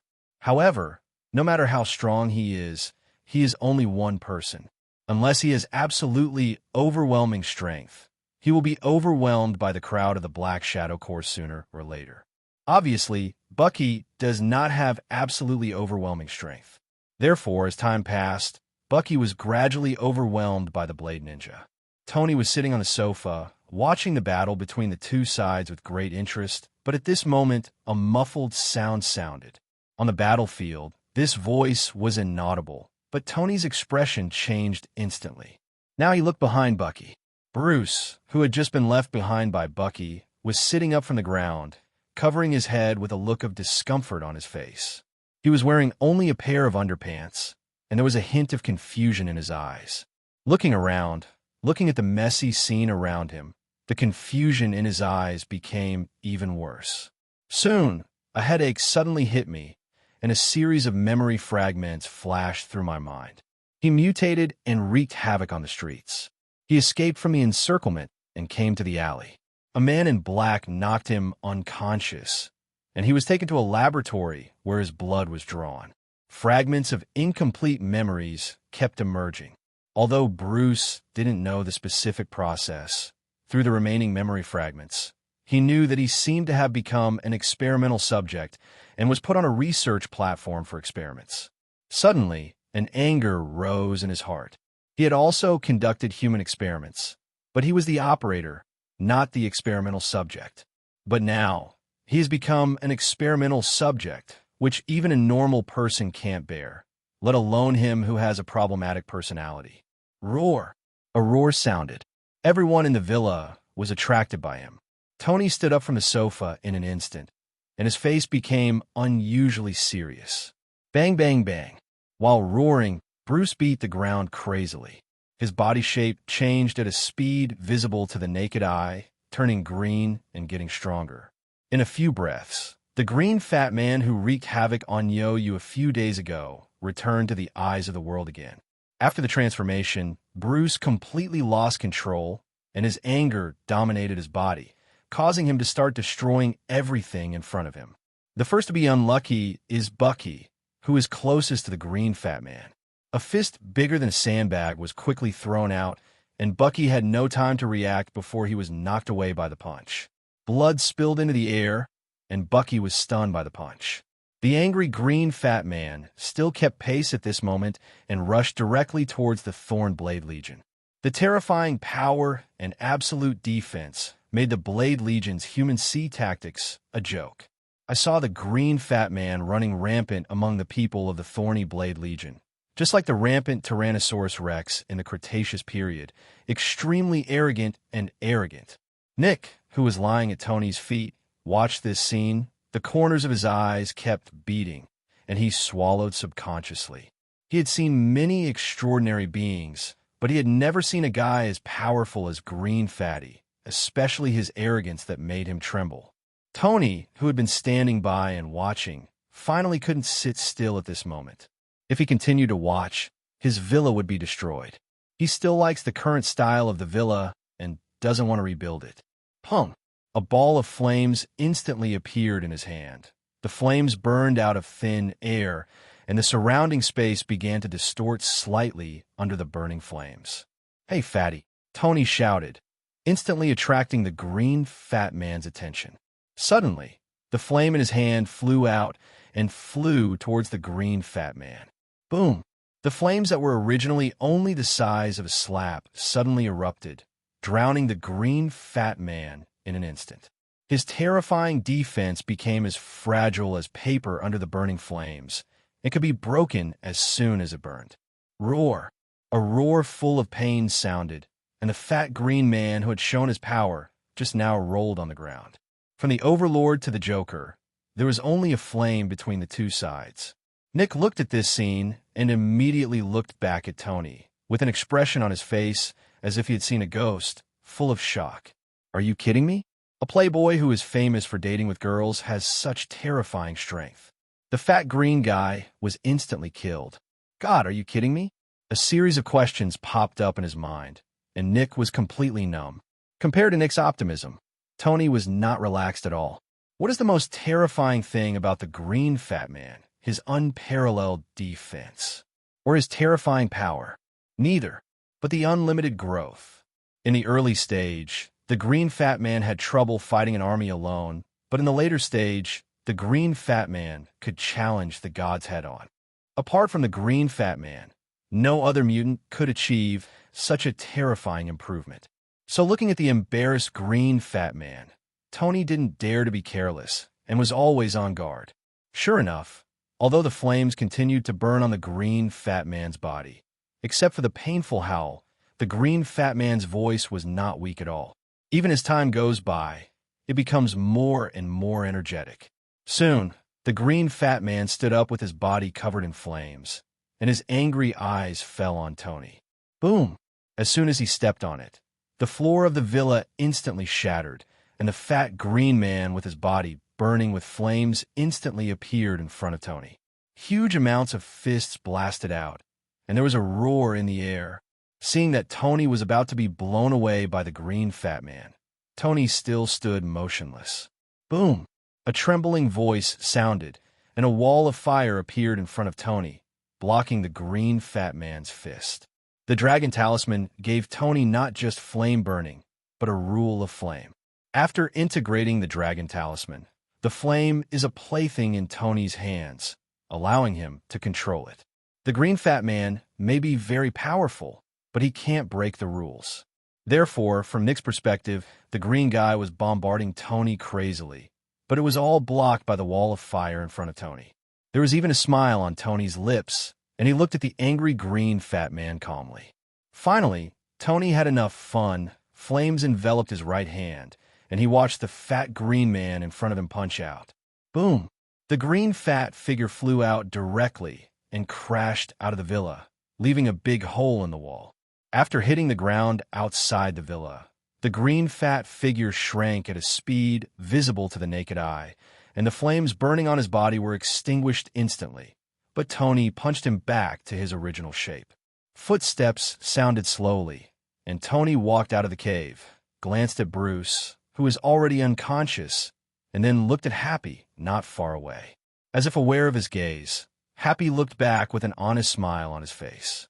Under his feet, SHIELDS mecha warriors have been dismantled and turned into a pile of parts. Boss! Happy quickly came at Tony. Because of the battle just now, his clothes were in tatters. Those who didn't know thought he had just come back from begging in a war-torn area. Clean up and send people back to the basement, Tony said casually. Happy nodded, and then Tony walked towards the outside of the villa, and his figure quickly disappeared into the darkness. The atmosphere inside the temporary command post is almost solid at this moment. The operations failed one after another, leaving everyone a loss as to what to do. For a moment, everyone turned to look at Pierce, waiting for him, the director, to make up his mind. And at this moment, around them, shadow ninjas appeared one after another. Seeing this, everyone was instantly startled and quickly moved closer together.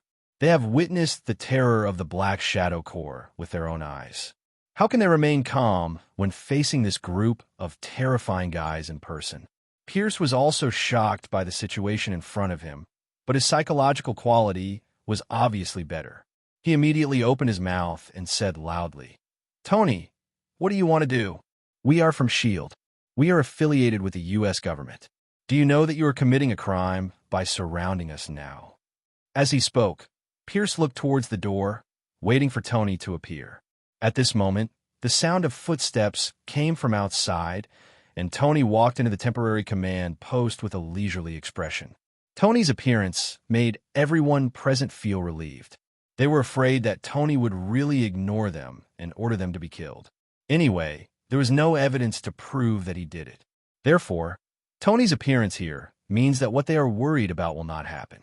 First time meeting you, I am Alexander Pierce, Director of S.H.I.E.L.D.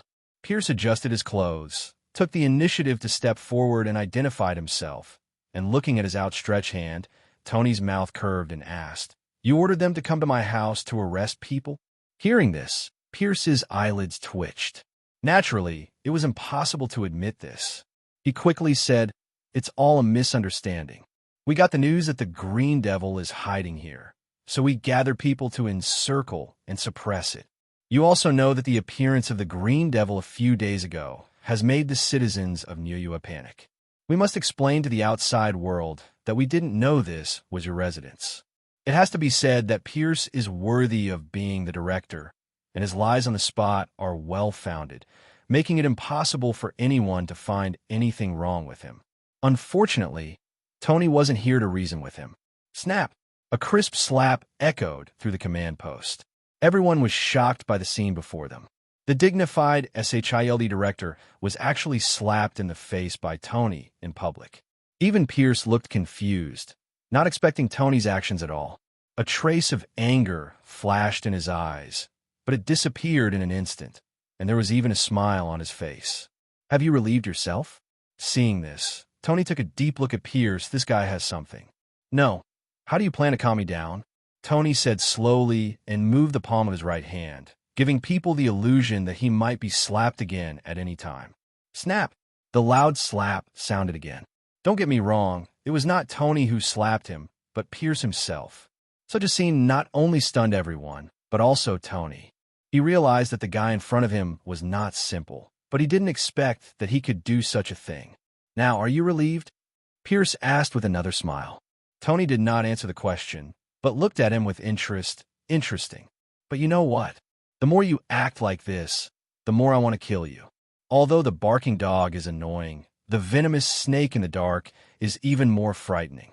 Listening to these words, Pierce couldn't help but breathe a little faster, and he felt the killing intent emanating from Tony. But the more this happened, the less he dared to do anything else.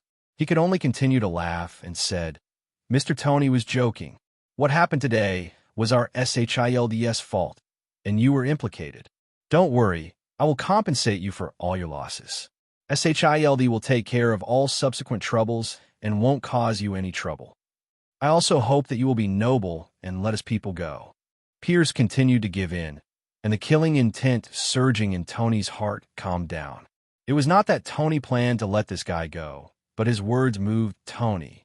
Many people died tonight, and if they are not dealt with, there will definitely be huge amounts of trouble tomorrow. Although Stark Industries behind Tony can also solve these troubles, it requires human relationships and is very troublesome. So Pierce promised to solve Tony's trouble, and Tony was naturally happy. After a person has value, he has the qualification to live. Now, Pierce has obtained this qualification for himself. In addition to this reason, Tony had another reason to let Pierce go. No matter what, he is still the director of S.H.I.E.L.D., a senior official in the United States, and a high-ranking member of Hydra. Now is not the time to kill him. It seems that you're a person who knows current affairs, so I will leave tonight's affairs to you. I hope you can handle it well, otherwise. Tony did not continue, but both parties knew what the consequences would be. At that moment, Pierce suddenly breathed a sigh of relief. After relaxing, he realized that his shirt was soaked in cold sweat. After looking around at the SHIELD people in the command post, Tony turned and left. He came here just to beat SHIELD, but he didn't expect Pierce to be so aware of current affairs, and he gave up before he even started. Now that the matter is done, he will naturally not stay here anymore. After he left, the black shadow ninjas surrounding everyone in SHIELD also sank to the ground and disappeared. When the black shadow ninja disappeared, a series of gasps suddenly sounded in the hall. Everyone looked at the door in fear, their eyes full of heart palpitations. Just now, all of their lives were almost lost here. If Pierce had not surrendered in time, several of them would have died. Thinking of this, everyone looked at Pierce with more respect. But at this moment, Pierce didn't feel good. It could even be said that he felt extremely uncomfortable. He knew very well that even if the current troubles were solved, this was just the beginning. The subsequent troubles would not really break out until daybreak. Attacking the head of a consortium is not so easy to end in this country where capital is paramount. But that's all for later. It's more important to deal with the immediate things first. Thinking of this, Pierce quickly turned around and ordered, "Everyone, clean up the scene immediately and retreat. There are also traces of battle on the battlefield. Clean them up for me. Hurry up." "Yes, Director." Everyone responded loudly, and SHIELD suddenly started running at high speed.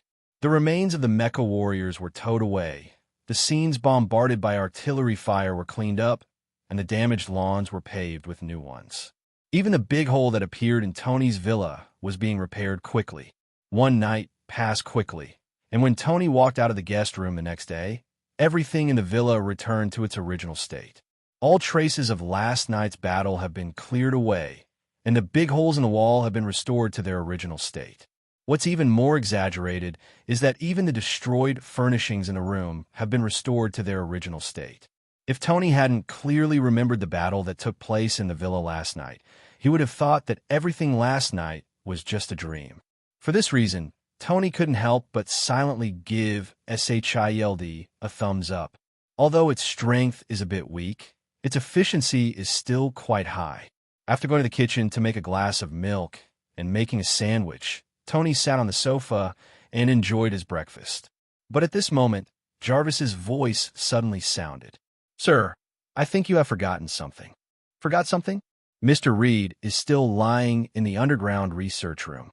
As soon as he finished speaking, Tony paused in his eating movements, and a hint of embarrassment appeared on his face.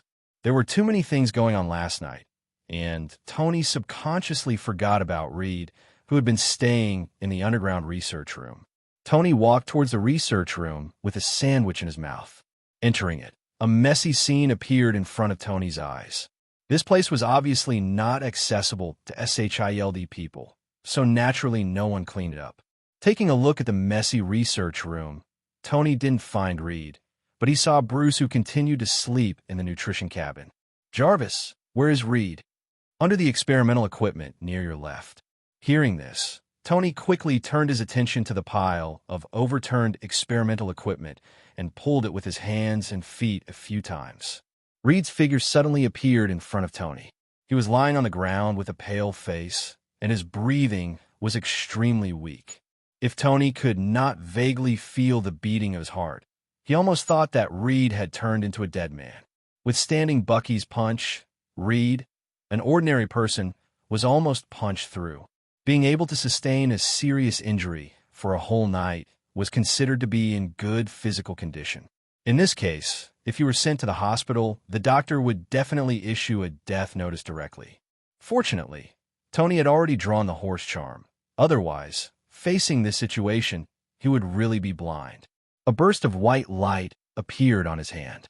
Soon, Reed's entire body was enveloped in white light, and all the wounds on his body began to heal at a speed visible to the naked eye. The chest that had collapsed automatically returned to its original position at this moment, and Tony even heard the clicking sound of bones returning to their original positions. In less than 10 seconds, Reed, who was on the verge of death, came to life again. Even his pale face became much rosier. That is to say, the horse talisman has such incredible ability. Otherwise, even if it were the ancient one, things would not be so easy. His eyelids trembled slightly, and Reed slowly opened his eyes. Looking at Tony, who was close at hand, his consciousness quickly returned. "Hey man, are you okay?" Tony was concerned. Reed shook his head to show that he was fine, then sat up from the ground and glanced at the messy scene around him. Reed subconsciously said, "What time is it now? Is the matter over?" It's 9 o'clock in the morning." Tony felt a little guilty. Sure enough, Reed's expression froze when he heard the time.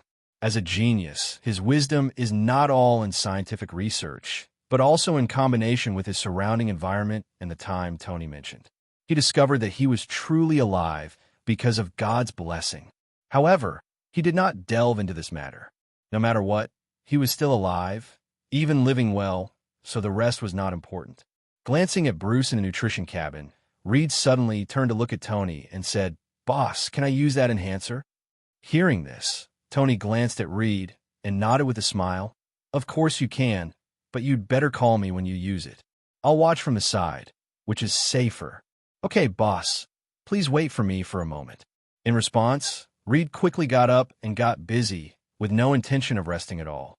Before yesterday, Reed had always positioned himself as a researcher. So even after seeing Happy's terrifying strength after strengthening, he didn't have too many ideas. However, after experiencing being almost punched to death by Bucky yesterday, he discovered that researcher is also a high-risk profession. If you don't have any strength, you don't know when and how you will die. That's why he is so urgent. But Tony looked at Reed's busy back, his eyes full of weirdness. He didn't know if Reed, who had been injected with the enhancer, would mutate in the future. If something unexpected happened because the two were incompatible, that would be troublesome. However, since it is Reed's own choice, he will not interfere. He believes that people are different. Maybe the strength in Reed will become stronger after going through the cosmic storm. No one can predict this kind of thing, so there's no need to stop it. Reed was busy making enhancers, and Tony was not idle either. In addition to SHIELD and the military, the one who attacked his villa last night was Bucky. SHIELD and the military didn't care. They couldn't just break up with each other, so Nick, who was lucky enough to survive last night, was sent away by Tony. But Bucky is different. This guy is also a superhero, and his Dark Alliance is short of people. How could he be forgotten? So after the SHIELD people evacuated last night, Tony asked Happy to take Bucky into custody. Arriving at the guest room on the second floor of the villa, Tony pushed open the door and entered. Happy, whose upper body was bare, was working out in the room with a serious look on his face. His explosive muscles were extremely impactful. If he walked out like this, I don't know how many middle-aged women would drool looking at him. "Boss, you are here." Watching Tony enter the door, Happy stopped quickly with a smile on his face. Tony nodded slightly and said casually, "Your current strength has been fixed and cannot be improved through training, so there's no need to waste time." "I know, boss. I'm just doing my daily activities." Listening to Happy's pretentious words, if Tony hadn't remembered his image of a fat man, he would have almost believed this guy. Without answering, Tony looked at Bucky, who was unconscious on the bed, and asked, "How is he doing? Are you awake?" Happy shook his head. "No, this guy doesn't know what happened. He was obviously not injured, but he has been unconscious." "Boss, do you think he was punched by the big green guy and turned into a vegetative state?" Although he didn't see the green guy showing off his power, he heard Tony's story afterwards. "I don't know. Can I try to treat him?" Tony was a little unsure. Although Bucky was not immortal, the green fat man's terrifying power was indeed abnormal. He was not sure whether Bucky was knocked unconscious by the green fat man's punch. He stepped forward and put his hand on Bucky's face. A burst of white light emitted from his hand. 10 seconds later, Tony released his hand and waited quietly. Soon, the originally unconscious Bucky's eyelids trembled and finally opened his eyes. Seeing this, Tony suddenly understood that it was indeed a problem that the green fat man punched his head out. Who are you?" Bucky's startled voice sounded, and he looked at Tony and the two people in front of him at loss. Looking at his reaction, Tony instantly realized something was wrong. This guy was completely different from his performance last night, without any indifferent temperament. For a moment, a guess emerged in his mind. "Who are you, Steve Rogers?" "You know Steve. I'm his friend. Where is he now?" Bucky said excitedly, while Tony patted his head helplessly, as if the treatment was too much. "The one I saw last night should be Bucky after amnesia, transformed into the Winter Soldier by Hydra. The current one should be the original Bucky. After his own treatment, he not only woke up from the coma, but even regained his original memory." Thinking of this, Tony, who originally planned to force Bucky to join the Dark Alliance, could only change his plan. "Do you remember exactly what happened?" Tony took the initiative to guide. Hearing this, Bucky couldn't help but recall. As he fell into memories, all the memories since his amnesia came to his mind. The same memory of last night also appeared in his mind. After he cleared his thoughts, the look he looked at Tony and the two men suddenly became complicated. I'm sorry. I really didn't mean what happened last night. I don't know how I ended up like that. Bucky kept apologizing and explaining himself. A smile appeared on Tony's face, and he said, "It's okay. I know what happened last night was not your intention." Bucky seemed to feel a lot better after being forgiven. "By the way, I knocked someone away in the research room last night. Is he okay?" "It's okay. He has been rescued by me. Besides, I saved you too." Tony waved his hand indifferently and told him about saving him. He is not a bad person who saves people without asking for anything in return. In contrast, he is more willing to repay a favor. After all, it was a fact that he saved him, and he should repay himself. And when he heard that Tony had saved him, Bucky became even more embarrassed. "So it was you who saved me. Thank you. But I have nothing to thank you for, or else I can do something for you." Of course, you can't break the law or violate discipline. It can be seen that Bucky has become a good person after regaining his memory. But good people are good. He likes good people the most. With a smile on his lips, Tony said, "What a coincidence. I happen to need your help with something. I created the Alliance of Light to help others. But because the Alliance is new, there is currently a shortage of manpower. I think you're quite suitable. Otherwise, you can join my Alliance of Light. How about you repay me in this way?" Tony abducted Bucky like a kid. Although Bucky felt that something was not right, because he had just recovered his memory and was confused, and Tony was his savior, he should repay him. Therefore, after thinking for a while, he nodded immediately. "In that case, fine, I'll join." After finishing speaking, Tony smiled. The smile on his face was extremely bright. Because the system prompts sounded in his ears. Ding! The Dark Alliance has added a new member, Bucky the Winter Soldier, and the rewards have been distributed. Name: Tony Stark.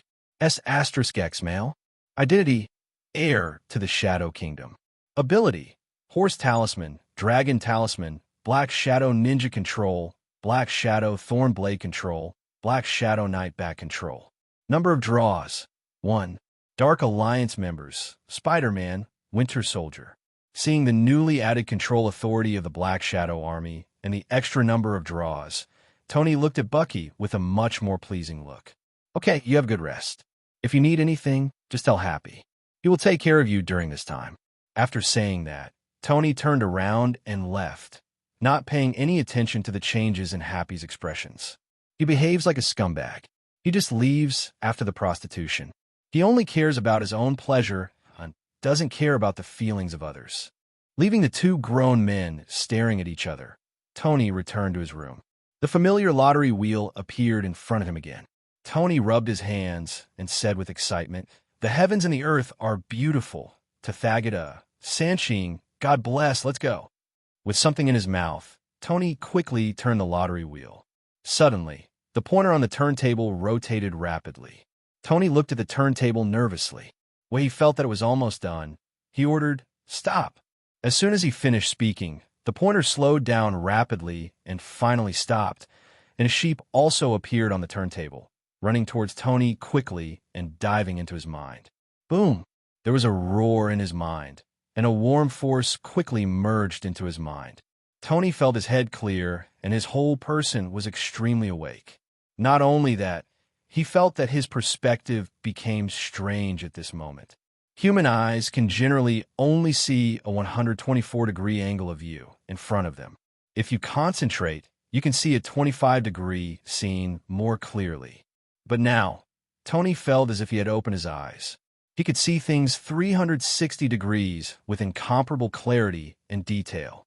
And as he concentrated, he could even feel an invisible force spreading from his mind. In order to test it, he turned his head to look at the water glass on the table and subconsciously wanted to move it. Suddenly, the water glass actually floated into the air. Psychic power! Tony murmured in surprise, and Tony felt happy. According to the information that poured into my mind, the power of the sheep talisman is to enhance spiritual power and control the soul's out-of-body experience. But I didn't expect that after strengthening, it would produce such terrifying power as telekinesis. In order to test the limits of telekinesis, he kept moving various things in the room and had a great time. His mental energy seemed to be endless, and he played for half an hour without any discomfort at all. As for the maximum power value of telekinesis, Tony has no results. He only knows that even if everything in the room is added together, telekinesis can be easily controlled. It almost made him want to try moving the villa under his feet. However, in order to avoid the trouble of changing houses, he gave up the idea. Withdrawing his telekinesis, Tony tried out-of-body experience again. Suddenly, Tony felt chilled all over. When he looked down, his body became completely transparent. Behind him, the other self was still standing there with his eyes closed, motionless. With a thought, Tony flew up directly, passed through the ceiling of the villa, and appeared in the outside world. Looking at the blue sky, white clouds, and endless ocean outside, Tony didn't run far. He moved casually and returned to his physical body. Although he didn't know if there would be any hidden dangers when the soul left the body, he was used to the existence of the physical body, and he preferred to stay in the physical body. And just after he returned to his physical body, Jarvis's voice also sounded at this moment. "Sir, Mr. Reed has prepared the enhancer and asked you to go to the research room." "Okay, I know." In response, Tony used telekinesis to put everything in the room back to its original place, and then went downstairs to the underground research room. Entering the research room, Reed, who was already waiting, his eyes lit up. "Boss, I'm ready. Can we start?" "Let's start." Tony nodded. After Tony finished speaking, Reed nodded and walked into the experimental cabin with a serious face. Looking at Reed, who was a little nervous, Tony pressed the experiment button. Suddenly, the enhancer filled the entire experimental cabin, flooding Reed's body. With a previous successful experience, Tony was very calm this time, standing aside and waiting quietly. A few hours later, the experimental hatch opened, and Reed, whose figure remained unchanged, walked out. Seeing this, Tony raised his eyebrows and asked, "How do you feel?"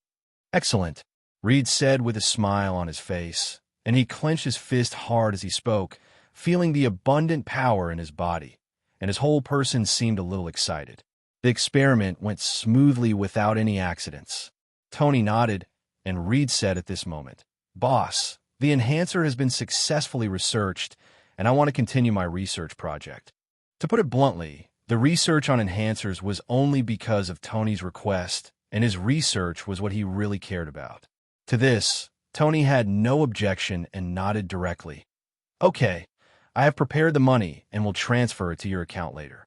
You can help me get a few more boosters, and then you can go back and continue your research." "Good." Reed nodded heavily, and then a flash of inspiration flashed in Tony's mind. "By the way, I want to invite you to join the alliance I formed. What do you think?" Tony's words were a little abrupt. However, Reed didn't think much about it, and simply nodded with a smile. "No problem, boss. Since you formed the alliance, I'm willing to join." After saying that, Tony waited expectantly. In his opinion, Reed will also be a member of the superheroes in the future. Although he has not experienced the cosmic storm yet, he has become that MR. Fantastic. But after using the enhancer, his strength is only higher than that of the original. You should be able to get rewards by inviting him to join the alliance. However, after waiting for a long time, the system did not sound as if it had crashed. Tony's heart suddenly sank, but he didn't show it. After giving Reed a few words of encouragement, he left the research room. Back in the room, Tony's impatient voice suddenly sounded. "System, what's going on?" he asked subconsciously, completely forgetting that the system was not intelligent and naturally had no way of answering him. Fortunately, the gaffe was only temporary. He quickly adjusted his mentality and compared Reed with Bucky and Peter. At least we need to figure out why the system has no response to Reed's addition. In terms of strength, this point can be ignored. After using the enhancer, Reed's strength is not weaker than the two members of the Dark Alliance. So what is the difference between them? Frowning, Tony's thoughts kept spinning, constantly comparing the differences between the three of them. After eliminating many doubts, he quickly discovered the differences between the two parties. Be it Peter or Bucky, they have all gained recognition from the outside world. One is Spider-Man, the other is Winter Soldier. People who have come into contact with extraordinary beings basically know both of them. On the other hand, Reed, although his reputation is also very loud, is the reputation of a scientist. As for the so-called MR, fantastic, only Tony knew about it, and no one outside recognized it. So, if you want to join the Dark Alliance, do you have to be a famous superhero or villain? Thinking a little uncertainly, Tony didn't know if his guess was correct or not, and he still needed follow-up verification. Thinking of this, Tony immediately spoke. "Jarvis, help me contact Peter." "Okay, sir." Soon, Peter's call was connected, and Tony's calm voice also sounded in the room. How did the mission go? On the other end of the phone, Peter listened to Tony's words.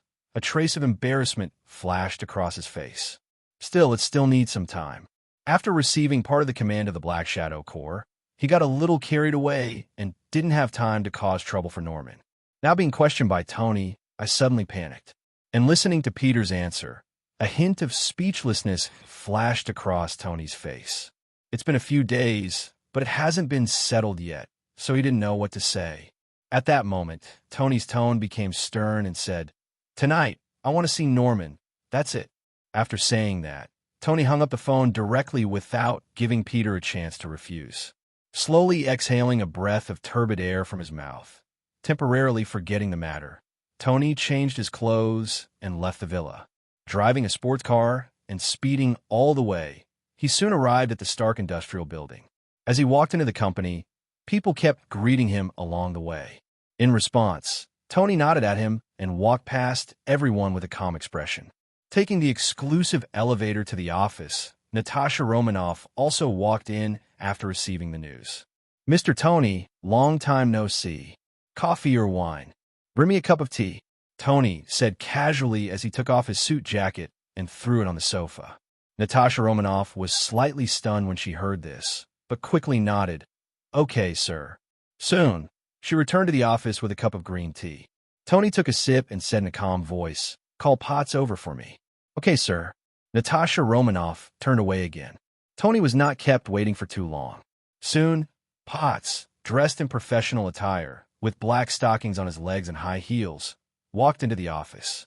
After not seeing each other for a few days, Potts looked even more attractive. "Tony, what do you want from me? I still have a lot of documents waiting to be processed." Potts' tone was somewhat complaining, and the look he looked at Tony was full of dissatisfaction. Tony felt comfortable being the boss, but the group's affairs still needed someone to handle it. As the president, Potts could only help Tony wipe his butt. So looking at Potts' eyes, Tony coughed slightly in embarrassment and then said, "Don't get excited. I'm delayed by something." "What's wrong with you? You're not busy hooking up with beautiful women again?" Potts complained, his eyes becoming particularly resentful. Hearing this, the embarrassment on Tony's face became more intense. Fortunately, this time he had a legitimate reason, so he didn't panic at all. "I didn't hook up with a beautiful woman. I was attacked last night." He opened his mouth to tell what happened last night, and the expression on Potts's face changed instantly. "Damn it, they are so brave. How dare they attack you? Just wait, I'll make them look good now." After saying that, Potts stood up and left, his pretty face full of evil spirits. Tony is her enemy. Although she doesn't have a good attitude towards Tony, she will fight anyone who hurts Tony. Natasha Romanoff, who had been standing aside, looked a little embarrassed at this moment. She is from S.H.I.E.L.D. She came specifically to get close to Tony and find out his secrets. Unexpectedly, S.H.I.E.L.D. had already taken action. If his identity was discovered, could he still get out of Stark Industries safely? Thinking of this, Natasha Romanoff glanced at Tony guiltily and happened to see Tony looking at her with a meaningful expression on her face, which shocked her. "Mr. Tony, it's okay. I'm going out first." Natasha Romanoff felt a little guilty when Tony looked at her and wanted to leave. Seeing this, Tony said nothing, but stretched out his hand and pulled Natasha Romanoff into his arms. "Ah!" With a cry of surprise, Natasha Romanoff was caught off guard. "Don't leave in a hurry. We're already here. How about playing a little game together?" Tony said slowly with a smile on his lips. He had been ignoring her before, but now that SHIELD has taken action, he has to collect some interest. He's not someone who doesn't fight back when he's in trouble. Therefore, when he spoke, his palms had already begun to move.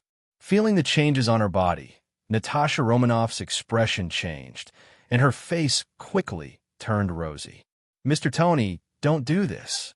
Her tone seemed a little weak, and her expression was a little pleading.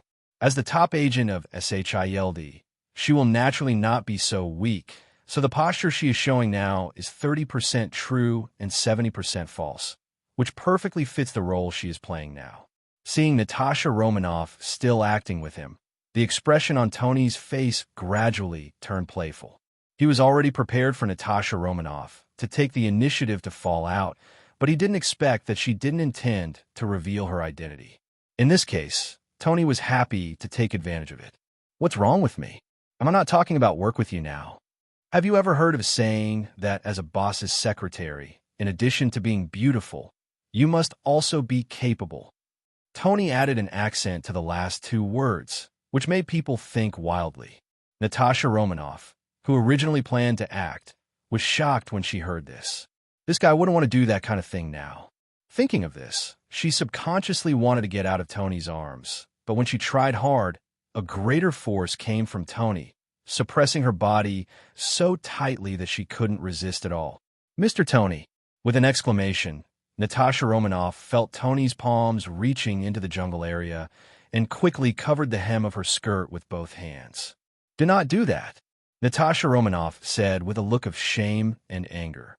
Hearing this, Tony suddenly stopped what he was doing, and his expression became cold. "If that's the case, then you can go to the finance room to settle the matter and leave." After saying this, Natasha Romanoff was stunned and looked at Tony with eyes full of disbelief. Is this man born in the year of the dog? He will fall out whenever he wants. For a moment, she didn't know how to answer. But one thing is that she must not be fired. She came with a mission and was fired before the mission was completed. How could she be fine after she returned? The thoughts in my mind were spinning rapidly, and only a moment passed in the outside world. Seeing that Tony was about to withdraw his hand, Natasha Romanoff couldn't help but reach out and hold Tony's palm.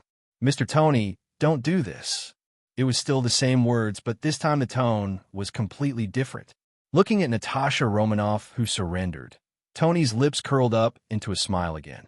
20 minutes later, Natasha Romanoff walked out of Tony's office, covering her mouth. Not to mention, Natasha Romanoff is really capable. After Natasha Romanoff left, a refreshed Tony asked Jarvis to call Rhodes. "Hey, Tony, what do you want from me?" Rhodes' voice came from the phone, and Tony didn't mince words and went straight to the point. "I was attacked. The attacker was a member of the military. I think you should give me an explanation." Hearing this, Rhodes on the other side of the phone was stunned. Who is so brave? After reacting, Rhodes suppressed his angry voice. Tony said as calmly as ever, "Find out who it is. I have provided the military with so many cheap and exquisite weapons. And you treat your partners like this? You must give me an explanation for this matter. Otherwise, I will give you an explanation." Tony's words were full of threats, and Rhodes was suddenly shocked. Stark Industries supplies almost 1/3 of the weapons of the U.S. military.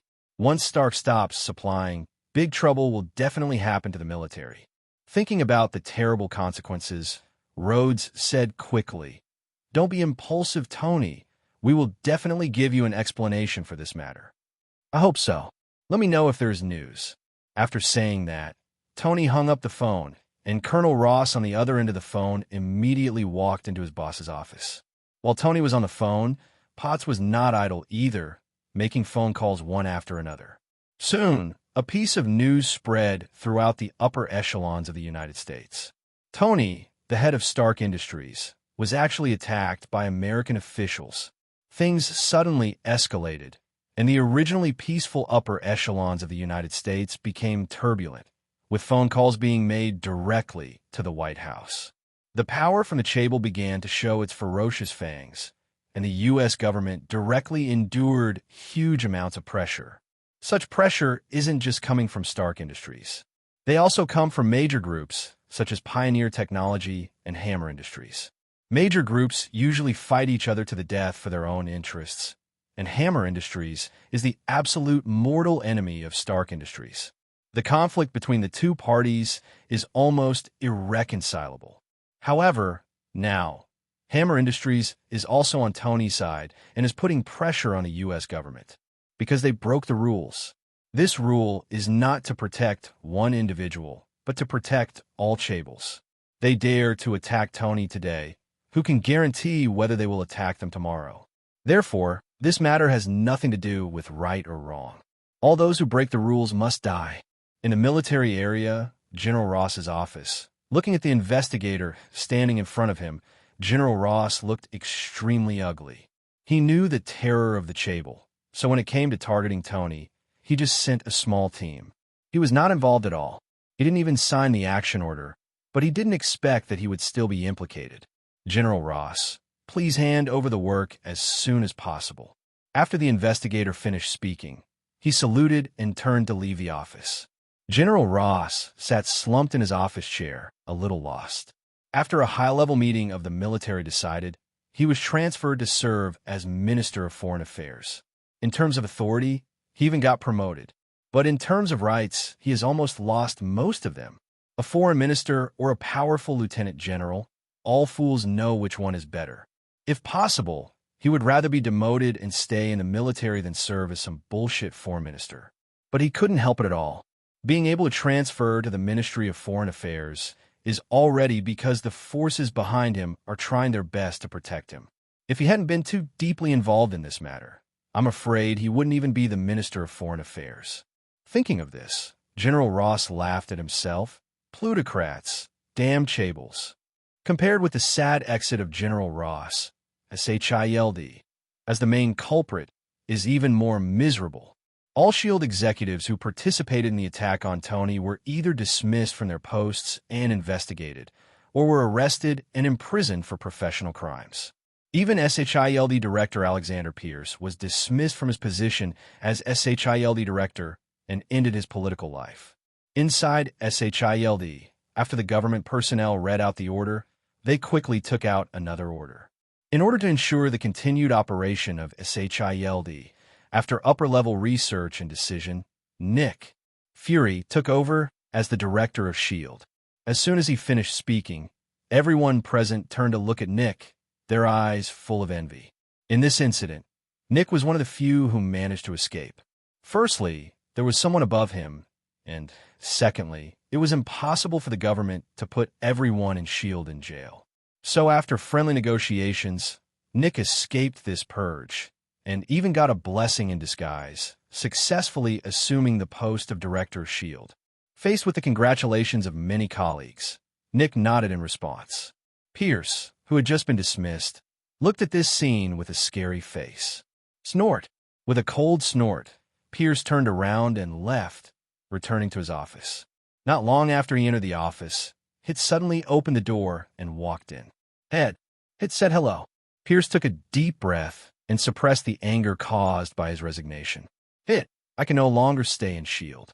Next, you will be the supreme leader lurking in S.H.I.E.L.D. SHIELD has just gone into chaos now. It is not suitable for too many actions. All members are ordered to enter a dormant state and wait for awakening. In the future, I will contact you through other means. Pierce explained the funeral affairs, and Hit listened respectfully, nodding from time to time. Soon, after explaining everything, Pierce also packed up his things, stood up with the box in his arms, and planned to leave the office. Watching this scene, the silent Hit finally said, Boss, where are you going next? Hearing this, Pierce shook his head helplessly. I plan to leave the United States directly. Without an official amulet, it's too dangerous for me to stay here.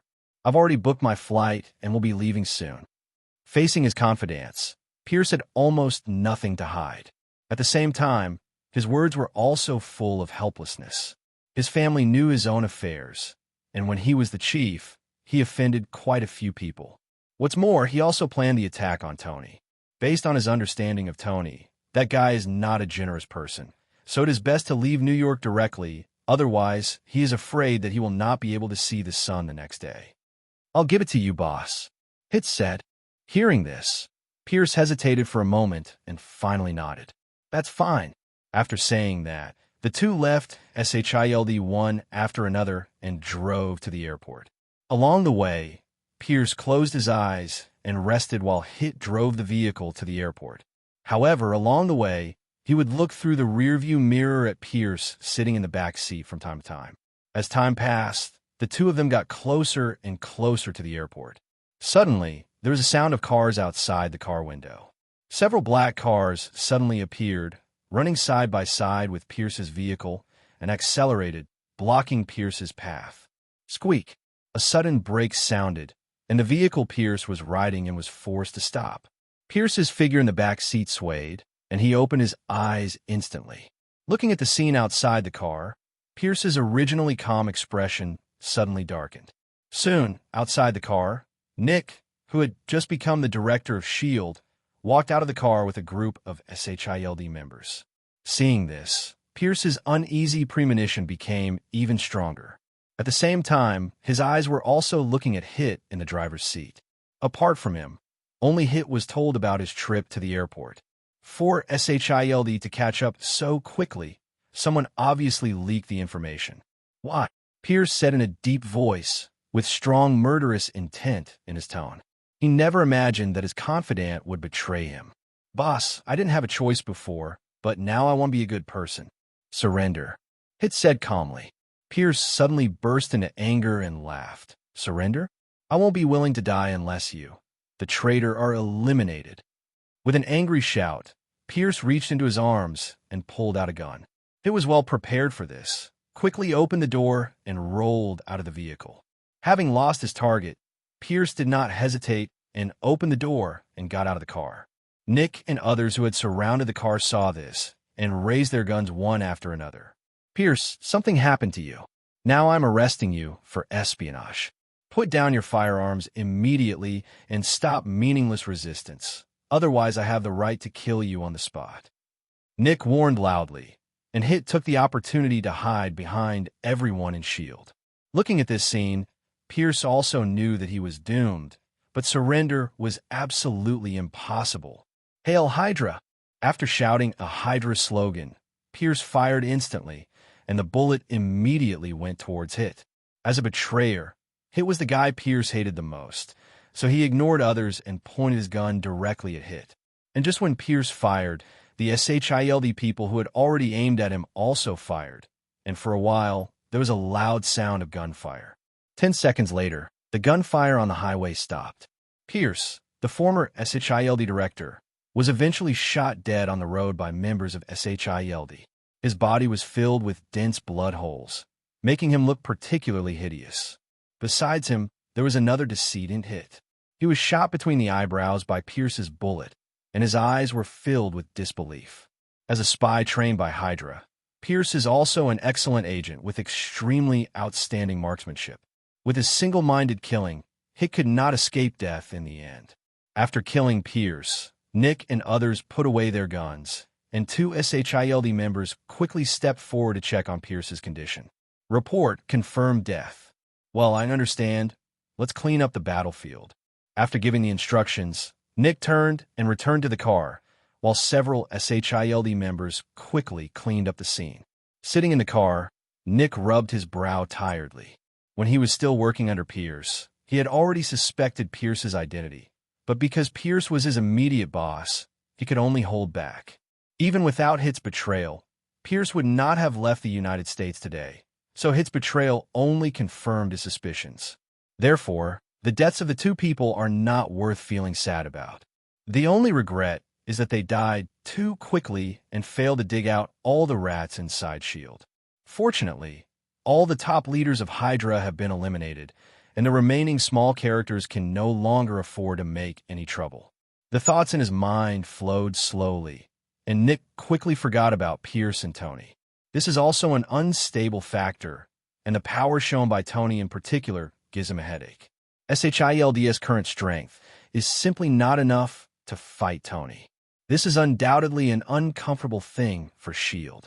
Although Tony's identity is destined to not be as dangerous as Pierce, At least he doesn't have to worry about assassinating high-level politicians. But as an unstable factor, SHIELD must have the power to check and balance him.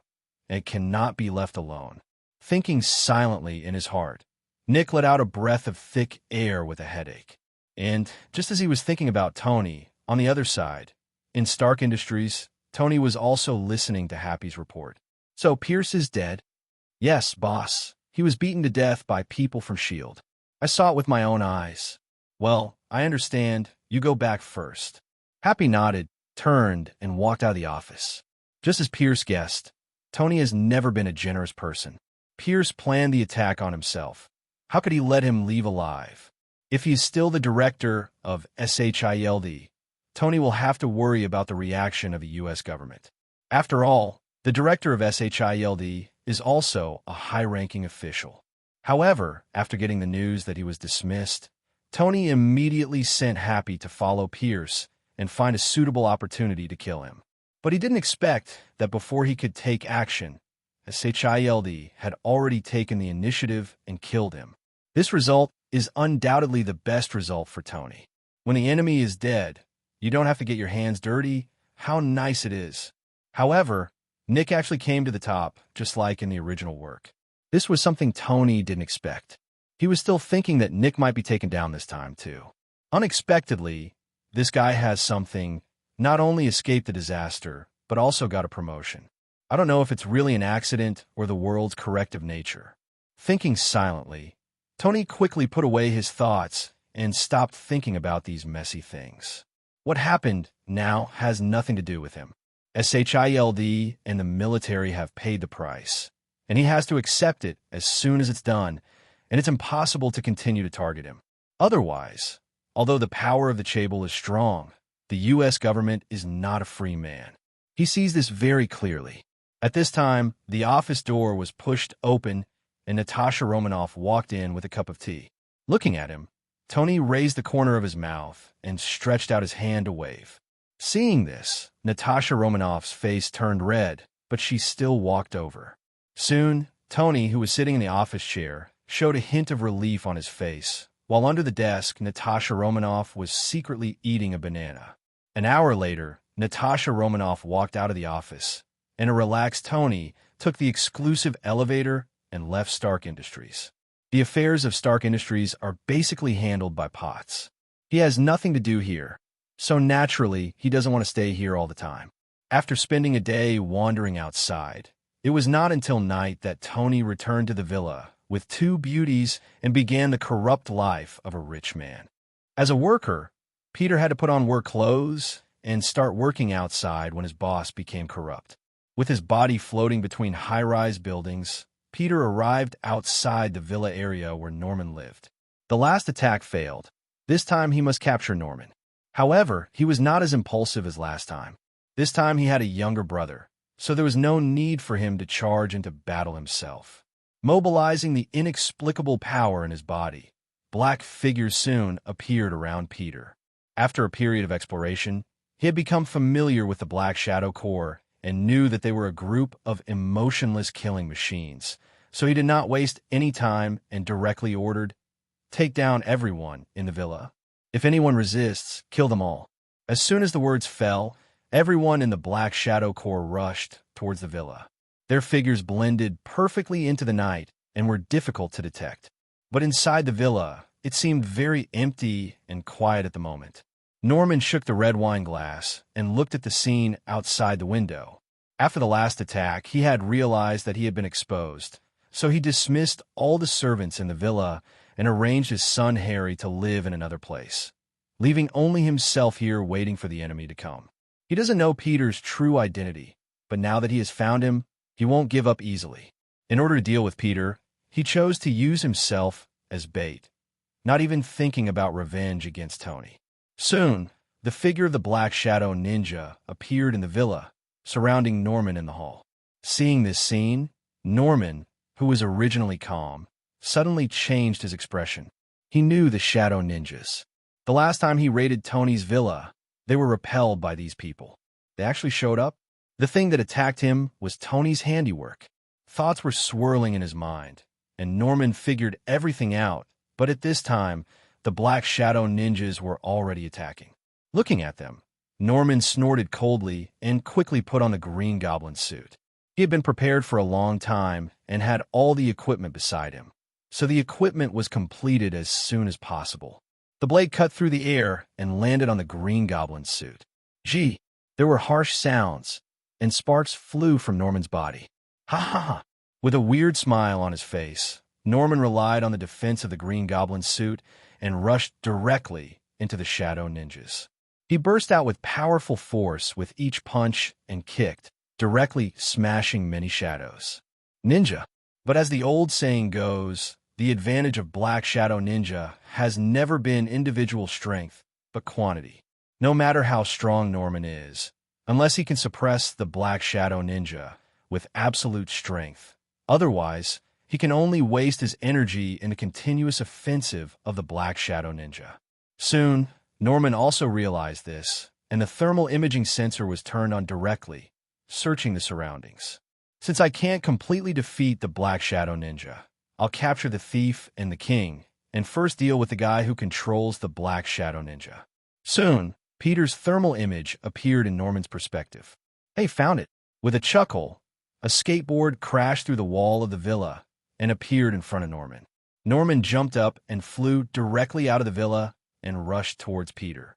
Peter, who originally wanted to let the Black Shadow Ninja consume him, saw this scene and immediately faced him without dodge. Even if he was repelled last time, it can be said that he was unprepared and was caught off guard. This time he was well prepared. If he was still beaten back, he wouldn't have to mess around. Do you really think he didn't want to lose face? Boom! The two fists collided hard together, and a roar echoed through the night sky. Under the night sky, the two figures flew backwards under the strength of each other. One is on the skateboard, floating in the air, and the other limbs fall on the wall, firmly grasping the wall. Are you Tony's man?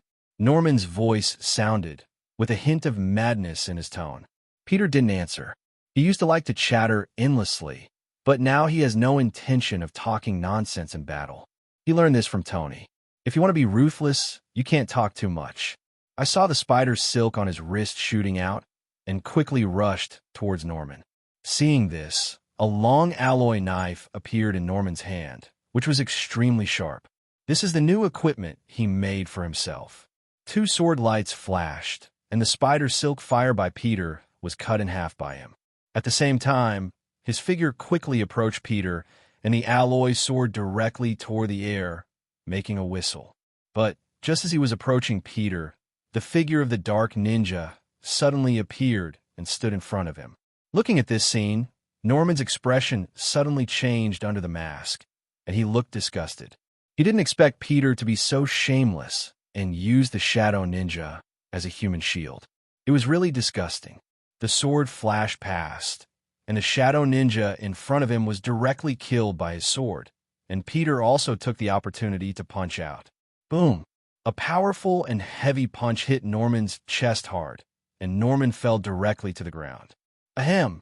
A violent cough sounded in his mouth. Although he was no longer the same after using the human body enhancer, Peter was not an ordinary person either. One punch had a force of thousands of kilograms. Even after being weakened by the Green Goblin suit, the remaining power still dealt him heavy damage. Damn it!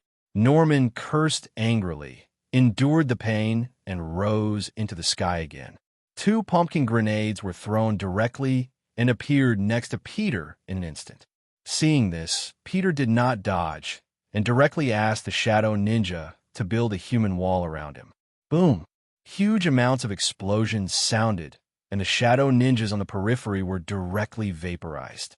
But Peter, who was standing in the center, was completely fine. Even the spider suit on his body was not damaged at all. Looking at this scene, Norman was completely speechless. Especially when the Shadow Ninjas reappeared. He couldn't help but want to curse. What a slap in the face. His attack was blocked by the Shadow Ninja, and all Peter's attacks fell on him. Such a shameless attack. For a moment, Norman couldn't help but feel the intention to retreat. After all, there is no point in fighting without breaking the defense. Anyway, you are the one who suffers. And just when he was about to retreat, Peter rushed forward again. Compared to Norman's depression, Peter was completely excited at this moment. He could hit others, but others couldn't hit him. There was nothing more satisfying than this, so Peter's fighting enthusiasm could be said to be very high. There was a constant sound of punches hitting the flesh, and the shadow ninjas assisted from the side, either attacking or defending. Norman was beaten extremely uncomfortable. Finally, the skateboard under his feet took him into the sky, and he planned to run away. Looking at this scene, Peter's eyes flashed. How could he let this guy leave? The spider silk in his hand was launched and fell directly on the flying skateboard, and then Peter suddenly exerted force. Norman, who was originally steady, shook violently in an instant. The next second, his rising figure fell directly to the ground, hitting the ground hard and making a loud noise. Bang! A huge crater was made on the ground, and Norman almost lost his breath. Before he could get up, Peter's figure quickly appeared in front of him and punched his mask. When the sound of metal collision echoed, and Norman's head fell as if he had been hit by a big truck, and he was instantly dizzy. After Peter gained the upper hand, his offensive did not stop at all, and punch after punch continued to fall on Norman. Dang, dang, dang. After a full minute, Peter finally stopped attacking, and the Green Goblin mask was now completely deformed. As for Norman, he had completely fainted. Although his physical fitness is extraordinary, he cannot withstand Peter's bombardment all the time. It's like ordinary people can't bear to have their heads crushed by a dozen large trucks. After taking off the Green Goblin mask and confirming that Norman was really fainted, Peter breathed a sigh of relief. Although there is assistance from the Black Shadow Corps, the danger of the battle is not low at all, so he didn't dare to be careless. After resting there for a while, Peter let two shadow ninjas carry Norman, and Peter took him away from here. Half an hour later, he walked through Manhattan City and arrived outside Tony's villa in Liberty City. In the room, Tony, who had finished exercising, also heard Jarvis's reminder. "Sir, Mr. Peter is here and is outside the door." "Oh, let him in." In response, Tony put on his pajamas and walked downstairs. Arriving at the living room, a very embarrassed Peter had been waiting here for a long time. "I brought the person you wanted." Peter looked at Tony coming downstairs and said, looking at Tony with eyes full of envy. Thanks to his super spider sense, he knew the general situation in the room, even if he didn't go upstairs. Besides Tony, there were two beauties in the room. Thinking about his own night, and then thinking about Tony's night, how could he not be envious as a young man? But it's just envy. After completing the task, I can get 20 million, and then I can be free and unrestrained. Thinking of this, a trace of longing appeared on Peter's face. Tony naturally didn't know what Peter was thinking. Looking at Norman, who was left on the floor of the living room, a smile suddenly appeared on his face. "Well done. Thank you for your hard work." After praising him, he turned to look at the guest room on the first floor and said, "Bucky." After saying that, the door opened and Bucky came out. "Boss, what's wrong? I'll leave this guy under your care. He's not a fuel-efficient guy. Just be careful." Tony pointed at Norman on the ground. Bucky took a look and nodded. "Don't worry, boss. I will definitely take a fancy to this guy." As he spoke, Bucky stepped forward and picked up Norman from the ground. Tony also introduced the two of them at this moment. "This is Peter, a member of the Alliance like you." Hearing this, Bucky nodded to Peter, and Peter nodded in response. But there wasn't much communication. Neither of them is a talkative person, so naturally they can't become enthusiastic. Tony didn't mind this either. He just let them know each other's existence to avoid accidentally bumping into each other and starting a fight. As for whether they can get along well with each other, that's not something he should worry about. He's not so free yet. Soon, Norman was taken away by Bucky, and Peter said with some embarrassment at this moment, "Mr. Tony, when will you cash in the reward you promised me?" Hearing this, Tony raised a smile on his lips right away. After speaking, Tony asked for Peter's account and transferred 20 million yuan directly from his personal account.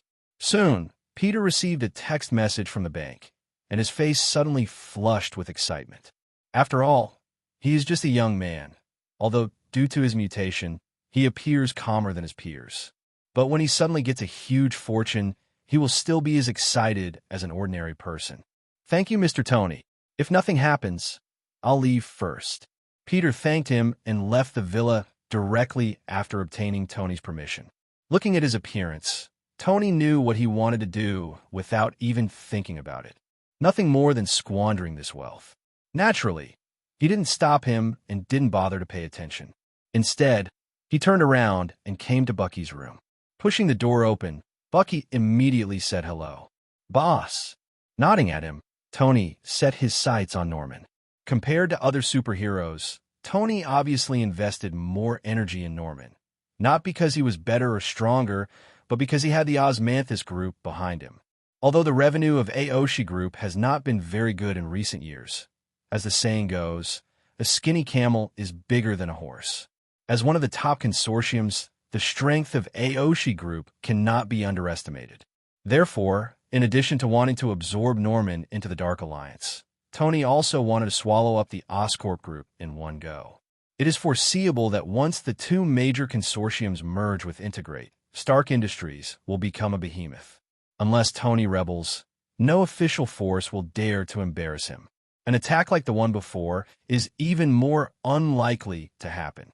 Even if he really steps on the edge of the law, the U.S. government will wipe his *** instead of issuing an arrest warrant to arrest him. Of course, the premise of all this is that he can successfully swallow the Aoshi Group.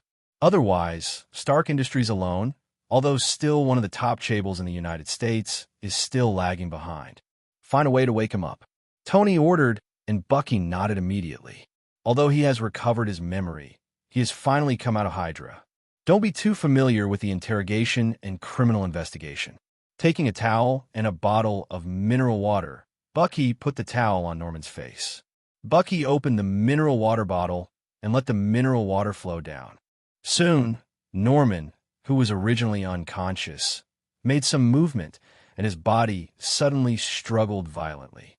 If his hands and feet had not been restrained, he would have gotten up from the ground long ago. Stopping the pouring, Bucky pulled the towel off Norman's face. Who? Suddenly, there was a loud, gasping sound, and Norman gasped desperately like a drowning man breathing fresh air. At the same time, his eyes quickly swept across the room. The moment he saw Tony, his eyes settled on Tony. It's really you, Norman said in a hoarse voice. A smile suddenly appeared on Tony's lips. Mr. Osborn, long time no see. I didn't expect to meet on such an occasion. I'm really sorry. What on earth do you want to do? Norman said fiercely. I should ask you this, right? It seems that you attacked me first. Tony spread his hands, and Norman's tone paused. Okay, I admit it was my fault. Now that I'm in your hands, you should be able to tell me what your purpose is. Of course, if you're purely retaliating for my previous attack, then just pretend that I didn't say anything. As the head of a chaebol, Norman is undoubtedly qualified and does not lack calmness. Even if his current situation looks bad, he can still clear his mind instead of yelling like ordinary people. It's nice to talk to smart people. I invited you here today. I really have something to do. I heard that the recent operating conditions of Aoshi Group are not good, and the major shareholders are preparing to withdraw their shares. It just so happens that I have a lot of money recently and no place to put it. Why don't you let me help you? Tony smiled and said, his big white teeth flashing with a cold edge under the light, looking like a beast about to eat, with its mouth wide open. Impossible. Don't even think about it.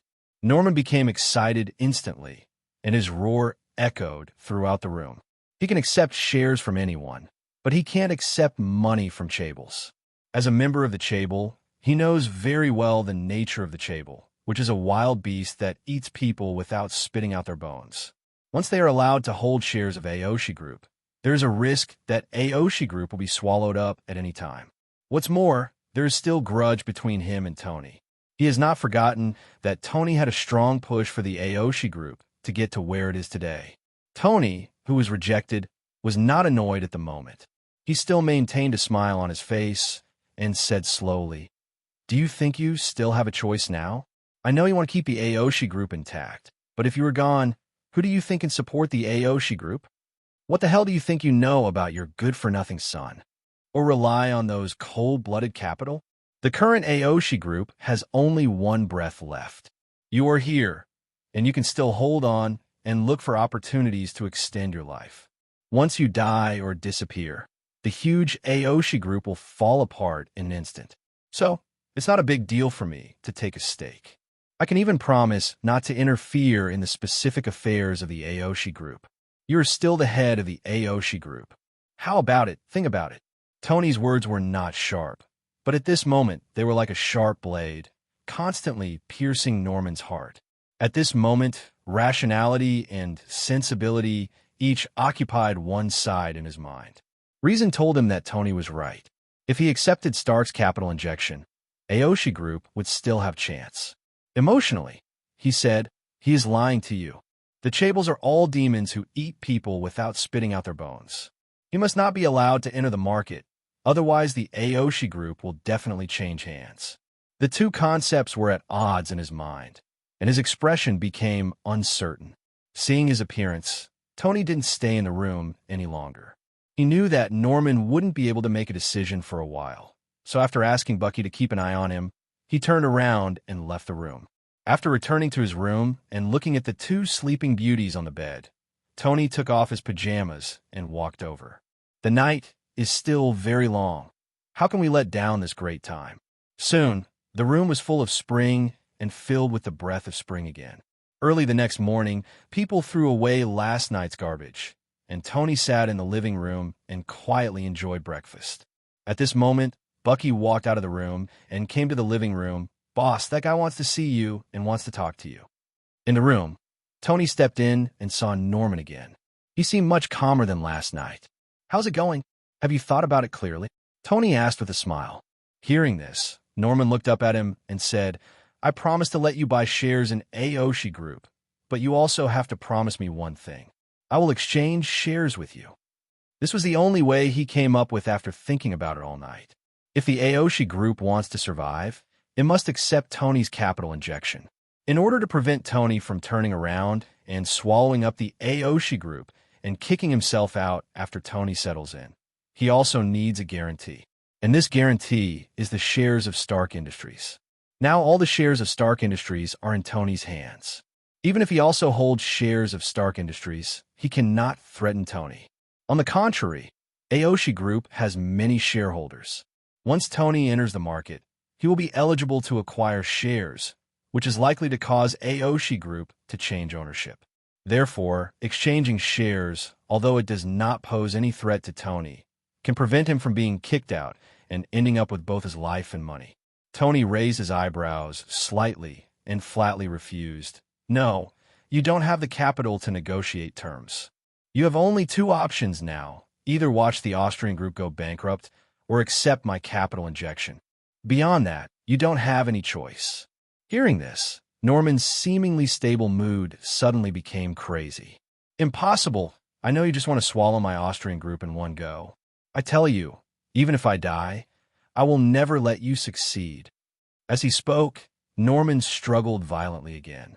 After being injected with the human enhancer, he already had emotional problems, but now after being stimulated by Tony, he is even more crazy.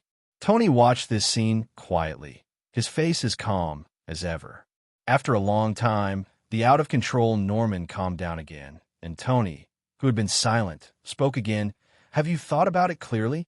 It was the same question as before, with the same tone. Tony seemed not to remember that he had been rejected just now. Seeing this, Norman couldn't help but have a wry smile on his face. "Have you convinced me?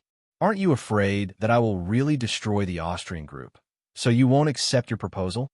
Norman's tone was full of helplessness. He was indeed crazy just now, but no matter how crazy he was still the head of the Austrian group. Therefore, the so-called madness is mostly shown to Tony, who wants to strive for more benefits. But Tony was not only calmer than he thought, but even cold. "It's just the Austrian group. If it is destroyed, it will be destroyed. It doesn't belong to me now anyway. Do you think I will feel uncomfortable for something that does not belong to me? But for you, it's different. Austrian group is your hard work. If it really goes bankrupt, will you be willing to let it go?" Tony asked with a smile, and Norman lowered his head dejectedly. He understood that he lost not because he was inferior to Tony, but because the gap between the strengths and weaknesses of the two sides was not equal from the beginning. You win. I accept your capital injection. I hope you can bring the Austrian group back to life. After saying this, Norman seemed to have been drained of all his energy, and his whole person seemed to have become much older. Seeing his appearance, Tony frowned. I said, I will not interfere in the Austrian group's business. You still take charge of the overall situation. Capital may not keep its word, but I, Tony, keep my word. As soon as he finished speaking, Norman suddenly raised his head and stared at Tony closely. He was already ready to be kicked out, but it seems like Tony really intends to keep his promise. Are you telling the truth? Norman asked a little uncertainly. Tony spread his hands. If you know me well enough, you should know that I hate dealing with company matters. Hearing this, Norman suddenly remembered the other party's reputation as a playboy, and the corner of his mouth couldn't help but twitch. Although I'm a little speechless, it is undoubtedly a good thing to continue to be in charge of the Austrian group. Thanks, Norman said softly, but Tony might not be able to hear him clearly if his five senses were not sharp. Tony smiled indifferently, turned around, and left the room. Coming to the living room, Tony's voice suddenly sounded in the living room. Jarvis, call Potts. Okay, sir. You have been connected. Hey, Tony, what's up? Potts's voice sounded. Contact Austrian Group and prepare to invest in it. In addition, find the shareholders of the Austrian Group and take over all the shares in their hands. Hearing this, Potts on the other end of the phone couldn't help but be stunned for a moment. What did you say? Has the Austrian Group agreed to our investment? Potts said in disbelief. As both top chables, except for some business dealings, they will engage in share exchange cooperation. How could several major consortiums in the same industry accept another giant in the same industry to take a stake in the company? Therefore, Potts' tone can be said to be full of surprise. Don't worry, I have already discussed all the things you were worried about. Now you just need to do as I say. Tony said confidently. Potts on the other end of the phone nodded heavily. Okay, don't worry, I'll do it now. After saying that, without waiting for Tony's consent, Potts hung up the phone. After hanging up the phone, Potts immediately took action and immediately organized negotiators to go to the Austrian group. While she was acting, the Austrian group also received a call from Norman. Because he and Tony had already reached an agreement, Stark Industries' entry into the Austrian group was obviously much faster than normal investment. In just one afternoon, the two parties negotiated all the details. Stark Industries paid tens of billions of dollars in exchange for 10% of the Austrian group's shares. After the negotiation was completed, Potts immediately found several major shareholders of the Austrian group and wanted to take all their shares. With the Austrian group losing money every year, these shareholders had long wanted to get out. The emergence of Stark Industries was undoubtedly a life-saving straw for them, so the two parties had a pleasant conversation.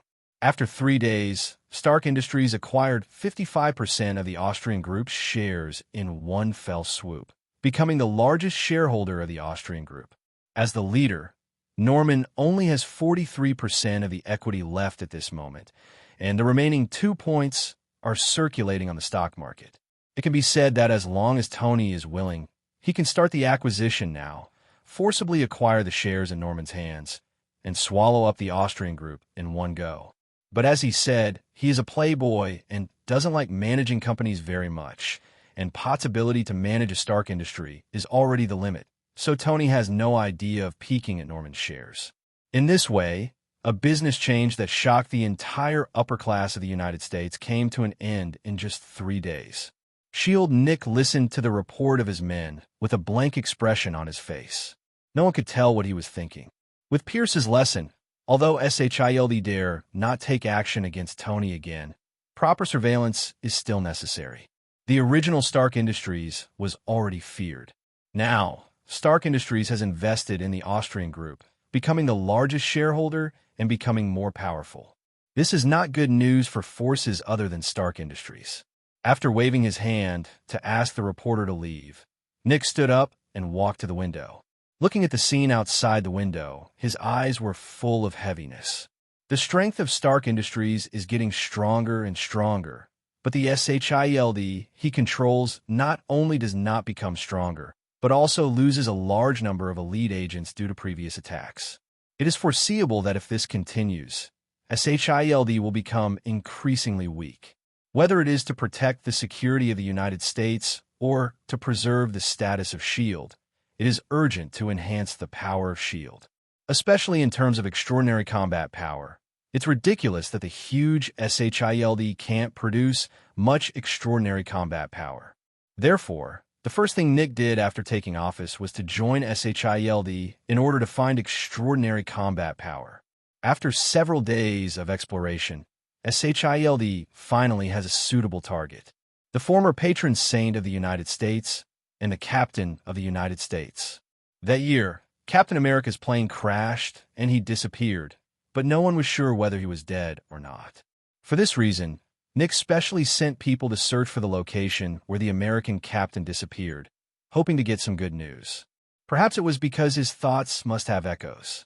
Just when Nick was lost in thought, a phone ringing broke the silence of the office. Waking up from his trance, Nick answered the phone. "Ed, big discovery. There's a huge iceberg in the North Sea, and there is a guy frozen in it. He seems to be the legendary captain of the United States." The tone of his subordinate was full of excitement, and Nick's originally expressionless face also showed violent mood swings at this moment. "Well done. Find a way to bring him back. Don't worry. I'm already asking people to salvage it. No accident. We will be able to return to shield soon." After a few words of conversation, both parties hung up the phone. Nick clenched his fist fiercely and exhaled a long breath. This was the first good news he heard after taking office. Although he was not sure whether it was true or not, it finally gave people a glimmer of hope. Time passed, and 3 days later, a huge amount of ice was secretly transported into S.H.I.E.L.D. In the shield scientific research room, under the research of scientists, the ice cubes began to thaw, gradually revealing the figures in the ice cubes. Nick stood outside the laboratory and looked nervously. If successful, shield will have its first extraordinary combat power. As for whether the American captain will join shield, Nick has never worried about this. After all, anyone who knows the American captain knows that this guy is a pure patriot.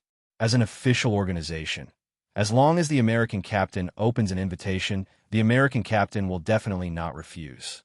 Soon, the ice in the research room thawed, and at the same time, the scientific researchers' exclamations also sounded one after another.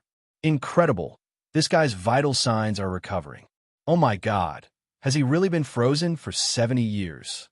Omega! He came back from the dead. This is simply a miracle." Under the exclamations of everyone, the American captain, who was originally lying on the experimental table, trembled slightly and then slowly opened his eyes. Seeing this scene, Nick could no longer calm down and walked directly into the research room. He wanted to contact the American captain immediately. Compared to the excitement of shield, Tony's villa seemed very quiet at the moment. Tony and Norman sat opposite each other at the dining table, with food on the table. Stark Industries successfully settled in the Austrian group, and Tony would naturally no longer buy Norman, so Norman was free again. Norman devoured the food on the table, his face filled with a sense of satisfaction. During the past few days since he was captured, Tony had not abused him, but he had only ensured his survival needs. If he wanted to eat well, he could only talk about overthinking. Therefore, after regaining his freedom, the first thing Norman did was to pay homage to his 5 internal organs. After eating, a look of satisfaction appeared on his face. "How is it? Does it taste good?" Tony held the teacup, took a sip, and smiled. Norman glanced at him, nodded, and then said, "Thank you for keeping your promise. If nothing happens, I'll leave first. I haven't shown up for so many days, and the group still has many things waiting for me to deal with. Not urgent." Tony waved his hand and interrupted Norman. "There's one more thing I want to talk to you about. Anyway, it has been delayed for so many days. I don't care about one more day or one less day." Hearing this, Norman, who was about to get up, hesitated for a moment and sat back down. "Okay, I wonder if you have anything else to do?" You also know that this world is becoming more and more strange, and there are more and more extraordinary people like you and me. This is not good news for us. After all, the more extraordinary people there are, the less guaranteed our safety will be. To this end, I have formed an alliance. Everyone gathers together to keep each other warm and rely on each other. How about it? Are you interested? Seeing Tony's sincere smile, Norman's face looked a little strange. This guy himself is a huge amount of trouble. It is good if he does not bring danger to others. He is also worried about others causing trouble to him. Who is so blind? In an instant, Norman judged that there was no truth in Tony's mouth, but he did not refuse. Instead, he asked, "What are the benefits of joining the alliance?" Although he felt that Tony was not telling the truth, Norman still recognized his words. The world was becoming more and more dangerous, and it would be nice to have someone to rely on. More importantly, Tony has become the major shareholder of the Austrian group, and the relationship between the two has become extremely close. In this case, why not be closer so that not only can he obtain security, but also better protect Austrian group? The group is not. As one of your own people, do you have the nerve to seek to seize your own people's property? Benefits? How about this? While talking, Tony thought, and a shadow ninja suddenly appeared in front of the two of them. Seeing this, Norman's expression changed. What do you mean? He has been blasted by the Black Shadow Ninja all the time, so he naturally knows how terrifying these people are. By joining the alliance, you can gain some of their control rights to help you do things. Tony smiled. Hearing this, Norman, who had originally planned to be reserved, immediately threw his previous thoughts behind him and said, "Deal." Ding! The Dark Alliance has added a new member, Green Goblin Norman Osborn, and the rewards have been distributed. Listening to the reminder in his mind, the smile on Tony's face became brighter and brighter. Congratulations on making a wise choice. After draining the value of Norman, Tony sent him away after giving him part of the control authority of the Shadow Corps. Then he turned around and returned to the room to start the lottery. Although it was not the first time, every draw made him inexplicably excited. The pointer kept turning and mysterious patterns flashed before Tony's eyes one after another. "Stop," I shouted in my heart, and the pointer on the roulette wheel slowed down at a speed visible to the naked eye and soon stopped. Suddenly, a cute little rabbit appeared in front of Tony's eyes and instantly got into his mind. Suddenly, Tony's mind roared. The rabbit represents speed, which is the speed beyond light. With the power of the rabbit charm, the Flash is all his younger brother in front of Tony. Name, Tony Stark. *X male. Identity, heir to the Shadow Kingdom. Ability, Horse Talisman, Dragon Talisman, Sheep Talisman, Rabbit Talisman, Black Shadow Ninja Control, Black Shadow Thorn Blade Control, Black Shadow Knight Bat Control, Black Shadow Troll Control. Number of draws, 0. Dark Alliance members, Spider-Man, Winter Soldier, Green Goblin. Looking at the brand new panel data, a satisfied smile appeared on Tony's lips. At that moment, Tony's figure flashed, and he disappeared instantly. When he reappeared, he was already in the living room downstairs. At this moment, there wasn't even a second before he left the room. After experimenting with the power of the rabbit charm, Tony summoned the newly controlled troll army with a thought. Suddenly, huge figures appeared in front of him. Each Black Shadow Troll was 3 meters high, like a small giant. If this were placed on an ancient battlefield, it would be a perfect weapon of war. Moreover, the Black Shadow Troll has the highest defense among all the Black Shadow troops, making it the best candidate for the front row of human shields. While Tony was studying his new ability, a jailbreak was taking place in a New York prison. Flint Marco walked awkwardly through the sewers. He was still wearing prison uniform, and his expression was full of exhaustion. He found a hidden place in the sewer and stayed there for a long time. It wasn't until after dark that he quietly left the sewer. But when he walked out of the sewer, he found that he seemed to be lost. He was not in the city. Everything he could see was yellow sand. Suddenly, Flint was confused. In order to find a way home, he had to shuttle through the yellow sand and keep moving forward. But as time passed, not only did he not find a way out, but he felt more and more uncomfortable, and his whole body was spinning. At this moment, his feet softened, and he fell into a desert. The quicksand swallowed his body, which suddenly woke him up from his dizziness, and he couldn't help but struggled violently. But the more he struggled, the faster his body sank. Soon, the quicksand completely submerged him. 10 kilometers away from him, a sign was hanging on the fence, "Military Test Field." It turns out that this is a test field for the military to test nuclear weapons, and this desert was all created because of nuclear tests. He accidentally broke into the military experimental field from the sewer, a place of death full of nuclear radiation. I don't know how long it took. When a moonlit night completely enveloped the earth, a hand stretched out from the desert. The sand continued to surge, and Flint's figure slowly appeared. He looked at his hands in shock, his eyes filled with disbelief.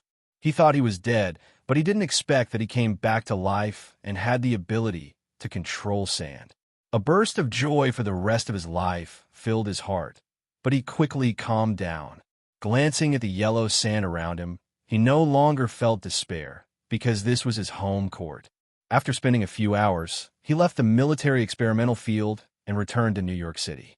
Hell's Kitchen, the slums, Flint, dressed in prison uniform, returned home under the cover of night. In the room, a pale little girl and a woman were sleeping. Their faces were pale and their clothes were shabby, and it was obvious that their lives were very difficult. Flint looked at the two of them with guilt in his eyes. He didn't disturb them. He just sat on the sofa and felt the atmosphere of home. At this time, several pieces of paper placed on the table attracted his attention, and he picked them up. Soon, his body began to tremble. This is a physical report. The report shows that the owner of the report is suffering from leukemia and does not have much time left. The owner of this report is his daughter. Suddenly, Flint's heart felt like a bolt from the blue, and he sat blankly on the sofa. Leukemia is a terrible disease. If you want to cure it, you can only replace bone marrow, and that requires a lot of money.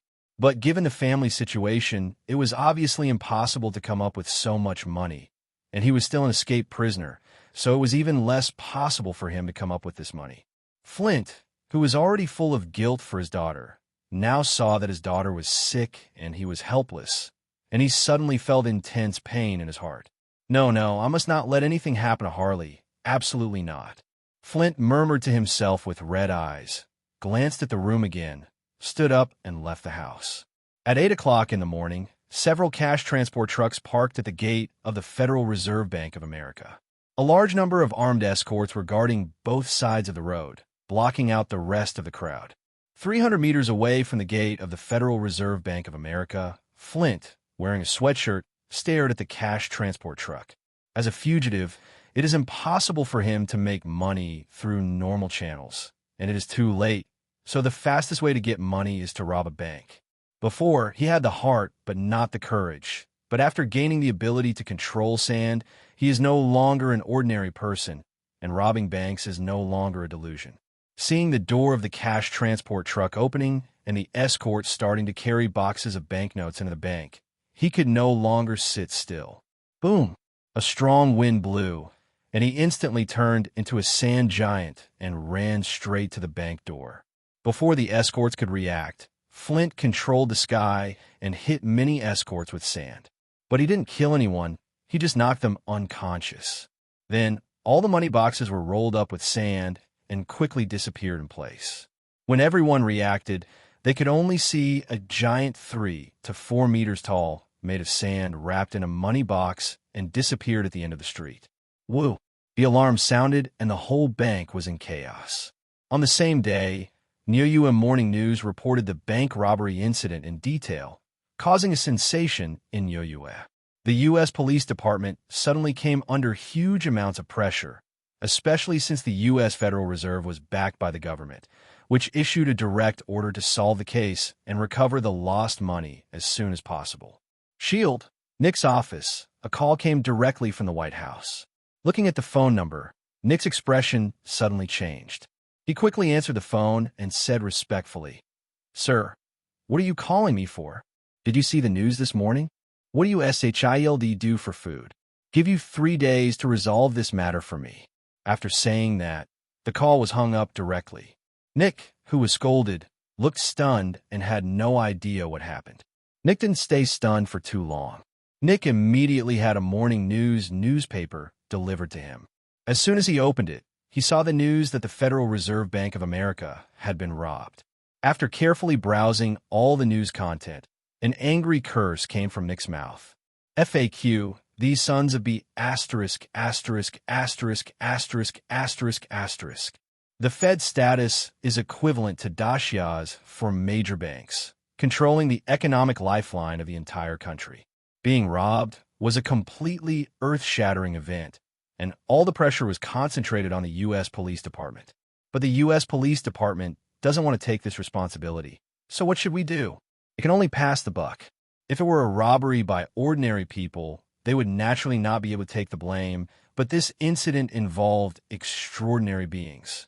As SHIELD, which specializes in managing extraordinary people, it was inexplicably taken the blame. No wonder Nick looked angry.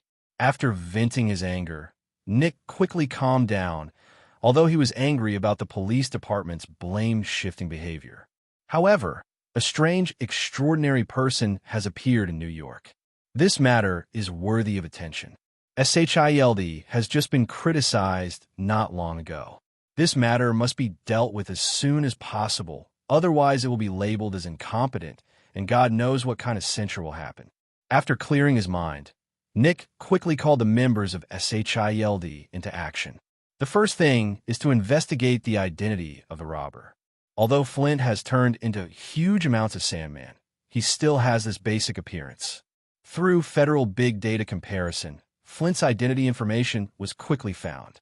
It is definitely not that easy to switch to the U.S. Police Department, but the authority of SHIELD is much higher than that of the U.S. Police Department, so things that are very difficult for them can be solved in one morning for S.H.I.E.L.D. With identity information, things would be much easier to handle. SHIELD immediately inquired about Flint's recent records. It was discovered that he was a fugitive. SHIELD's psychological crime experts speculated that escaped convicts usually go home first, so the members of SHIELD rushed to Flint's house nonstop. In Hell's Kitchen, the slums, black cars stopped, and Nick led the crowd out of the cars. This kind of thing did not require him to do it personally, but for some special reasons, he still chose to do it in person. Boom, boom, boom. There was a knock on the door, and soon, a woman opened the door. Looking at Nick and others standing outside the door, a look of nervousness suddenly appeared on the woman's face. Who are you? Hearing this, the SHIELD members standing next to Nick were about to speak, but Nick raised his hand to stop them.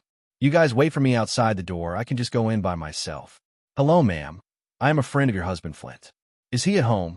Hearing this, the woman shook her head and said, My husband has been arrested and is in prison now. If you want to find him, just go to the prison directly. After saying that, the woman wanted to close the door. After all, as a woman facing a group of strong men, she was naturally filled with pressure. Wait. Nick stretched out his hand to stop her movement. Then he took out a business card from his arms. This is my phone number. If your husband comes back, ask him to call me on this number. By the way, tell him that there is no use hiding. The matter will eventually be resolved. Even if I don't think about it for myself, I must think about it for you. After speaking, Nick ignored the doubts on the woman's face and turned around to leave. After returning to the car started and drove away. Nick's assistant couldn't help but wonder, Director, why don't we search for more? Maybe we can find other clues. No need. They probably don't know anything. Let's go back and wait for the news. After speaking, Nick stopped talking. Although the assistant looked puzzled, he could only keep his mouth shut. At first, Nick really wanted to capture Flint as soon as possible, but then he changed his mind. He noticed that although Flint robbed, he did not kill anyone. The escorts at the scene were just knocked unconscious. This gave him another idea, recruiting Flint. SHIELD originally lacked the combat power of extraordinary beings. Now that one finally appears, it naturally cannot be let go easily. Although this guy was full of bad things, the mere fact that he didn't kill anyone meant that he wasn't bad to the core. Moreover, he later found out that Flint's daughter had leukemia, so it was reasonable for such a person to rob her. So, he doesn't mind giving Flint a chance. In the ancient Hu Xiao proverb, This is called recruiting, turning the enemy into one of your own. And not long after everyone in SHILD left, Flint, wrapped in a sweatshirt, appeared at the door of the house. He saw everything just now, and he almost couldn't help but fight out. Fortunately, the SHILD people didn't do anything and didn't even enter the door, so he managed to calm down. Boom, boom, boom. The door knocked again, and the woman opened the door and looked at the figure outside the door, her face suddenly blank. Flint, why are you back? Come on in. After saying that, the woman pulled Flint into the room. Looking at the woman, Flint hugged her into his arms. Vanessa, I'm sorry for making you suffer. I'm fine. Aren't you in prison? Why are you back? Someone came to you just now? Are they from the government? Run quickly. They might come back any time. Vanessa said with a worried look. Seeing her like this, Flint felt more and more guilty, and then he sorted out his emotions and said, Don't worry about me. You heard what I'm going to say clearly. Speaking of this, Flint leaned into Vanessa's ear, told her where he hid the money, and asked her to take her daughter to see a doctor. After he finished speaking, he asked Nick what he had said to her. Vanessa didn't hide it. She told everything exactly as it was. She also took out the business card Nick gave and gave it to Flint. I understand. You don't have to worry about this matter. Leave it to me. I'll leave my daughter's illness to you. I can't stay here now. I'm leaving first. After saying that, Flint hugged Vanessa, hardened his heart, and turned to leave. As he walked through the streets, Flint kept playing with the business card in his hand. He didn't know Nick's identity, but he knew what Nick said made sense. Even if he can run away, what will happen to his wife and daughter? This matter must be resolved, otherwise his wife and daughter will be implicated. Thinking of this, Flint finally made up his mind and dialed Nick's number. In a cafe in Manhattan, Nick was sitting in the corner by the window, waiting quietly. Soon, a figure wearing a sweater with his face hidden under the sweater walked into the cafe. Seeing him, a smile appeared on Nick's lips, and he raised his hand. Here. Hearing this, Flint cast his gaze over. After seeing Nick, he hesitated and walked over and sat across from Nick. Introduce yourself. My name is Nick. Fury. I'm glad you called me, Nick said with a smile on his face, showing great enthusiasm. Flint looked at him, pursed his lips, and said slowly, You should work for the government. Why do you want to see me? This is a question that he has never been able to figure out. After all, the two of them have nothing in common. One is a policeman and the other is a gangster, but Nick said on the phone that he wanted to help him. Quite simply, your ability makes you valuable. I have read your file. Although you are full of misdeeds, you are still a good person among the bad guys. I can't bear to see people like you go astray, so I hope you can join us and work for the government. As long as you agree, I can help you destroy your previous files and let you start a new life and live in the sunshine. Of course, the money you rob must be returned. Impossible. Flint's mood suddenly became excited. Nick, who had already checked out all his information, was naturally unfazed when he saw this, and still had a smile on his face. I know you need this money to save your daughter. But don't worry. As long as you join us, your daughter's illness will no longer be a problem. I will help her contact the appropriate bone marrow and arrange the best hospital and doctor for surgery. What do you think? Hearing this, Flint's mood immediately calmed down. He robbed the bank to treat his daughter's illness. If Nick could do what he promised, it wouldn't matter if the money was returned. But he was not a fool and said directly, I can promise you, but I have to help my daughter complete the operation first. Okay, no problem. Nick smiled and nodded. The conversation between the two went very smoothly. He recruited Flint with little effort. In fact, it is not surprising that after Flint made the call, the success rate of solicitation reached 99%. As long as it can help him solve his troubles, there is no reason for him to disagree. Nick successfully recruited a super person, and Tony was attending a scientific conference at the moment. The founder is Otto Gunther Octavius, and of course, he also has an alias, Dr. Octopus. Coincidentally, Dr. Octopus's research project was invested by the Austrian group. Stark Industries has now become the majority shareholder of the Austrian group. Tony naturally wants to check out the research projects of the Austrian group. Therefore, Tony attended the press conference after accidentally seeing research on robotic arms. Looking at Octavius, who is 80% similar to the one in the movie, Tony listened to his speech seriously on the surface, but in fact he was thinking about how to take him under his command. After all, Dr. Octopus is pretty good. Using Peter as a comparison, one Dr. Octopus can defeat 3 little Spider-Mans. In the movie, if Dr. Octopus hadn't discovered his conscience at the end, little Spider-Man would have been beaten to death by him. But he is not in a hurry. Dr. Octopus now belongs to the scientists of the Austrian group, and as the major shareholder of the Austrian group, Dr. Octopus belongs to his scientists. There is no way I can let this kind of duck fly when it is already in the bowl. However, in view of Dr. Reed's incident, Tony decided to wait and see what happened before he succeeded in becoming Dr. Octopus. Otherwise, the system would not recognize it, and it would be in vain. I made up my mind, and soon it was time to show off the robotic arm. A woman stepped onto the stage. Looking at this woman, Tony narrowed his eyes. He could not remember much about Marvel, but he vaguely remembered that Dr. Octopus seemed to have started to transform because of the failure of the press conference. Is something going to happen to this woman? He had a vague premonition in his heart, but he didn't mean to remind him at all. What he needs is the supervillain Dr. Octopus, not the scientist Octavius. Soon, 4 metal mechanical arms appeared in front of everyone, causing a burst of exclamations. Looking at everyone's expressions, Dr. Octopus was obviously very happy. He believes that tomorrow, his invention will be famous all over the world, and he will be famous by then. Thinking in his mind, Dr. Octopus continued to show his research results. 4 robotic arms were connected to the woman's back, and the woman easily controlled the robotic arms to move continuously, causing everyone to exclaim. But just then, an accident happened. The woman's face instantly became ugly, and her originally rosy cheeks quickly turned pale. A scream came from her mouth. Suddenly, her pupils became blurred and her body completely drooped.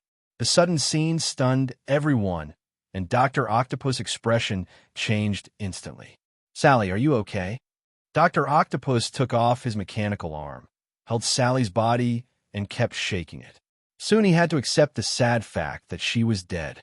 When everyone present saw this scene, they exploded instantly, and countless reporters quickly wrote and drew in their notebooks. Dead man at the press conference, Octavius developed a murderous product. Soon, the scene fell into chaos, and countless reporters rushed forward, wanting to interview Dr. Octopus, who looked sad.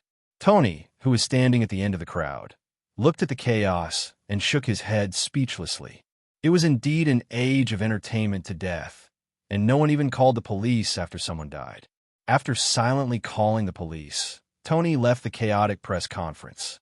He did not intervene in what happened to Dr. Octopus, although at this time it was very possible to capture him directly and build a good impression of him. But again, what he wants is the supervillain Dr. Octopus.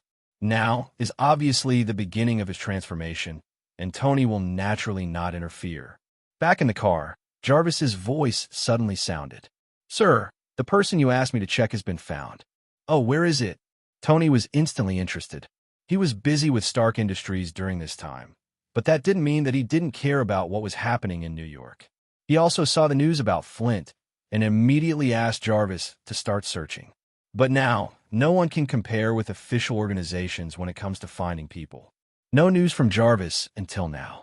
"Sir, I searched the entire NEOU surveillance system and found the person you mentioned. Just now, he met Nick and joined S.H.I.E.L.D. Listening to Jarvis's words, Tony looked stunned. What the hell? Sandman joined S.H.I.E.L.D. What an international joke. He didn't expect that S.H.I.E.L.D. would actually rob people from him, and even be robbed by them. For a moment, he felt depressed.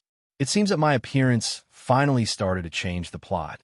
Thinking silently in his heart, Tony cleared away the depression in his heart. Although it was a bit uncomfortable to be intercepted, he knew that it would happen sooner or later. After all, his intervention changed the plot into a mess. So changes are inevitable. But he didn't expect that Nick would have such courage to directly recruit a criminal. Also, SHIELD's recent actions are also very unusual, and it has actually begun to recruit extraordinary people. Although there must be something to do with the increase in the number of extraordinary people, Tony doesn't believe it if there is no element of targeting him. The conflict between himself and SHIELD is now irreconcilable. Although he owns Stark Industries, SHIELD dare not do anything to him. But there is a saying that goes well, the only constant in the world is that it keeps changing. SHIELD doesn't dare to do anything to itself now. But what about in the future? As SHIELD becomes more and more powerful, can they still tolerate themselves? And now SHIELD recruiting extraordinary people is a sign that they are increasing their power. It seems like it's time to find something for my friends to do. Muttering to himself, Tony drove towards a certain bar according to Jarvis's navigation. Since receiving 20 million yuan, Peter's life has completely changed. Even singing every night is not enough to describe it. The former good student and good boy is now a frequent visitor to bars and nightclubs. He who once never even held a girl's hand has completely transformed into a guy who changes women like he changes clothes. When Tony came to the bar, Peter was twisting his arms around two girls on the dance floor. Looking at Peter dancing enchantingly, Tony raised his eyebrows and raised a smile on his lips. It is indeed a wise saying that men become bad when they have money. Look at Peter, such a good boy once, but he has still been corrupted by money. With a sigh in his heart, Tony walked onto the dance floor and put a hand on Peter's shoulder, pulling him out. "Who?" Peter shouted and punched behind him. Tony raised his hand and grabbed Peter's fist. At the same time, Tony's voice also sounded at this moment. "I haven't seen you for a few days, little Peter. You are very brave." Hearing the sound, Peter shrank his neck and turned his head quickly. After seeing Tony, a flattering smile suddenly appeared on his face. "Mr. Tony, why are you here? If anything happens, just call me and let me know. Why do you have to go there in person?" Peter has a natural fear of Tony, especially after he has control over part of the Shadow Core. This fear is even worse. Looking at Peter's expression, Tony let go of his hand and said with a smile, "I have something to talk to you about. Come with me." After that, Tony left the bar with Peter and got into the car. After getting into the passenger seat, Peter asked doubtfully, "Do you have another mission?" "Mr. Tony." Boom, boom. Violent roars continued to sound, and the cafe had become a mess due to the inhuman battle between Peter and Flint. It is conceivable that the boss had fainted in the toilet from crying. Suddenly, shadow ninjas emerged from the ground and appeared next to Flint. Before he could react, long knives were inserted directly into his body. Puff! There was a sound of intersecting, and Flint was pierced by thousands of knives. But the scene of blood flowing across Peter's imagination did not appear. Instead, grains of sand slowly slipped from Flint's body. Seeing this, Peter's pupils shrank instantly, and a trace of disbelief flashed in his eyes. "Fark, is this guy still a human being?" Cursing angrily, Peter rushed forward again without any hesitation, and Flint also roared and transformed into Sandman at this moment, entering a physical free state. Outside the coffee shop, Nick was originally watching the battle between the two anxiously, but when he saw the dark ninja appear, Nick's expression couldn't help but change instantly. Having suffered heavy losses at the hands of the Black Shadow Ninja, he was very familiar with these guys. Originally, he thought Peter was arresting him because of Flint's identity, but when the Black Shadow Ninja appeared, he suddenly realized that things were not that simple. No longer paying attention to the battlefield, Nick quickly looked around, searching for something. Soon, his eyes stopped on the sports car driven by Tony, and then he strode over. Boom, boom, boom. There was a heavy knock on the car window, followed by a burst of electric shock, and the car window lowered to reveal Tony's figure. "Hello, Mr. Nick. Long time no see. Forgot. You have become the director of S.H.I.E.L.D. You should be called Director Nick now. I wonder what you want from me, Director Nick?" Tony said with an exaggerated smile, the mockery on his face not diminishing at all. Nick stared closely at Tony's arrogant face and said seriously, "What on earth do you want to do?" "Flint has joined S.H.I.E.L.D. You're now attacking a public official. I can arrest you at any time. Oh, I'm so scared. Tony pretended to look scared. However, you can eat whatever you want, but you can't talk nonsense. I'm a good citizen who abides by the law. How could director Nick frame him at will? It was Spider-Man who did it, not me. I just happened to be passing by. Is it illegal to pass by? Tony asked with a sarcastic smile on his lips. Nick was speechless. Although he knew that the scene happening now was definitely related to Tony, he had no evidence.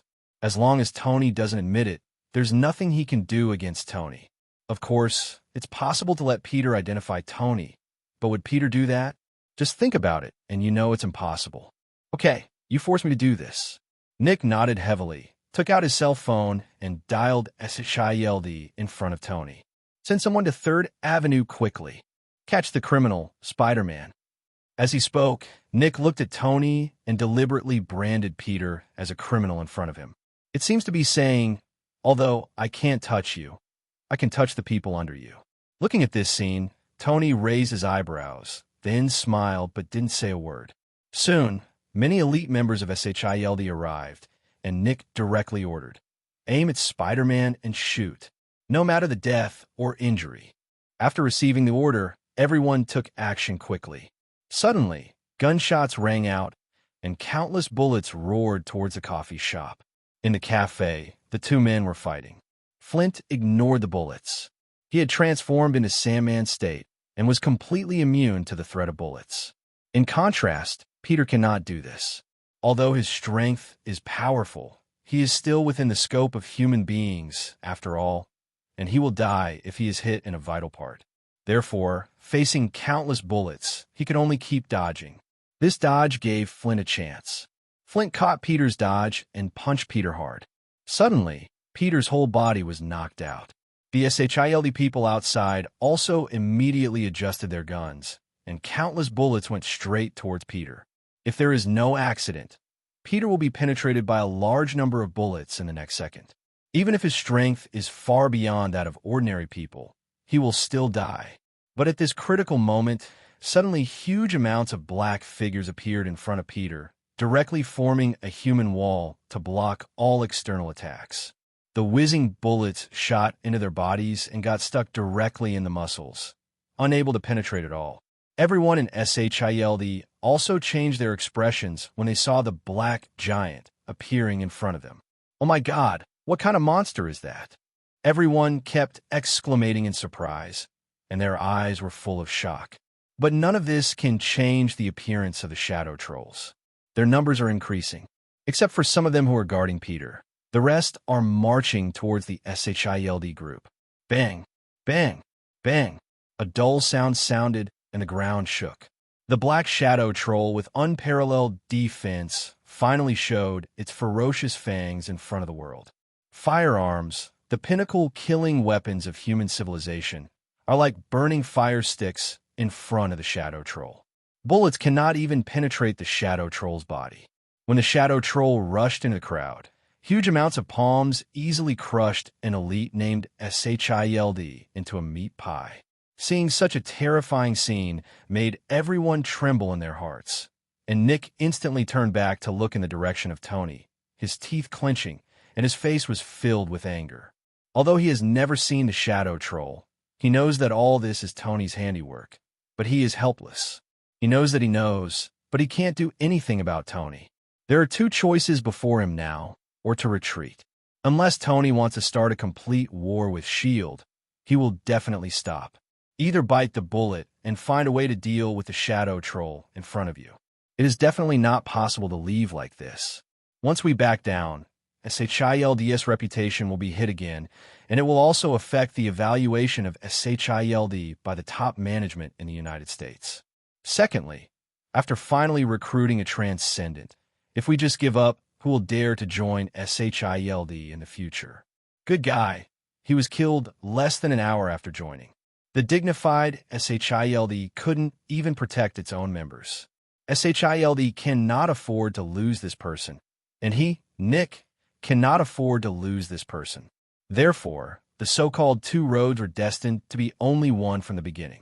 At this thought, Nick gritted his teeth and said, apply for air power strike and blow up these sons of B asterisk asterisk asterisk asterisk asterisk asterisk for me. Nick gritted his teeth. When his assistant heard this, his expression suddenly changed. Director, this is Man of S.H.I.E.L.D. Do as I say, Nick yelled, and the assistant had no choice but to quickly contact the Air Force. Phew, phew. A strong roar of helicopters resounded in the sky above Manhattan. Countless citizens looked up at the sky and speculated about what happened. Tony, who was sitting in the sports car, listened to the noise above his head and took a deep look at Nick. This guy plans to fight him to the death. Thinking of this, a cold smile suddenly appeared on Tony's lips. Since he wants to play, let's play bigger and see who can outplay whom. Today, he's going to break the backbone of S.H.I.E.L.D. and make them shy away when they see him. While thinking about it, Tony's mind moved. Suddenly, with Tony as the center, black figures appeared one after another on the building with a radius of 3 kilometers. They have double wings on their backs and look like bats. They are the only flying unit in the Black Shadow Corps, the Black Shadow Night Bats. As the helicopter approached the battlefield, the prepared night bat groups soared into the sky. Suddenly, the citizens of New York City saw a scene they would never forget. The number of Black Shadow Night Bats seems to be endless, directly covering the sky. Darkness covers 1/3 of the area of Man of S.H.I.E.L.D., and the sunlight completely disappears. Suddenly, countless people fell into panic, and some criminals took advantage of the darkness to commit crimes. Boom! Waves of light emitted from the palms of many Black Shadow Night Bats, and the 3 helicopters that had just approached Man of S.H.I.E.L.D. exploded immediately. Dazzling flames shone in the sky, and the wreckage of the helicopter turned into countless flames and fell to the ground. Many residential buildings suddenly burst into flames. Manhattan, the political center of the United States, was in chaos. Since all this happened in an instant, when Nick reacted, the Man of S.H.I.E.L.D. was already in flames. Suddenly, his face became extremely pale, and panic finally appeared in his eyes. Things are getting big. If the situation could be controlled before, with the chaos in Man of S.H.I.E.L.D., things have completely gotten out of control. This time, S.H.I.E.L.D. will be blamed regardless of whether it can successfully resolve the matter. His body swayed slightly, and Nick's lips trembled a little. He overestimated himself and underestimated Tony.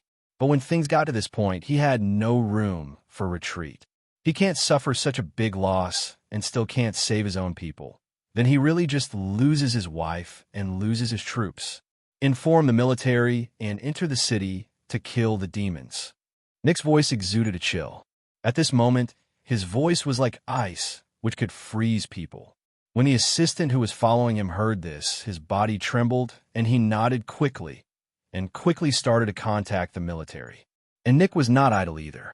He took out his mobile phone and made a call. Captain, something happened, and I may need your help. On the other end of the phone, a muscular white man heard this and nodded seriously. I'll be there soon. After saying that, the man hung up the phone. On the battlefield, Nick was slightly relieved. Captain America, a former legend, is also the trump card he has always retained. He didn't want to use this trump card unless he had to, but now he had no choice. Moreover, he wanted to try if the American captain could deal with Tony. Thinking of this, Nick took a deep look at Tony, who was not far away. He knew that Tony was the source of trouble, and as long as Tony was solved, everything would be over. However, he has seen Tony's strength, and even the green fat man was almost beaten to death by him with one punch. As a result, now that he knows that Tony is the source of the trouble, he does not dare to let anyone target Tony. However, the appearance of the American captain gave him a little confidence. After all, he was a legend in the past. Can he win Tony?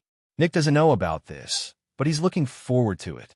And just when Nick hung up the phone, in the sports car, the corners of Tony's mouth couldn't help but turn up slightly. Integrating the sheep talisman gave him the bug ability of telekinesis. In addition to exerting great power, telekinesis can also be used for eavesdropping. Unfortunately, as soon as the battle started, Tony's telekinesis enveloped the battlefield, so Nick's phone number was picked up by him word for word. It's really unexpected to think that Captain America has been resurrected. In this case, let's see if your Captain America is stronger or my Winter Soldier is more powerful. Smiling and sighing, Tony's voice suddenly sounded in the car. Jarvis, pick up Bucky. Okay, sir. Soon, Bucky's voice sounded in the car. Boss, what's going on? Come to Manhattan 3rd Avenue. Your old friend is coming. When the words fell, Bucky on the other end of the phone was confused, but since it was Tony's request, he naturally wouldn't refuse. Okay, boss, I'll be there soon. After saying that, Bucky hung up the phone and quickly went out, while in S.H.I.E.L.D., the American captain also quickly rushed to 3rd Avenue. A few minutes passed, and at this moment, outside the Manha Shield, an army entered the city. Tanks, artillery, helicopters. These human-killing machines are once again used by humans. What greeted them was the overwhelming Black Shadow Corps. Night bats fly in the sky, claw shadows run on the ground, trolls act as human shields, and ninjas hide and assassinate.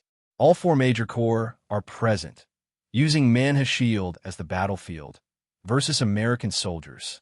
Boom, boom, boom. More violent artillery fire sounded, and the entire Manha Shield was completely shrouded in gunpowder smoke. Citizens in several other urban areas listened to the sound of artillery fire coming from the direction of Manha Shield, and their eyes were dull. What's going on today? Is the United States going to fall? Why are some people firing cannons in the city? Countless people are filled with doubts, and their hearts are cast into a shadow at the same time. In Manha Shield, ordinary citizens had already hidden themselves. Apart from the military soldiers, the only people left on the streets were members of the Black Shadow Corps. The commander looked at the Shadow Corps in front, his face full of solemnity, but he still ordered, "Start attacking. Crush them." As soon as the words fell, the infantry and tanks fought together, and the helicopters opened fire directly at high altitudes and strafed the ground. Rockets exploded and fell into the Black Shadow Corps. An explosion sounded instantly, and a large number of Black Shadow soldiers were directly torn apart by artillery fire. Even the Troll, which is said to have unparalleled defenses, suffered heavy losses under the bombardment of artillery shells. However, before everyone in the military could be happy, soon, a steady stream of black energy gathered on the ground, and a large number of shadow soldiers were reborn on the spot. Not only did their number not drop much due to the gunfire, but they doubled.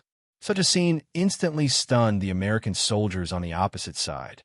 The excitement in my heart was instantly extinguished by fear. While they were in a daze, the Shadow Corps, which had reorganized its formation, launched an attack.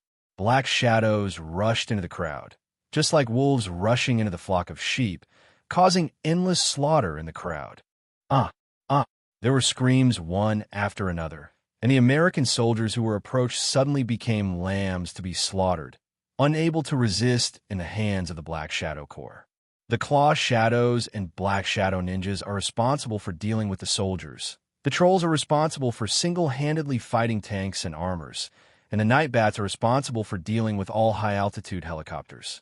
The tacit cooperation of the 4 legions immediately caused extremely serious damage to the military. Helicopters exploded at high altitudes, forming brilliant fireworks. The tank, known as the King of Land Warfare, was like a toy in the hands of the Troll and was directly disassembled. The so-called elite soldiers were turned into helpless lambs by the Claw Shadows and the assassinations of the Shadow Ninjas. After just one encounter, the military forces were completely defeated. This battlefield has completely become a veritable Shura field, with blood staining the entire ground red. On the other side, in the coffee shop, the battle between Peter and Flint continued, but at this moment, the 2 of them had been completely forgotten. Although the battle started because of them, at this point, the 2 of them are no longer important. It has now completely become another contest between Tony and S.H.I.E.L.D.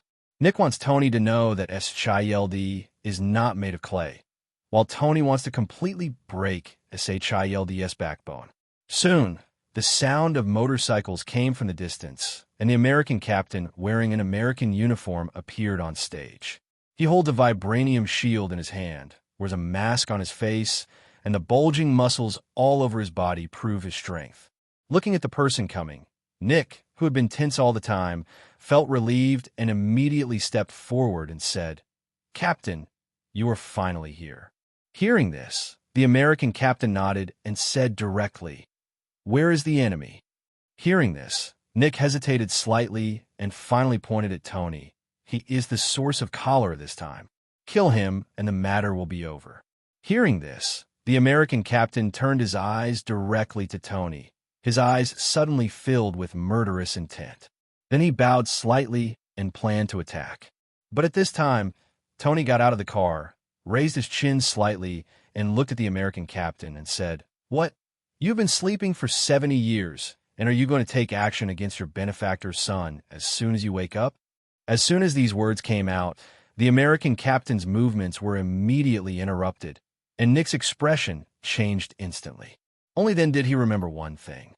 The super serum injected by the American captain was developed by Tony's father. Therefore, it is not an exaggeration to say that he is the benefactor of the American captain.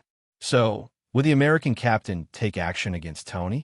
Thinking with a gloomy face, Nick quickly said, "Don't listen to his nonsense. Just deal with him directly."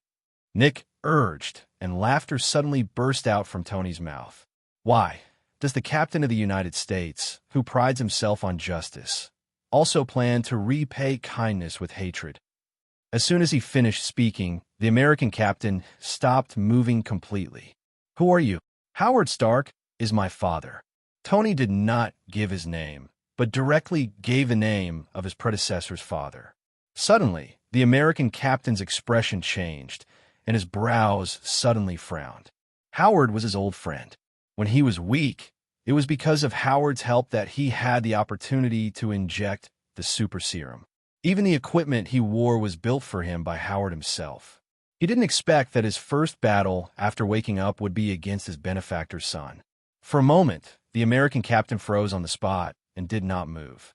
Nick, who was watching this scene, was so anxious that he had to shout, "Steve, look around you. All this is caused by this guy in front of you. Do you want to betray your faith?" These words instantly woke Steve up from his memories. Looking at the sight of corpses scattered around him, the hesitation in his eyes was instantly wiped away. No matter whose son you are, you should abide by the law. The United States is a free country, but it will never allow you to mess around. After saying that, Steve took an offensive stance again. Seeing his appearance, Tony was not surprised. Everything was even expected. There are many superheroes in Marvel, but there are very few people who have true faith. It just so happens that Steve is one of them. In his heart, faith is the most important thing, and everything else must be put aside. So what Tony just said was not for relationship building, but more for testing to see if Steve was really like the rumors. Now it seems that it is indeed the case. Of course, this didn't stop Tony from throwing some dirty water on him. TSK. You won't even let go of your benefactor's son. You are really a wolf-hearted person. In Wuxia terms, they are white-eyed wolves that are not well-raised. Listening to the ridicule, Steve's expression did not change at all. Although he looked young, he was already an old man and would no longer be affected by the words of the outside world. However, not everyone thought so. When Tony finished speaking, the eyes of everyone in SHIELD suddenly changed when they looked at Steve. Before this, Steve's image in their hearts could be described as very positive, comparable to that of Saint. But now, his image is slightly broken. Look, the legendary captain of the United States who serves the country and the people actually wants to attack the son of his benefactor. Such changes are silent, and may even seem useless, but you must know that the human heart is a very strange thing. A good person does good deeds throughout his life and does one bad thing, and he becomes a heinous bad person. A bad person does many bad things, but because he does a good thing, he will be considered a prodigal son. Steve's current situation is similar. There is no danger in the short term, but it will be hard to say in the future. Stop talking nonsense and follow me. Steve snorted coldly and rushed towards Tony. This time he didn't hold back. Looking at this scene, the smile on Tony's face remained undiminished, and he stood obediently in place without any movement. If he hadn't known Tony's details, Nick would have thought that he had given up struggling and was ready to be captured, seeing that Steve was about to approach Tony. But at this moment, a figure appeared in front of Tony very quickly and stopped Steve. Boom! There was a dull collision sound, and Steve was immediately knocked back by a punch from the person coming. It's not that his strength is inferior to the incoming person, but that he didn't expect the incoming person's surprise attack, so he temporarily withdrew some strength for defense. Stabilizing his body, Steve raised his head to look at the person. Suddenly, a familiar face caught his eye. In an instant, the pupils of his eyes shrank, and his eyes were full of disbelief. Bucky. Bucky looked at Steve with a complicated face and said softly, "Long time no see, Steve." After saying that, a wry smile appeared at the corner of his mouth. He did not expect that the first task Tony gave him was to deal with old friends. To be honest, if possible, he would like to change his opponent. The murderous aura of Man-Ha-Shield was still spreading, but the place where Tony and others were at this moment seemed a little quiet. Bucky and Steve stood opposite each other, both of them looking a little silent. It was a happy event to meet old friends again, but they would fight each other as soon as they met, which really made the two of them not sure what to say. Tony stood behind Bucky with his hands folded and did not urge him. Instead, he watched this scene with interest. This was a famous scene he had specially created. Watching the two falling in love and killing each other, he didn't know what the final result would be. I thought a little bit wickedly. On the other side, Nick took a deep breath. When Bucky showed up, he knew his plan had failed. Whether Steve can deal with Tony is unknown, but now that Tony has a helper, Steve is even less likely to pose a threat to Tony.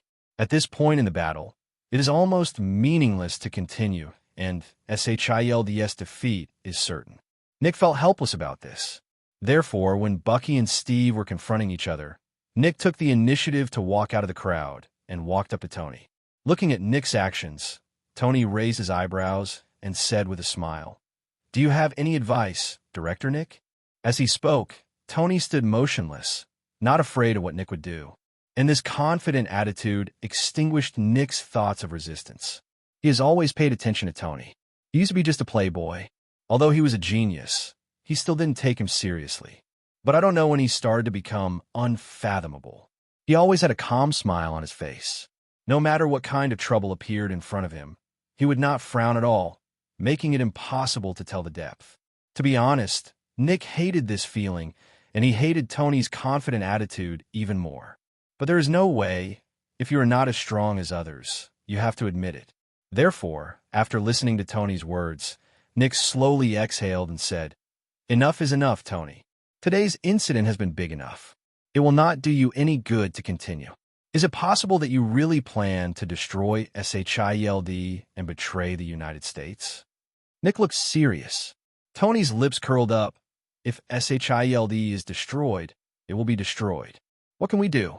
As long as there is money, it would be great if such an organization supports another one. Tony said nonchalantly. Nick's mouth twitched. Although the words were a bit unpleasant, he had to admit that what Tony said made sense.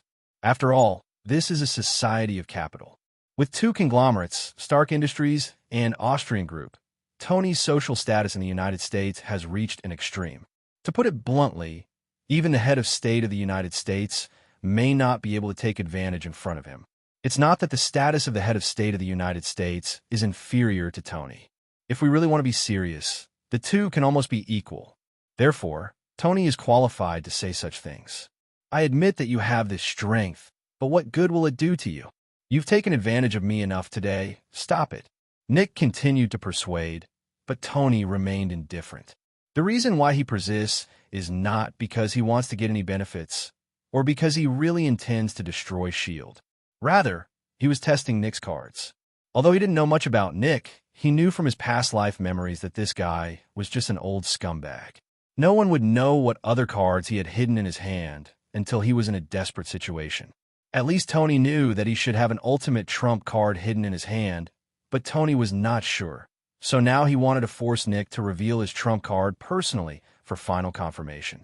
After all, Marvel in the previous life was just a few movies, but now it is a real world.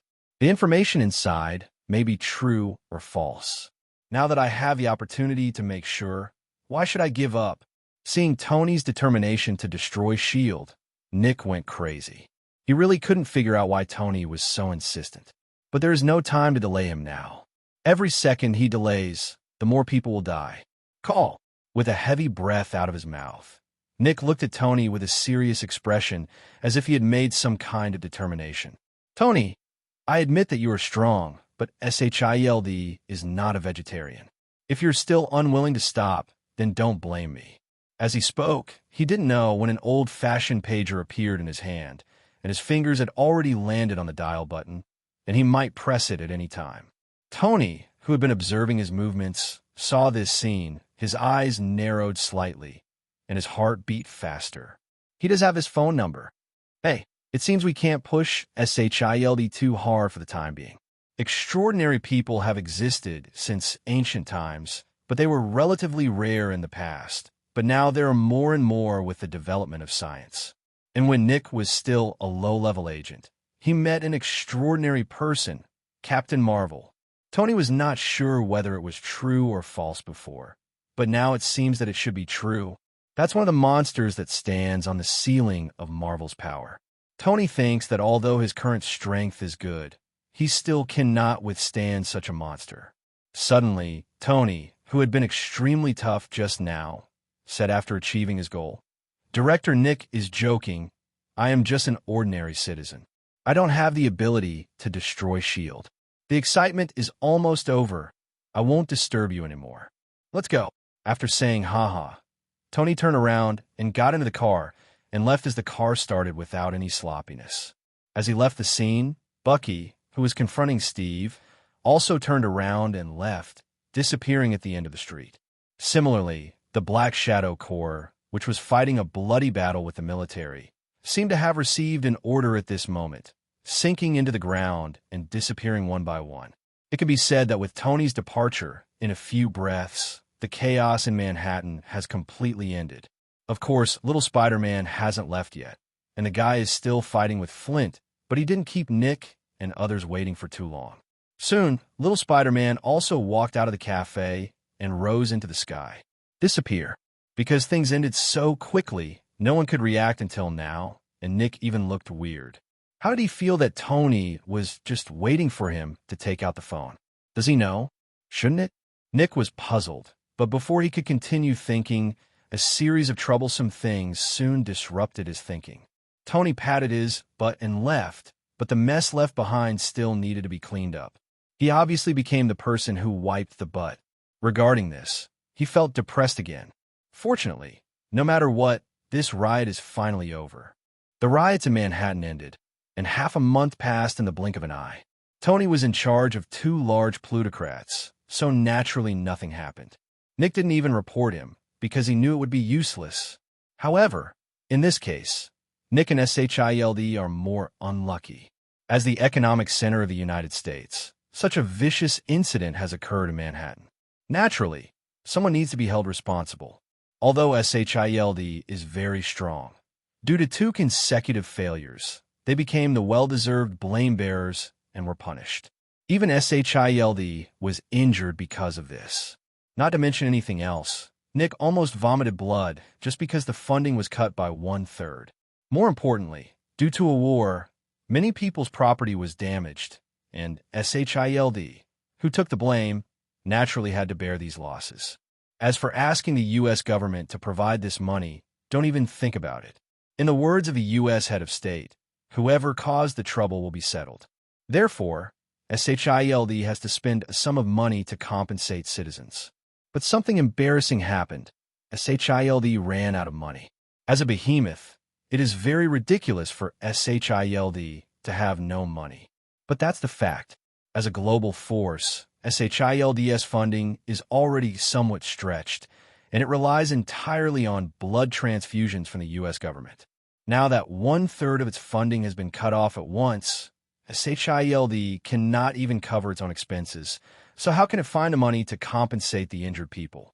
So, even though things are ridiculous, S.H.I.E.L.D. is really out of money. When Nick heard the report from his subordinates, he was shocked. Fake, what did you say? No money. Nick growled. His assistant nodded with some fear, not daring to look into Nick's cannibalistic eyes. Director, I can't help it. Our current funds are not enough for our SHIELD to absorb internally. Next, we may have to cut back on food and clothing, and where will we have the money to compensate the people? Speaking of this, the assistant's tone was full of grievances, and Nick suddenly hit his head with a headache. I understand, you go down first, I'll figure out the money matter. After waving his assistant away, Nick sat slumped in the office chair. He felt that he should be the most failed SHIELD director. It was ridiculous that he would worry about money, but the facts are in front of him, and he can't help it if he doesn't believe it. The most important thing now is to find a way to fill this hole. The riots in Manhattan didn't last long. If the compensation is not received as soon as possible, there is no telling what trouble will happen. If there is a big parade at this time, he can really step down. But where can I get money? According to statistics, as many as 160,000 people were harmed this time. Although there is insurance that can cover part of it, the amount SHIELD has to compensate is not a small amount. A rough estimate is that it will cost at least nearly 2 billion yuan, which is still a low estimate. SHIELD's annual funding is only a few billion. Now that the funding has been cut by 1/3, another 2 billion will definitely squeeze SHIELD dry. Therefore, he must not make decisions from SHIELD unless he wants to take everyone to drink the northwest wind. As for the government, there is no need to think about it. No one dares to give money when the head of state of the United States speaks. Apart from these two ways, the only remaining option is to raise funds from the private sector. Thinking of this, Tony's figure suddenly flashed in his mind. Hole. Why do I want to wipe your but you live in debauchery every day? Thinking of Tony, the culprit this time, the more Nick thought about it, the more unbalanced he became. He didn't know where to get the money at first, but suddenly he decided that he wanted Tony to make up for the money. Having made up his mind, Nick drove directly away from S.H.I.E.L.D. Stark Industrial Building. Tony came to the company again after a long time to fish. For him, go to work is just another place to fish. If he hadn't been out for a long time and Potts called him every day, he would never come to the company. In the office, Potts was seriously reporting to Tony on the company's recent situation. Tony seemed to be listening attentively, but in fact his mind had already flown to nowhere. Natasha Romanoff, the secretary, stood next to Tony with a serious face, looking serious, but if Potts took a step forward, he would have spotted Tony's left hand on Natasha Romanoff's lap. Soon, Potts finished reporting on the company's situation. Looking at Tony, who was distracted, his brows suddenly furrowed. Tony, can you be more serious? As soon as the words fell, Tony came back to his senses, quickly retracted his hand, and said with a sneer on his face, Poots, you also know that I really have no interest in these things. You are the CEO now. You can just make your decision without asking me. Tony can kill people without blinking an eye, but he is really scared when facing this woman in front of him. It's not that I'm afraid. It's mainly that I'm embarrassed. For such a long time, Potts has been running the company, and he has been the hands-on boss throughout the entire process. Although he has never managed a company, he knows very well how tiring it is to be in charge of a company as large as Stark. And this was all carried out by Potts. It can be said that the fact that he can live so freely now is inseparable from Potts' hard work. It is precisely because of this that Tony really has no confidence in facing Potts. This has nothing to do with strength and is purely psychological. The predecessor was okay when faced with this situation. After all, the predecessor was a genius and could come up with several inventions from time to time to help the company develop. But Tony can't do it. He doesn't have the brains of his predecessor and is a complete freeloader. After listening to Tony's words, Potts was helpless. She found that Tony was getting lazier and lazier. If she hadn't called him 3 times a day, this guy wouldn't have come to the company once a year. So, looking at the guilty expression on his face, Potts gave up struggling. Okay, I won't embarrass you, but you have to promise me to come to the company for 2 days from time to time. After all, you are the one at the helm of the company. It will not be good for the company if you don't show up for too long. No problem, I promise you. Tony agreed immediately, and Potts left the office directly without staying in the office longer. As the actual head of Stark Industries, she was much busier than Tony and had no time to talk nonsense with him. Watching Potts leave, Tony felt relieved, and then a pair of small hands placed on his shoulders. Natasha Romanoff, who had acted solemnly just now, stood directly behind Tony, rubbing his shoulders and whispering softly in his ear, "I think Miss Potts is very tired during this time. How about I go and help her?" While he was talking, a pile of murder weapons was pressed on Tony's back, which Tony enjoyed very much. But the next second, cold words sounded from his mouth. "Be your vase, otherwise you will know the consequences." Forehead. The charm on Natasha Romanoff's face disappeared, and a trace of nervousness flashed in her eyes. Although Tony rarely came to the company during this period, he would occasionally ask her out, and the relationship between the two developed by leaps and bounds. Originally, she thought she already had some status in Tony's heart, but now it seemed that she was still not as good as Potts, and she felt a little aggrieved for a moment. Tony paid no attention to this, not to mention that Natasha Romanoff was from S.H.I.E.L.D. Even if she had no background, she was just a vase. It doesn't matter if she has fun occasionally. If she really wants to take care of the company, Tony will have to go crazy. At this moment, a call came in. "Mr. Tony, a Mr. Nick Fury is looking for you." Listening to the call from the front desk, Tony raised his eyebrows, and a strange look flashed in his eyes. "Nick? What's he doing here? Let him come up." "Okay, Mr. Tony." After hanging up the phone, Tony turned to look at Natasha Romanoff behind him and smiled. "Your immediate boss is here. Do you want to meet him?" Hearing this, a trace of embarrassment flashed across Natasha Romanoff's face, and she quickly said, "No, you guys talk. I'm going out first." After saying that, he quickly walked out of the office. She has been coming to Tony for a while. Not only did she not get any information, but she also got herself involved. Therefore, when she heard Nick's arrival, she was not at all happy, but rather a little uneasy, and naturally she did not want to meet him. Tony didn't force himself on this. He straightened his collar and waited silently. He wanted to see what Nick wanted to do with him. Soon, the office door was pushed open and Nick walked in. Tony didn't greet him either. He sat carelessly on the office chair and said with a smile, "You're a rare visitor. Why does Director Nick have time to come to my place?" After saying that, Tony's eyes flashed with curiosity. He really didn't guess Nick's purpose, and Nick was too lazy to delay, not even interested in being polite. "To tell you the truth, I came here to seek alms with you today." Alchemy. A flash of weirdness flashed across Tony's face. This guy actually knew the vocabulary of his hometown. Why? The dignified SHIELD still wants to beg for help with a small citizen like me. You're not a small citizen. If the richest man were a small citizen, there would be no rich people in the world. Nick said angrily and continued. To be honest, during the last riot in Manhattan, many citizens' property was seriously damaged. We, S.H.I.E.L.D., are responsible for compensation. But we have no money now, so I hope you can come up with some money to compensate. I thought it was some big deal, but it turns out I'm here to ask for money. I'm short of everything except money. But why should I give it to you? Tony asked with a smile. Nick's brows suddenly frowned. Don't forget, you are the mastermind behind the Manha Shield incident. What's the matter?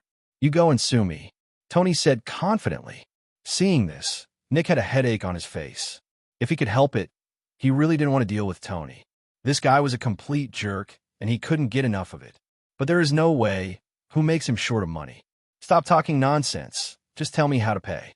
Nick said impatiently, and Tony laughed after hearing this. He likes to talk to smart people. As he said, he is not short of money, but he will not give money for nothing. As for compensation, does it have anything to do with him? But he is not short of money, but he is short of other things, such as some special regulatory materials. Although the Chable is powerful, there are always some things that the Chable cannot easily do. For example, special metals like vibranium. This type of material is not only scarce, but even a wealthy man like Tony would have trouble getting it. If it could be purchased directly from S.H.I.E.L.D., then Tony would be very happy to pay a sum of money. Although he has no use for these special materials for the time being, it does not prevent him from storing them. Let's do this. You provide me with some special materials, and I will give you 5 billion yuan. Tony made a direct quotation. Nick felt a bit toothache when he heard it. He could only say that he was worthy of the title of the richest man. He said 5 billion. Nick is very satisfied with this quotation, but he still wants to fight for his requirements. But before he could speak, Tony already knew what he was going to say.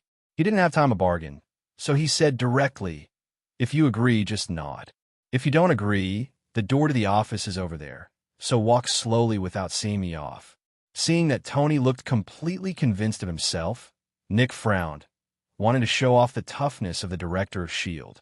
But thinking about the compensation for hundreds of thousands of people, he's still compromised. Firstly, Tony's price is indeed sincere. Secondly, it's not that he can't get those things, it's just more complicated. In this case, whether you agree or not has no impact at all, it is just a matter of spending more effort. So, he finally bowed his head. "I agree to your request. You make a list of the materials, and I will send them to you later. Now I will pay you." Hearing this, Tony nodded with a smile and did not embarrass this guy again. You have to save some face for others, right? A phone call was made, and Tony took out the company's account and charged 5 billion yuan. After finishing the matter, Nick didn't bother to stay any longer, so he stood up and left. Tony pretended to stay, but in fact he didn't have much sincerity at all. And just as the two were completing this illegal transaction, on the other side, in a biological research company, a figure was sneaking into it. Life Foundation Laboratory, New York's top testing institution. Eddie Brock walked cautiously in the metal corridor of the laboratory, his eyes full of vigilance. He is a reporter. He heard about the appalling incident of human experiments being carried out by the Life Foundation. In order to get a promotion and a raise, and for the sake of justice in his heart, he sneaked into the Life Foundation on his day off to find out the inside story and wanted to dig up a big news. Come out. Perhaps thanks to God's blessing, this guy sneaked into the Life Foundation's laboratory without being discovered, and the whole process went very smoothly. However, he didn't find the news he was looking for, and he couldn't help but feel a little disappointed for a while.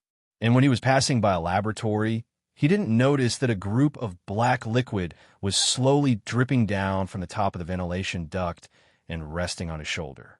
As more and more black liquid came in, he finally reacted with a hint of panic on his face as he wanted to pull these things off his body. But just when he made a move, the black liquid seemed to come alive and quickly wrapped around his body, trying to merge with him. Heartbreaking pain filled his body, and Eddie screamed instantly, completely alerting the laboratory guards. All of a sudden, a large number of guards rushed in the direction where he was. After they arrived, the black liquid that fell on Eddie finally completely integrated with him. A monster with a dark body and a long tongue suddenly appeared in front of everyone. Tick-tock, tick-tock. The monster's saliva kept dripping on the ground. Looking at the guards running toward him, a terrifying light emitted from his eyes. The next day, Nyoyu reported that a research explosion occurred at the Life Foundation, causing many people to die on the spot. Queens, Peter's residence. Although he received a large amount of money from Tony, Peter never moved out because he didn't know how to explain it to his aunt.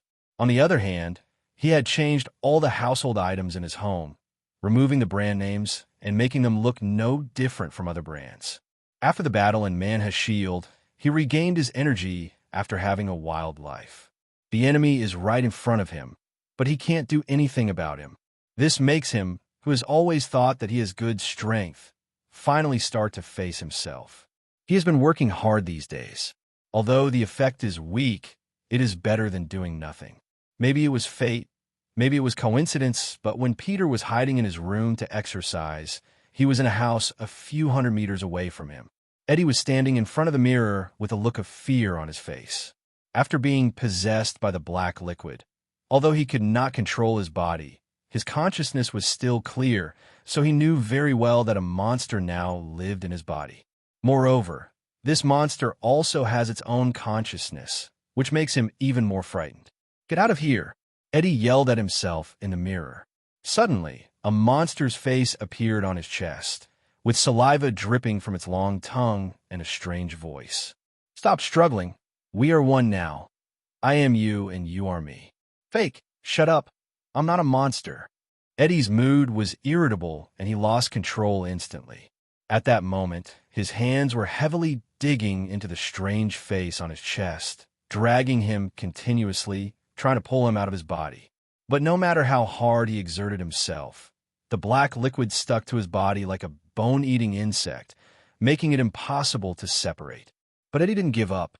He didn't want to become a monster, let alone have his body controlled by others. So he still fought hard. Time passed little by little, and with his persistence, a trace of black liquid was torn off by him. With a venting roar, he threw the torn black liquid out of the window. Suddenly, the file-sized black liquid in his fist disappeared, but there was still more liquid stuck to his body. The camera turned to the window. The black liquid thrown by Eddie passed through the residential buildings and landed outside Peter's window by chance. Although Peter, who was concentrating on exercising, heard the noise, he thought it was the noise made by the bird and ignored it. But the black liquid that was the size of file in his fist seemed to come alive at this moment, constantly squirming and moving towards the nearest Peter. Symbiotes are strange creatures that can only survive by parasitizing their hosts. After this ball of black liquid is discarded, if there is no parasite for a long time, it will slowly die. So, under the threat of death, the black liquid kept squirming and finally crawled into Peter's room through the window and got closer to him little by little. Peter, who was exercising, also stopped at this time. With the super sense of a spider, he could clearly feel everything around him. So after the black liquid crawled into the room, his eyes fell on the black liquid. "What?" Peter looked confused and looked at the black liquid with some confusion. "This squirming black liquid looks like a life, but why does it have no head, arms, and legs?"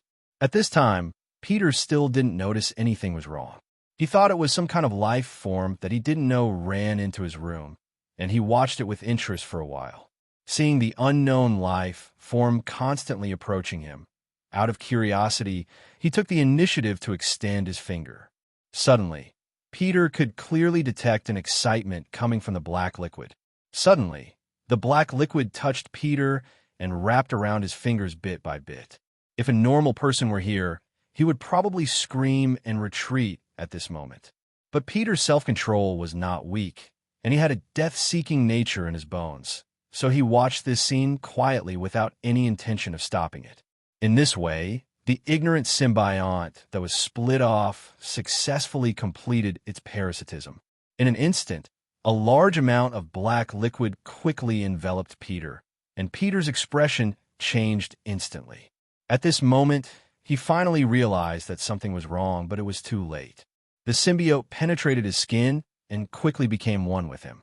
Because of Peter himself, soon, a Spider-Man wearing a black spider suit appeared in the bedroom. In front of the mirror, Peter thought, and the hood on his head automatically melted away. Looking at himself in pitch black in a mirror, he looked at his palms in disbelief. He can feel that his strength, speed, endurance, including spider sensibility, have been enhanced several times. And he can easily control the black liquid on his body with just one thought. He was originally worried about improving his strength, but he didn't expect that a small thing could double his strength. For a moment, he forgot the terror of the symbiote before, and a smile appeared on his lips.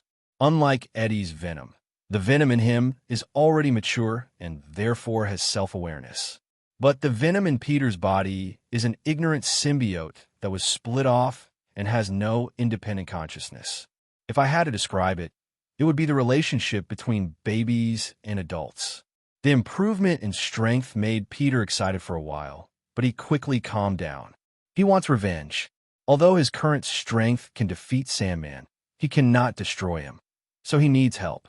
Thinking of this, Peter let the black mask cover himself again and left the house. He's going to find Tony to see if there is any way he can completely eliminate Sandman.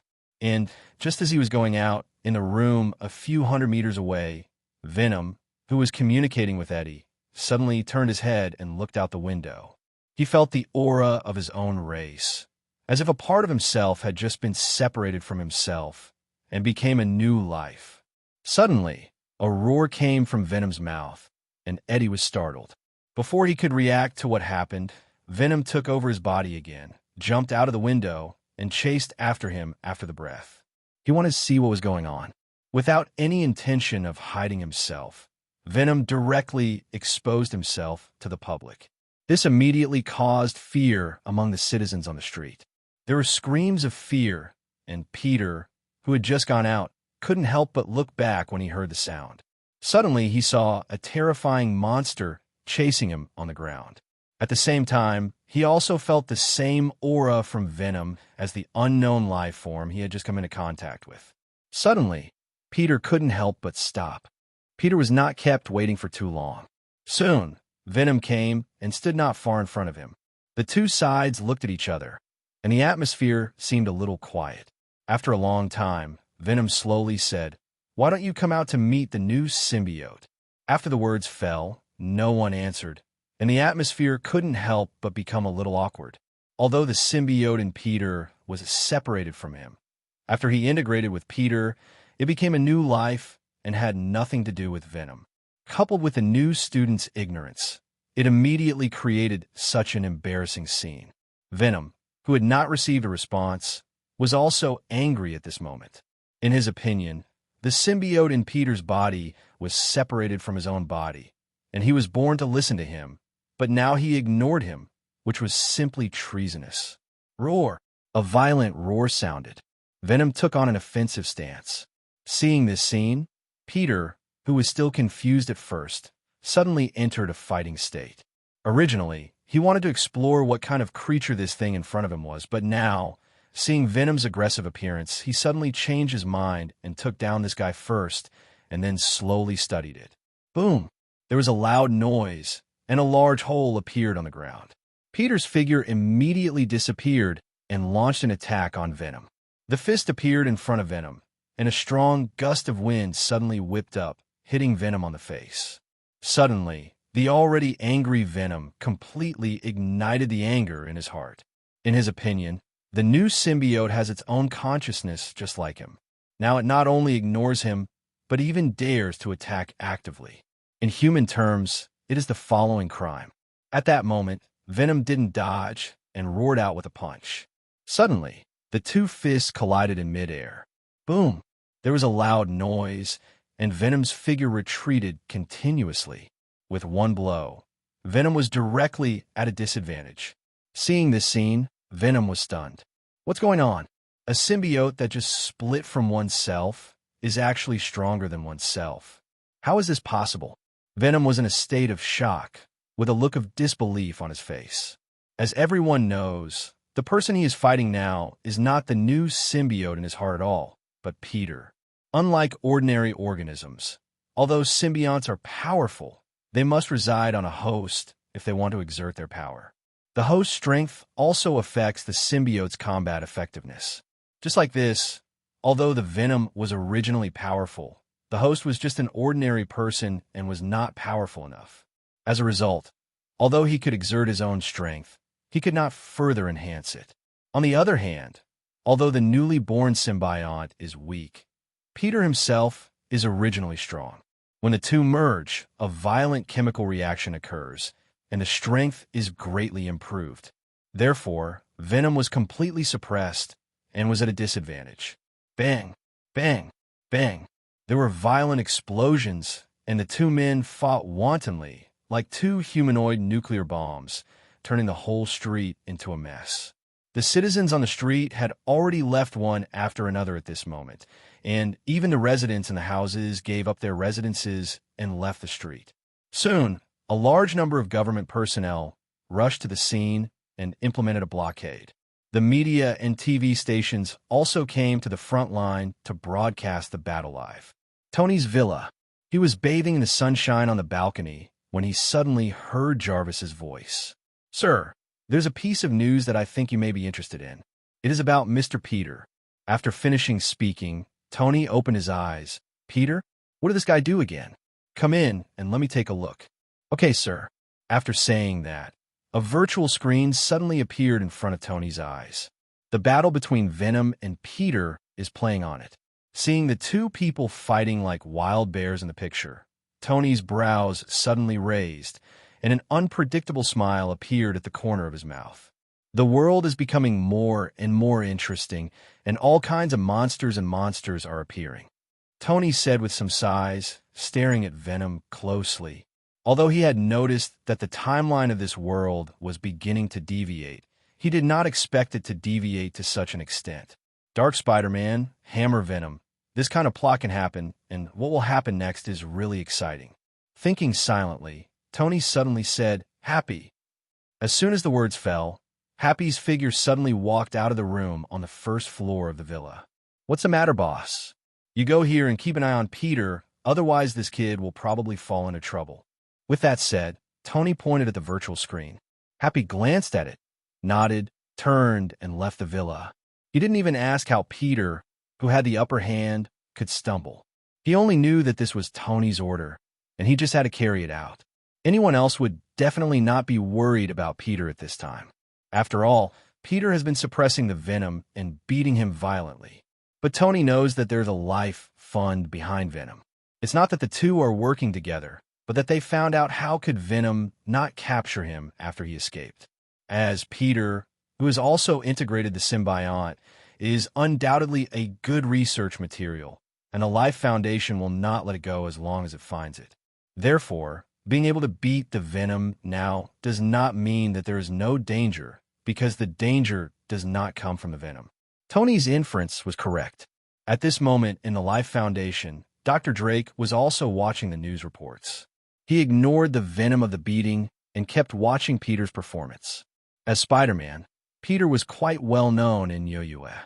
Seeing Peter's combat prowess, Drake's eyes were filled with interest. In his previous experiments with symbiotes, he had always used ordinary people to experiment with them, and he had never tried them with extraordinary people. He didn't expect that after the combination of the transcendent and the symbiote, the power that exploded would be so strong. So he immediately issued the order. "Bring them both back to me at all costs, especially our Spider-Man. He is simply a perfect experimental material, and he is so matched with the symbiote." "Yes," a figure responded and immediately left the office. On the battlefield, the fierce battle finally came to an end, and the outcome was no surprise, ending with Peter's victory. Venom lay on the ground and gradually retracted into Eddie's body. He couldn't figure out how the new symbiote in front of him could be so powerful. Peter walked towards Eddie, who had regained control of his body with a look of fear on his face. "Don't come here, don't come here." Seeing the panic he showed, Peter frowned. Why did this guy feel completely different from the previous one? Likewise, Peter did not know that he had two wills within him. However, no matter what, let's take it away first. While thinking about it, Peter ignored Eddie's words, stepped forward and slashed Eddie's neck with a knife, causing Eddie to faint. After knocking Eddie unconscious, just when Peter was about to take him away, suddenly figures appeared all around, and ferocious monsters surrounded Peter and Eddie. Seeing this scene, Peter's face under the mask instantly became serious, and his eyes looked at them warily. They were very similar to Venom just now, but they were completely different, leading Peter to mistakenly think that they were here to save Venom. At this moment, the surrounding monsters made way for two gaps, and a man and a woman slowly walked out of the gaps. The man glanced at Peter, then at the knocked-out Eddie, with a smile on his lips, and said, "Mr. Spider-Man, our boss wants to see you, and we ask you to come with us." "Who is your boss?" Peter answered, wanting to know more information. "You will naturally know this after seeing it. Now please come with us." The man invited with a smile, behaved elegantly, like a gentleman. Seeing that he couldn't get the information out, Peter didn't bother to waste any more words and refused directly. "But I don't want to see him. If he wants to see me, let him do it himself. Get out of the way, don't block the road, otherwise don't blame me for being rude." Peter's tone was cold, and the man didn't care. "Mr. Spider-Man, I think you'd better think again. No one can refuse the boss's invitation." The smile on the man's face remained, but his eyes became cold. "Are you threatening me?" Peter smiled. Not to mention that his strength has greatly increased now. Even if he still has his original strength, Tony is still standing behind him. Although he didn't know how strong Tony was, he knew very well that that guy was definitely far more powerful than he imagined. Therefore, whether in the past or in the future, he has enough confidence to face anyone. This is the advantage of having a strong person behind him, and he can speak 3 points stronger than others. Since Mr. Spider-Man thinks it is a threat, then it is a threat, but you must follow us today. The man raised his eyebrows and said without any sign of weakness. Seeing this, Peter's eyes flashed with a faint light, and immediately his figure flashed and disappeared directly from the spot. Watching this scene, the man remained calm and saw streams of blue liquid pouring out of his body and quickly covering his body. Suddenly, a powerful symbiote appeared in front of Peter's eyes, named Manic. She is a symbiote that's split from Venom. According to her seniority, she is Venom's daughter. The sharp claws cut through the air and collided hard with Peter's fist. Under the influence of the mutual force, the two bodies took a few steps back at the same time.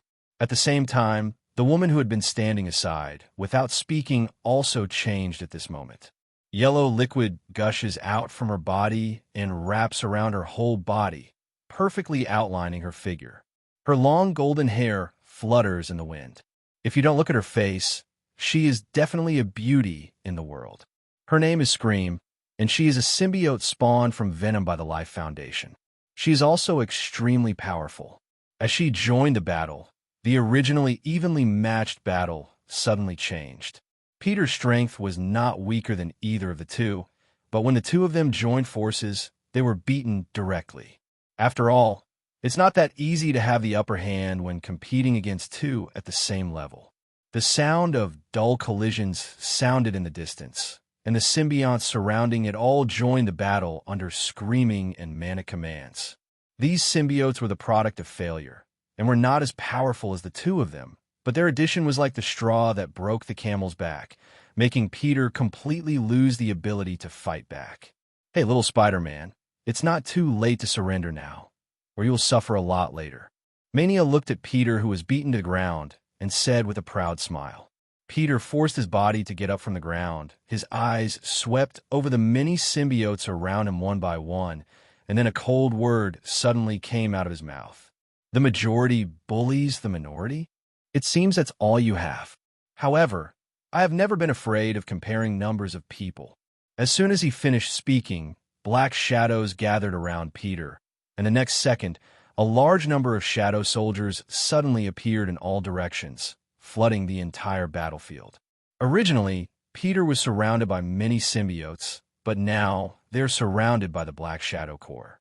The sudden change made the two screaming people stunned, and suddenly, they both frowned at the same time. As symbionts, their senses were far beyond those of ordinary people. After carefully observing the shadow soldiers that suddenly appeared, the two of them came to the conclusion at the same time that these guys were not human.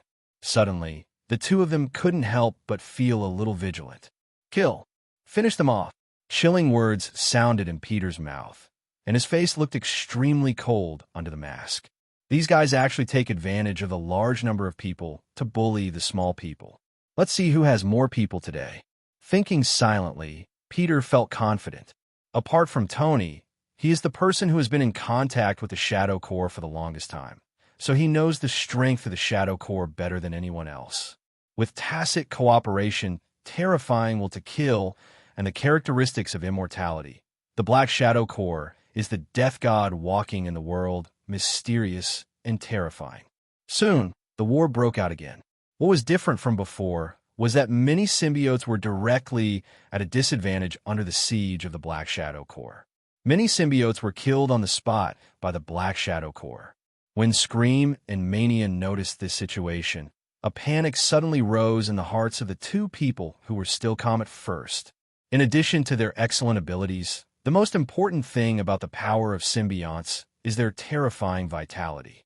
It can be said that any symbiote has tenacious vitality, and it is not a simple matter to completely kill them. However, everything has changed now. The Black Shadow Corps seemed to be naturally capable of restraining the symbiotes. They did not target their weaknesses and just attack their vital points like others, easily killing many symbiotes. Although the symbiotes that were killed were all products of failure, their terrifying vitality could not be faked. However, their terrifying vitality was like a decoration in front of the Black Shadow Corps and had no effect at all. Suddenly, the two of them panicked. Since the Black Shadow Corps can kill other symbiotes, they can naturally kill them as well. Although they didn't know why, the two of them immediately wanted to retreat. They don't want to lose their lives here. And just when the two of them discovered something unusual, Peter also noticed it. He had personally experienced the terrifying vitality of the symbiote. It could be said that as long as they are not wiped out instantly, they will recover over time. But now, thinking of this, Peter looked at the two screaming people, his eyes filled with murderous intent. And just when Peter focused his attention on the two screaming people, they immediately sensed his gaze. The expressions of the two of them changed at the same time. Before, they would not have hesitated. Even with the help of the Black Shadow Corps, they were confident of taking down Peter. After all, in a 2-on-1 situation, they had a high chance of winning. But now, the two hesitated. The Black Shadow Corps could directly destroy the symbiote, which they did not expect. This caused the Black Shadow Corps' threat to them to skyrocket, making them fearful. So when Peter looked at the two of them instantly noticed Peter's thoughts. At that moment, without any hesitation, the two figures disappeared in a flash. As for the symbionts left behind, neither of them paid attention to them. They were just losers anyway, and they were gone if they were gone. Peter, who had just planned to hold the two of them down and use the power of the Shadow Corps to kill them, saw this scene, and a trace of astonishment flashed in his eyes. Unexpectedly, the two of them ran away like this, and they ran so neatly, not even caring about their own people. Suddenly, the corners of Peter's mouth twitched, but there was nothing he could do. The two screaming people were no slower than him. Even if he chased him, it would be difficult to catch up. In addition, there was already a lot of noise today. He had already seen the SHIELD people arriving at the scene, so he could only completely give up the idea of leaving the two of them behind. Cooperating with the Black Shadow Corps, Peter quickly wiped out the many symbiotes remaining at the scene, and then quickly left the scene with Eddie in his arms. As both sides left one after another, the SHIELD people arrived belatedly and began to clean up the battlefield. It has to be said that it is also sad that the once famous SHIELD has now been reduced to cleaning up the battlefield. Outside the cordon, Happy stopped his car. Looking at the battlefield where the battle had ended, Happy scratched his head. He seemed to be late. Helpless, he could only drive back to the villa. Liberty City, Seaside Villa. Tony sat on the balcony, looking at the sea level, his eyes full of thinking.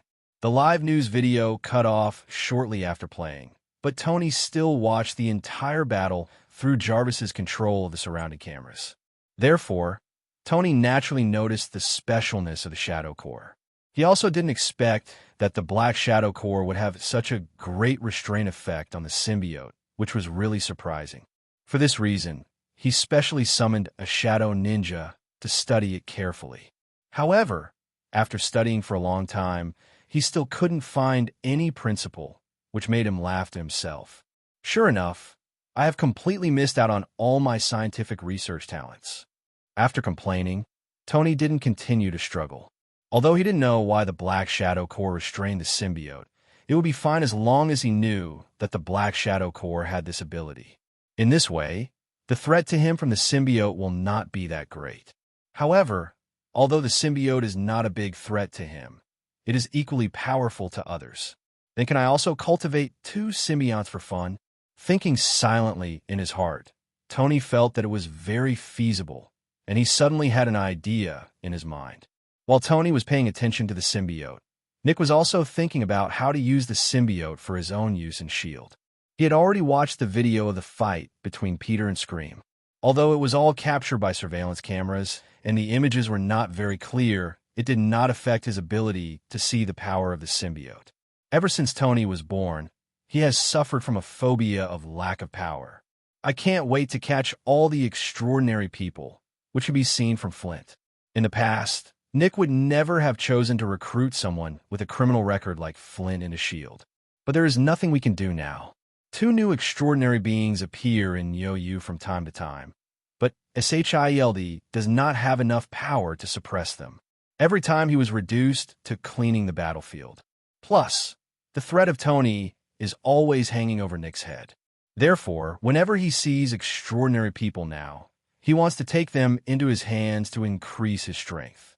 For this reason, he no longer even cares about whether the extraordinary person lives in justice. Of course, he still has the bottom line that he should have. If the extraordinary person is really bad, he will not be able to absorb it.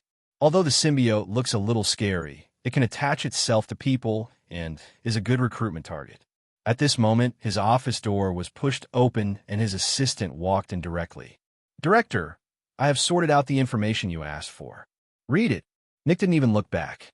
The assistant nodded, opened the folder in his hand, and said, "According to our investigation, those who fought against Spider-Man are all from the Life Fund. The man's name is Lee Price, and the woman's name is Donna Diego.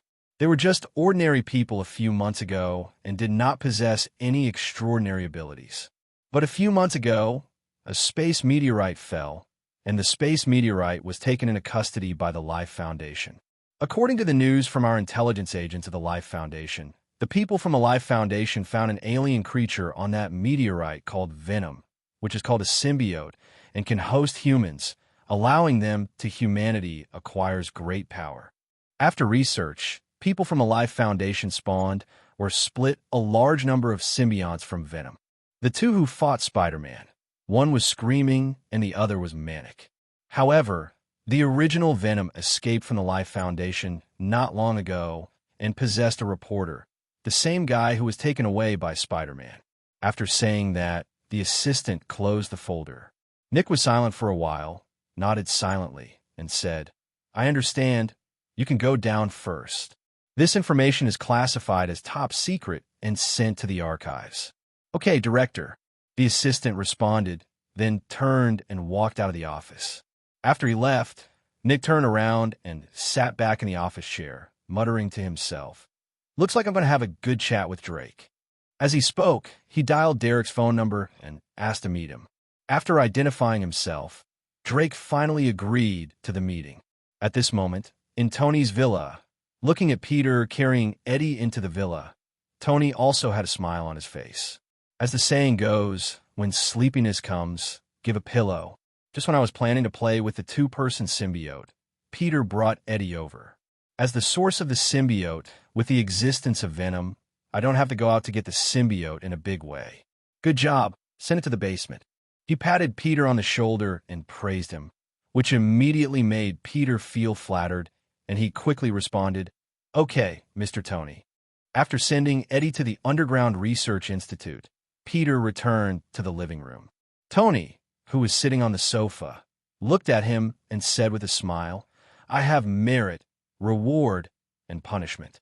You sent this guy here. If you have merit, tell me, what do you want?"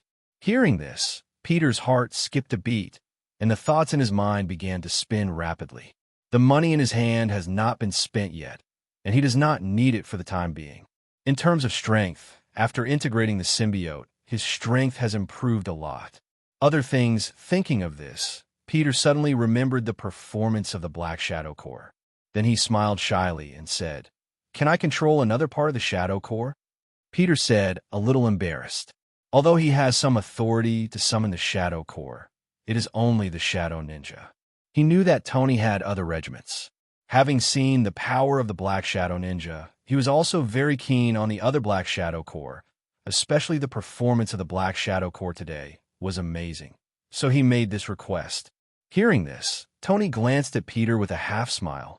This little guy is very greedy.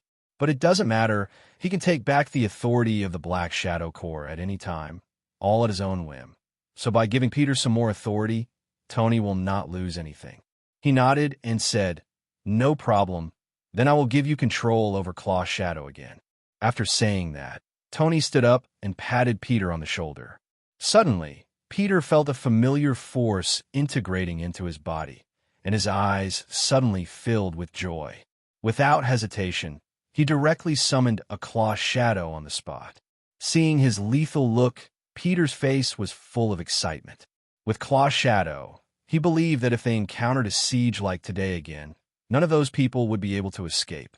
Without staying too long in the villa, Peter quickly left the villa. After he left, Tony also asked Jarvis to dial Reed's phone number. He doesn't have the ability to study symbionts, so it's best to leave professional matters to professionals. Asking Reed to come over, Tony hung up the phone without saying much. 20 minutes later, Reed appeared at the door of the villa. Before he could knock on the door opened, and Jarvis's voice also sounded in the villa. "Welcome, Mr. Reed." "Thanks," Reed said politely, walked into the living room, looked at Tony, who was making tea, and immediately smiled and said, "Boss, why are you so anxious to come to me? Did you watch the news?" Tony asked confusedly. Reed was confused, and then he smiled awkwardly and said, "I've been busy with research during this period and haven't paid much attention to the outside world." Nodding to show his understanding, Tony asked Jarvis to bring up the news and play the battle video captured by the surveillance camera. After reading it, Tony got down to business. Those monsters are called symbiotes, and they are creatures from outer space. I happen to have one in my hand now, and I want you to study it and make this thing more useful. Listening to the request, Reed remained silent, his eyes full of thinking. Tony didn't rush him and waited quietly. After a long time, Reed took the initiative and said, "Boss, your request should be fine. However, my research is coming to an end. I don't want to be distracted now. I can't be slowed down temporarily." Hearing this, Tony was a little disappointed. He was also looking forward to what changes would happen if the symbiote was added to the Black Shadow Core. But now it seems that it may take a while to achieve this goal. "Okay, no problem. Let's do more research after you finish this research. But is your project progressing so fast? Is it about to produce results now?" Tony was a little curious. Suddenly, a smile appeared on Reed's face. "I didn't expect it to go so smoothly, but it's all thanks to the boss. If it weren't for your strong support, my research wouldn't be so fast." Reed didn't mean to flatter him at all when he said this, but he really felt it. It feels so good to be backed by a top table. Whatever materials you want, someone will deliver them the next day. Whether it is controlled materials or cherished materials, there is no delay at all. Looking back at the beginning, when he was doing research, he had to ask his grandfather and grandma for some information. The current research status is simply what he has dreamed of. As long as you study with concentration, others will help you with everything else. Tony was very pleased with Reed's compliments, and he curiously asked a few more questions about the progress of the research. Reed naturally told him everything he knew, and the two chatted happily for a while. At the same time, on the other side, at the Life Foundation, Drake's office, Nick walked in under the guidance of his secretary. Drake's body is thin, but his body is filled with a strong aura. If he hadn't known that he was a scientist, Nick would have thought he was from the army. He stretched out his hand to signal Nick to take a seat. After the secretary served 2 cups of coffee, he turned and left the office, leaving only the two of them sitting opposite each other. "Director Nick, I have heard of your name for a long time. I wonder what you want from me today." Derek picked up the coffee on the table and took a sip, smiling. Nick didn't beat around the bush. The West is not as reserved as the East, and he didn't want to waste time. "I came here with only one purpose, which is to cooperate with you." Cooperation for what? Derek seemed confused, but Nick could tell at a glance that this guy was playing dumb with him. "Mr. Drake, since I'm here, I naturally understand the situation. We're all smart people. Don't treat me as a fool," Nick said unceremoniously, and a glimmer suddenly flashed in Derek's eyes. "Since Director Nick said this, I won't be polite. I don't want to cooperate with any force yet. If there's nothing else, you'd better please come back. Drake is an ambitious man, and the symbiote is his secret weapon. How could he rashly cooperate with other forces? What's more, an official organization like S.H.I.E.L.D. So from the beginning, he never thought about cooperation. The reason why he agreed to meet was just to give S.H.I.E.L.D. a face. As for such a situation, Nick can be said to have expected it. At this moment, There is Drake's personality analysis report on his desk. Therefore, in the face of Drake's rejection, Nick said calmly, "Don't draw conclusions too early. I'm afraid it doesn't matter if you decide whether to cooperate or not." "Are you threatening me?" Derek's eyes narrowed slightly, emitting a dangerous light. Nick knocked on the table and said in a deep voice, "I'm not threatening you. It's Tony from Stark Industries who is threatening you. Perhaps you don't know yet, but the Spider-Man you fought against before is his." Hello, everyone. As we wrap up this video, I want to share a quick note. I have a Patreon account. If you'd like to support me and enjoy on-demand audiobooks, you can become a Patreon member. Alternatively, you can check out my Google Drive link, which has 500+ novel audiobooks available through my Ko-fi or Patreon shop. I appreciate your support.